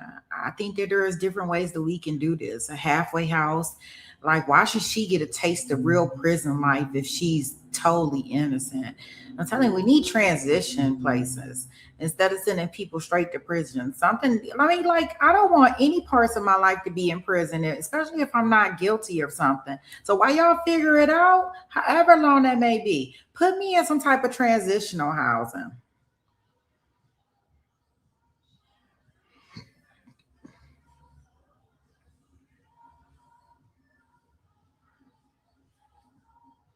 Yeah, and I think he's going to tell us how the state made their burden. So we'll go chime in. Tasha, did you see my message back to you? Oh, well, I definitely, if you able to email me, I would love to know the jury makeup. It's nothing like having boots on the ground to tell us what the jury makeup is. And that'll be the next portion that I'll cover before with our stream of what I'm thinking. Yeah, email me. I want to give you my cell phone number because I would love for you to, because we'll be live.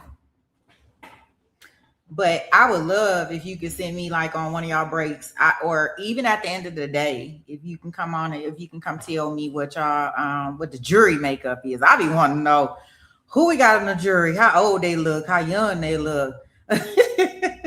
That's what, and I'll tell you what I'm thinking for the perfect jury before we get off strain today. You say, "Hey, sweet pea, you got it right. We might have a winner."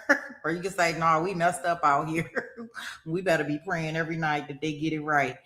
Okay, let's see what the judge says, and then I'll go over what I'm thinking that we need to be looking for as far as a jury. And it's kind of touching on something that Heidi was speaking on earlier in regards to that TikTok thing. So I'll let you know what I think. Not that what I say matter. Like, I'm not a person that knows how to pick a jury, but I'm going to definitely try.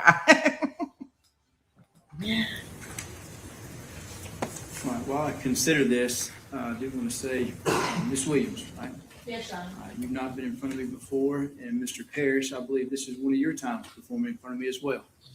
I commend both of you for being professional, and I look forward to working through this case with both of you. Thank you.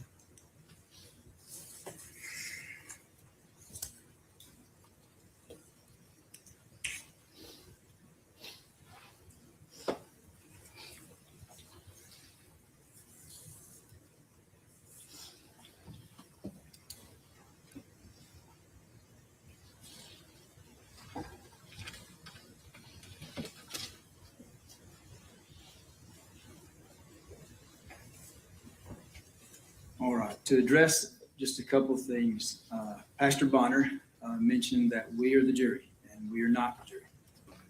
My job as a judge is simply to make sure that the law is followed and that court is done in a fair and just manner. That's my role, to make sure that everyone follows the law and that everyone stays within the rules, and I make sure that that's done. We are not the jury. And as of right now, Ms. Williams did correctly state the law that this is not the trial, and it is not the burden to prove her guilt beyond a reasonable doubt today. That is not who we are. And for those that are here, I don't want y'all to misunderstand and confuse the burdens and think that's where we're at today, because that is not where we are. On a motion for bond, defense has a burden of coming forward initially with evidence to show that the defendant does not pose a significant risk of fleeing, threatening the community, committing another crime, or intimidating a witness. And then it is the state has the burden of persuasion in convincing this court that the defendant is not entitled to pretrial release. The state has the burden of proving by a preponderance of the evidence that the trial court should deny bail or bond. And there's a vast difference in beyond a reasonable doubt and preponderance of the evidence. Preponderance of the evidence is essentially greater than 50%, or it's just a greater likelihood than the other side. That is vastly different than beyond a reasonable doubt at trial. And I need everyone to understand that. My job is to evaluate the witnesses, weigh their credibility as they testify before me, and apply what the witnesses have said and apply their credibility to the law the best I can. Make sure that I've covered what I needed to and what I've heard from several folks. All right. With that being said, and listening to the witnesses here,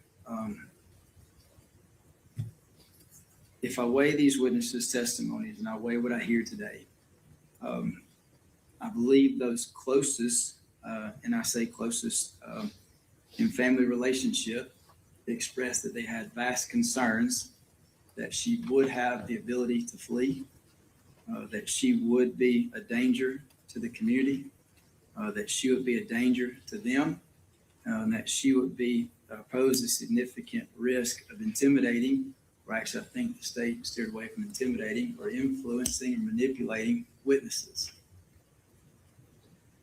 By finding that, I find the state has met their burden today by preponderance of the evidence. And Miss Patrick, because of that, I'm bound by the law, and I do not believe that you would be a proper candidate for bond at this time. With that being said, here's what I want to tell you. Very recently, the Judicial Council of Georgia recognized our court as being a clearance rate excellence award recipient, which means that we are very up to date on our cases and we take great pride in moving cases quickly. I do not want anyone to sit in jail unnecessarily. So what I would like to do is go ahead and give you future court dates. And I'll explain this, Ms. Williams, a little bit, because again, I know you're new to being in front of me, but I would like to go ahead and give you some future dates for your case.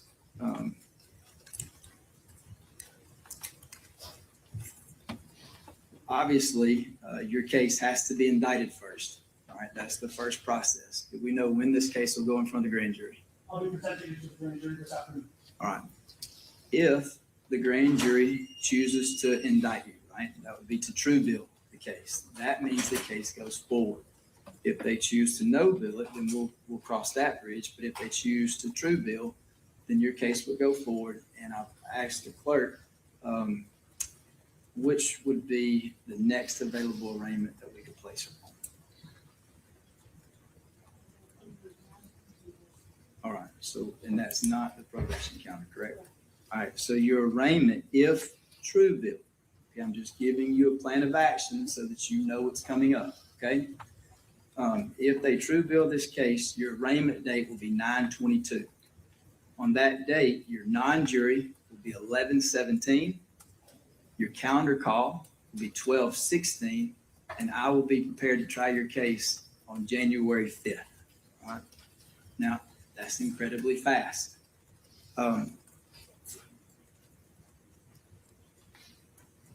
State and defense. I'm completely aware that y'all may ask for continuance based on those timeframes. I'll need y'all to do that formally. There's a lot of interest in this case from both sides. And defense was right. Justice needs to be done. And no matter what decision was made, someone is going to feel as though justice was not served today. That's just the truth. If I would have granted bond, there would have been a large group that said justice was not done. If I deny bond as I'm doing today, there's going to be a large group that says justice was not done. That I can't avoid. But what I can do is give this young lady speedy justice. And that's my purpose. Again, my role is to make sure the law is followed, and I do the best I can to facilitate that. So I will be ready.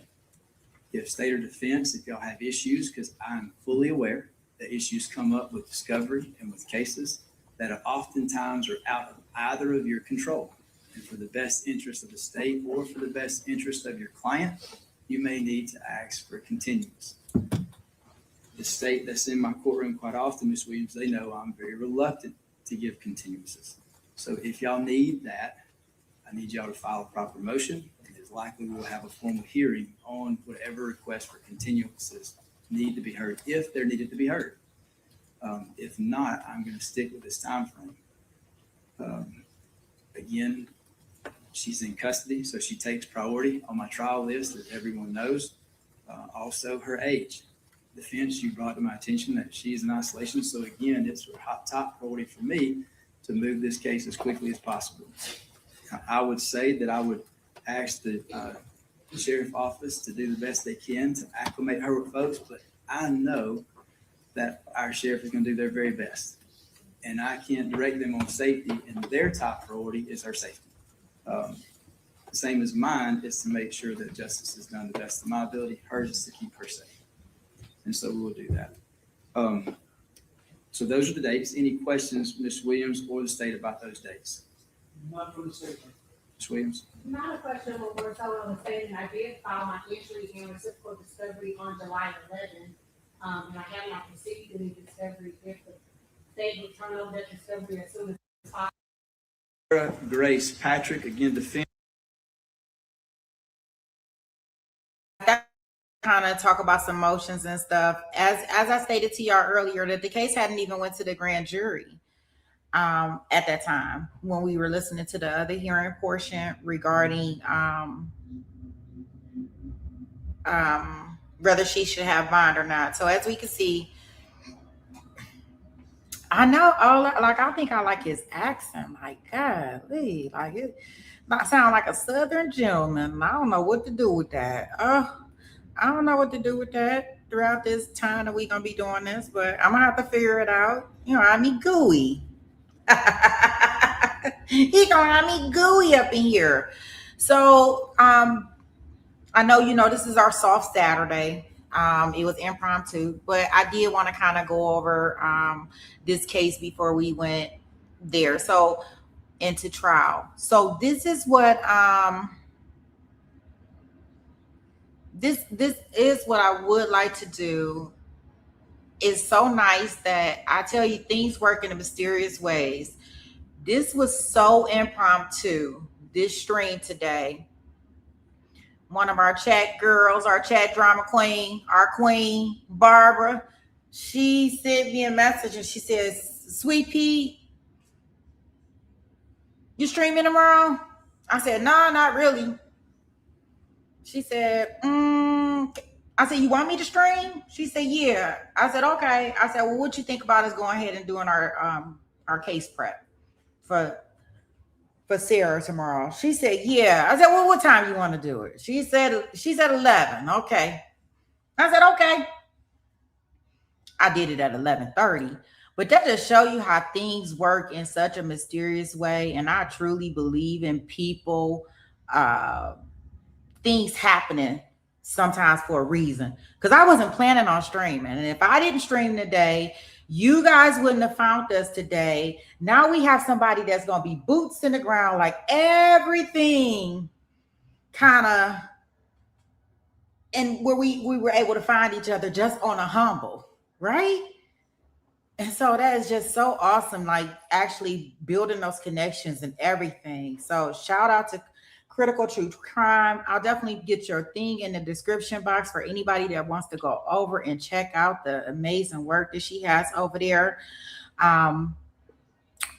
Tasha, yeah, if you can, I got your message. I sent you my message. We got a connection there. It's nothing like having boots on the ground. I don't want to do court TV. I want you to tell me. I want you to tell me who the cougher. I want to know who the courtroom cougher is, because we're going to have a courtroom cougher, and I want to know who's going to be coughing in our feed. Sweetie, I don't even know how I found you. I don't even know who it was, but somebody said, "Hurry up and click on this." And then I sent it to a bunch of other people, and now here we all are. I don't even know how I found you. God is so good. I'm telling you, it's just amazing how it just works. Because I'm telling you, like this, that's why I was sitting up here doing my mommy duties, because my baby had a hair appointment, so I had to blow her. I'm gonna be so straight, because she wanted me to come on here at 11:30. We were going to do like 1 or 2 hours and kind of be out, but just how things just kind of like revolve and how everything just happened. It was like, okay, well, it is what it is at this point in time. But how awesome is that? And it all just came from really, like I said, Barbara just sent it to me like last night. Like she missed our stream on Friday yesterday, and she was like, "Can you stream tomorrow?" Barbara is good. Yeah, Barbara is good. Grateful. I know. So this will be our final. This is gonna be my little final segment on this, only because I want to talk about the jury, and you kind of touched on it earlier. So I'm thinking, when they do the process of asking the questions, the voir dire. I want to say voir dire in this trial, of course, it's going to be critical, right? And remember, they were trying to get this case moved, the defense, right? Unfortunately, them citing the court TV thing didn't work, because court TV is everywhere. I don't know. Did y'all know that they did that? I'm pretty sure you knew they did that, right, Heidi? I was like, oh no, come on now. Yes. We ain't gonna be able to do that. Ain't gonna work. But I wonder how is it gonna go when they do this process. And just speaking to when we're talking about that TikTok team portion, What is that jury makeup gonna look at like? And I was thinking as we were talking about it, and you was like, well, hopefully they have some young people that understand that this is what they do these days. I think that that's going to be important, but I just don't know if I think that they can explain this away. Like, I think that the defense, if they have to, without putting her up there, I think they can get some experts or somebody to come in and explain that part away. LaToya is not scared at all. I'm not saying that she's laughing at this, but it is quite laughable what this mountain of evidence is. And and I just want to make sure, that whatever jury we get, as far as that, I just don't want them to hold that part account. So I'm pretty sure those questions that they ask the jury when they doing the pool versus to like as far as what they know about the case, can they be objective? They're going to probably ask them what's their usage and how much they do social media sites, right? What are their opinions on social media? What are their opinions on teens in their social media usage? I think that that's all going to be very good questions that they're going to ask in regard. At least I don't know what the defense is going to ask, but I think they're going to have to ask those questions in order to determine who they should have on their jury to help them. Mm-hmm. Because they're going to have a pool. I don't know how many jurors they're going to have in potentially, but when you were saying these are the jurors that we kind of need, it's going to be up to LaToya and them to really kind of, hone in on that. Oh, don't forget to give LaToya my name, Tasha, while you in there, in case she want to come on here after the trial and tell me how she won this and bagged it. But yeah, I think that that's going to be important for them when they actually asking those questions to different people, regardless of race or anything. I think that that's going to be important. Their usage and their, because it's people like our age that are, well, at least my age. Let me say my age, because I ain't gonna speak for anybody else, but my age, I don't know anything about all these social media sites. Like, I don't know anything about them, but it's some people that really, really, really know that are my age. And I'm like, I don't have time for that. So I think that you can find people like my age that really, really, really know about it. But I don't think it has to be young people on the jury. What baffles me and Sarah is, and Tasha and Katie too, these 11 witnesses that they have. What I was saying in the beginning of all this is nobody really knew them. So I'm curious to see what these witnesses can possibly add as testimony. Tasha in the group was the closest to Kristen at the end. And even Tasha didn't know a lot of the stuff that she's finding out today. Because remember, I told you I've been digging up stuff just as recently as this morning. And Tasha was like, oh my God, like nobody really knew them. You can say, I've been going to their house every year for Christmas. I know them. No, you didn't. And you were only in that house for 30 minutes, one day out of the year, because there is somebody saying that. You don't know them. One person was saying, I've been there for every one of her births. When's the last time you seen her? 3 years ago. Okay. So you don't know. And people like that keep everything secret. Yeah, I can imagine, because they didn't want everybody to know about all that dirty laundry. Let me ask you, did y'all hear something? I know, okay, Tasha said, I'm not on the witness list. My question, do y'all know how many, you say it's 11 witnesses, would that include like, and me, the medical examiner, detectives, wouldn't it, it's going to include those people too, right? Yes. I don't know, okay, because the only thing that they could be extra calling is what, people about their lifestyle, or what would they be calling? Again, like seriously, nobody knows them. Nobody, you personally know, sweetie, out here in Arizona what gypsies are, right? That's basically how they lived. Jamie and Kristen taught them how to steal to get by, manipulate and lie. I mean, that nobody really knew them at all. Really? And Now, Sarah's friends, they Mhm. knew. So there was a few friends like Tasha's daughter. She knew what was going on in that house. The girl that was on the stand, Carrie's daughter, she knew. Carrie knew what was going on in the house. And Carrie grieves every day and feels guilty because she could have done something. But we don't, as parents, we don't want to get involved. But look what happens when we don't. Yeah, it's just so hard to know when to cross that line. Mm-hmm. Being on the outside looking in. So I won't fault anybody so much to Right. only because it's so hard nowadays. It's not like it's a community of people raising kids. Now you may approach somebody parent and tell them something or try to suggest something to them, and they may be down your neck. So it's just a fine line with that. So won't blame that part, but so we gonna be in the courtroom, Monday. I guess it is the wait gonna be over. You say you gonna be on vacation. You going on I'm vacation? watching. Don't you worry. I'm buying that Wi-Fi package. I got T-Maybe. I'll have some service over there in Mexico. Maybe. Oh, that is so cute. I've never heard of it called T-Maybe. It's true. It is. I got the same service. I'm gonna start calling it T-Baby. Oh gosh, I love getting new things. How can you? Listen, I want to say thank you again so much. And it was really nice to meet you. I'm going to hop off of here. Thank you so much for giving Sarah a voice, and all of us that support her, no matter what, guilty or not, we support her. And thank you so much for listening to us.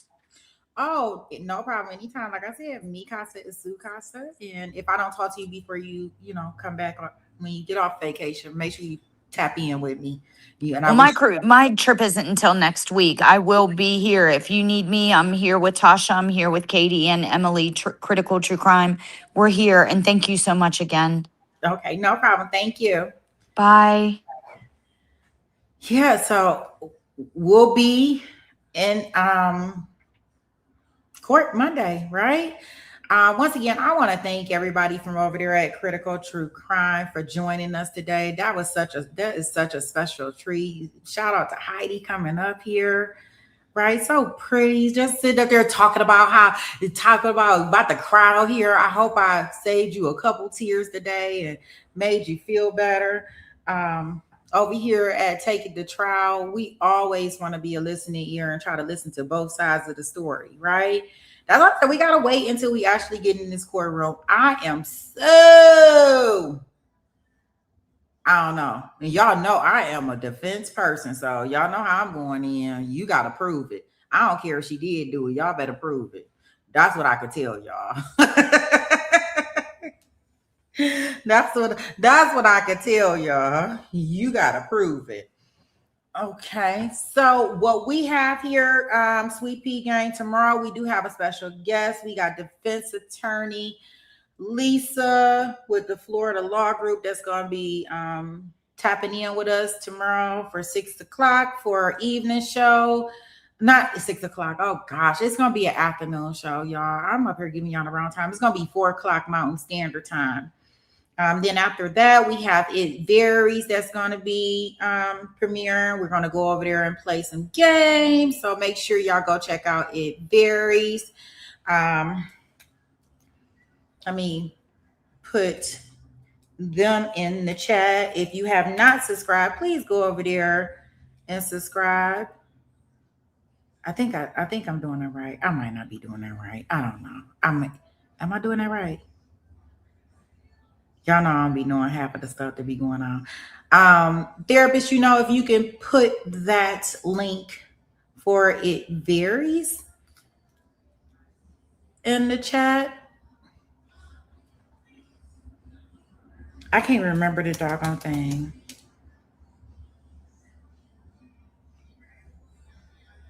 There we go. It's varies. Okay, I gotta put varies instead.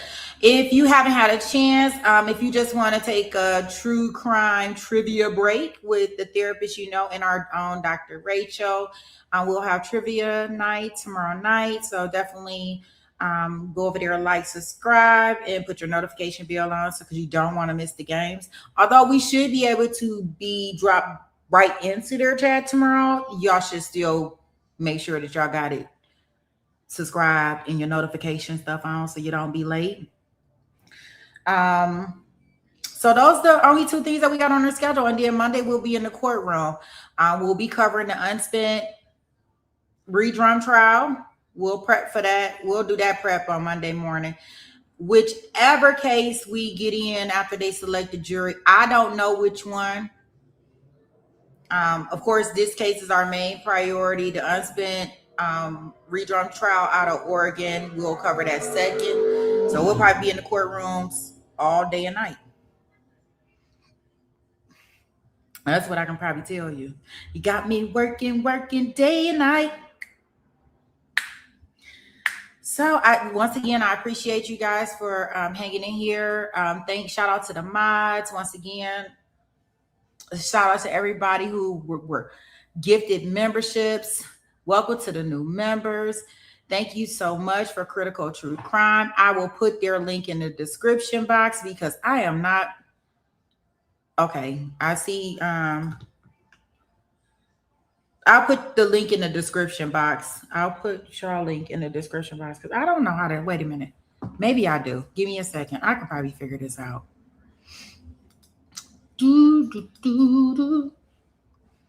Because I had it up here. That's the one good thing. I am that halfway there, God. I can see. So I am going to put y'all link here, and I'm also going to put it in our description box for you guys if y'all want to go over there and do even more of a deep dive and check out any of the information that they have on the channel over there. So you can have that information before we start court. Other than that, I think that takes care of everything on my end, guys. And we will do our take it to trial outro song, right? Oh, anytime, sweetheart. Anytime. I appreciate it. I'm telling you, it was meant to be. That's what I can tell you. Meant to be. All right, my take it to trial crew and all my newbies. Here we go.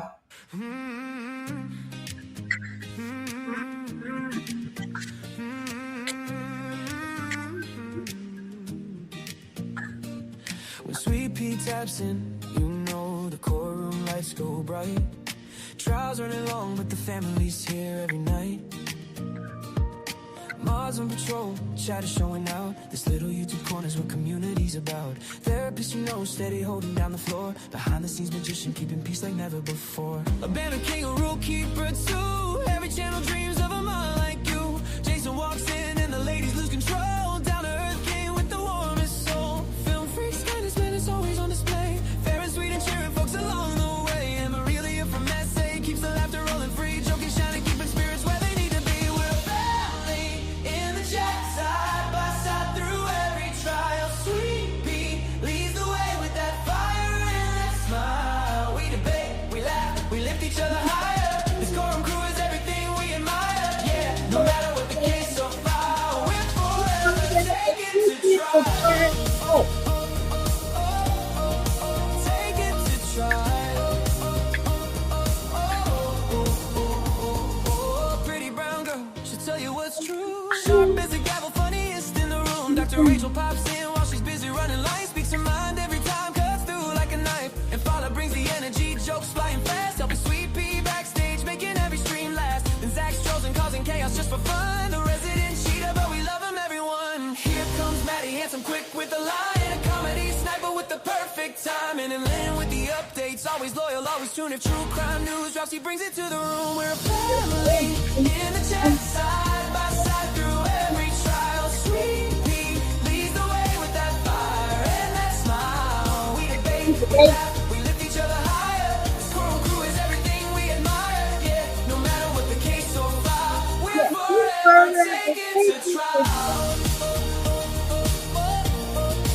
Take it to trial. Shamrock keeps us trending, replay queen. Holding down the algorithm like a machine. Estes razor sharp, loyal through and through. And yeah, she adores chasing nothing new. Drunky the bear with the white cloth way, managing volunteers like she runs the whole land. Cynthia brings inside with take sharp and steady. Donna keeps it real, 911 and always ready. Tilly Bird's the fat queen, receipts on tap. Easy's new, but she blends right into the pack. Tennessee, hard live, try support her with pride. Melly shows up a family for cooking for his dog. A steady carrying presence through the courtroom fog. In Brooklyn in the house, always bringing that spark. Lighting up the chat like a shout in the dark. Baca loves her gram, speaks truth when it's time. Micrograms with metaphors straight up sublime. Barbara biggest supporter, heart kind and vast. Looking for missing kids, hope to truly last. Only fan from Singapore, flag name but sweet. Still shows up with love every time he takes a seat. And even the part-timers keep this place alive. Curvier, Irish Amy, Capri Law, Hellcat, our tribe. Hearts wide open, stories shared, holding space because we care. From every corner of the world we climb to spend these nights together, one trial at a time. We're a family in the chat, side by side through every trial. Sweet Pea leads the way with that fire and that smile. Mods and shadows, yeah, this love is something rare. A courtroom crew with hearts beyond compare. No matter what the case or file, we're forever taken to trial.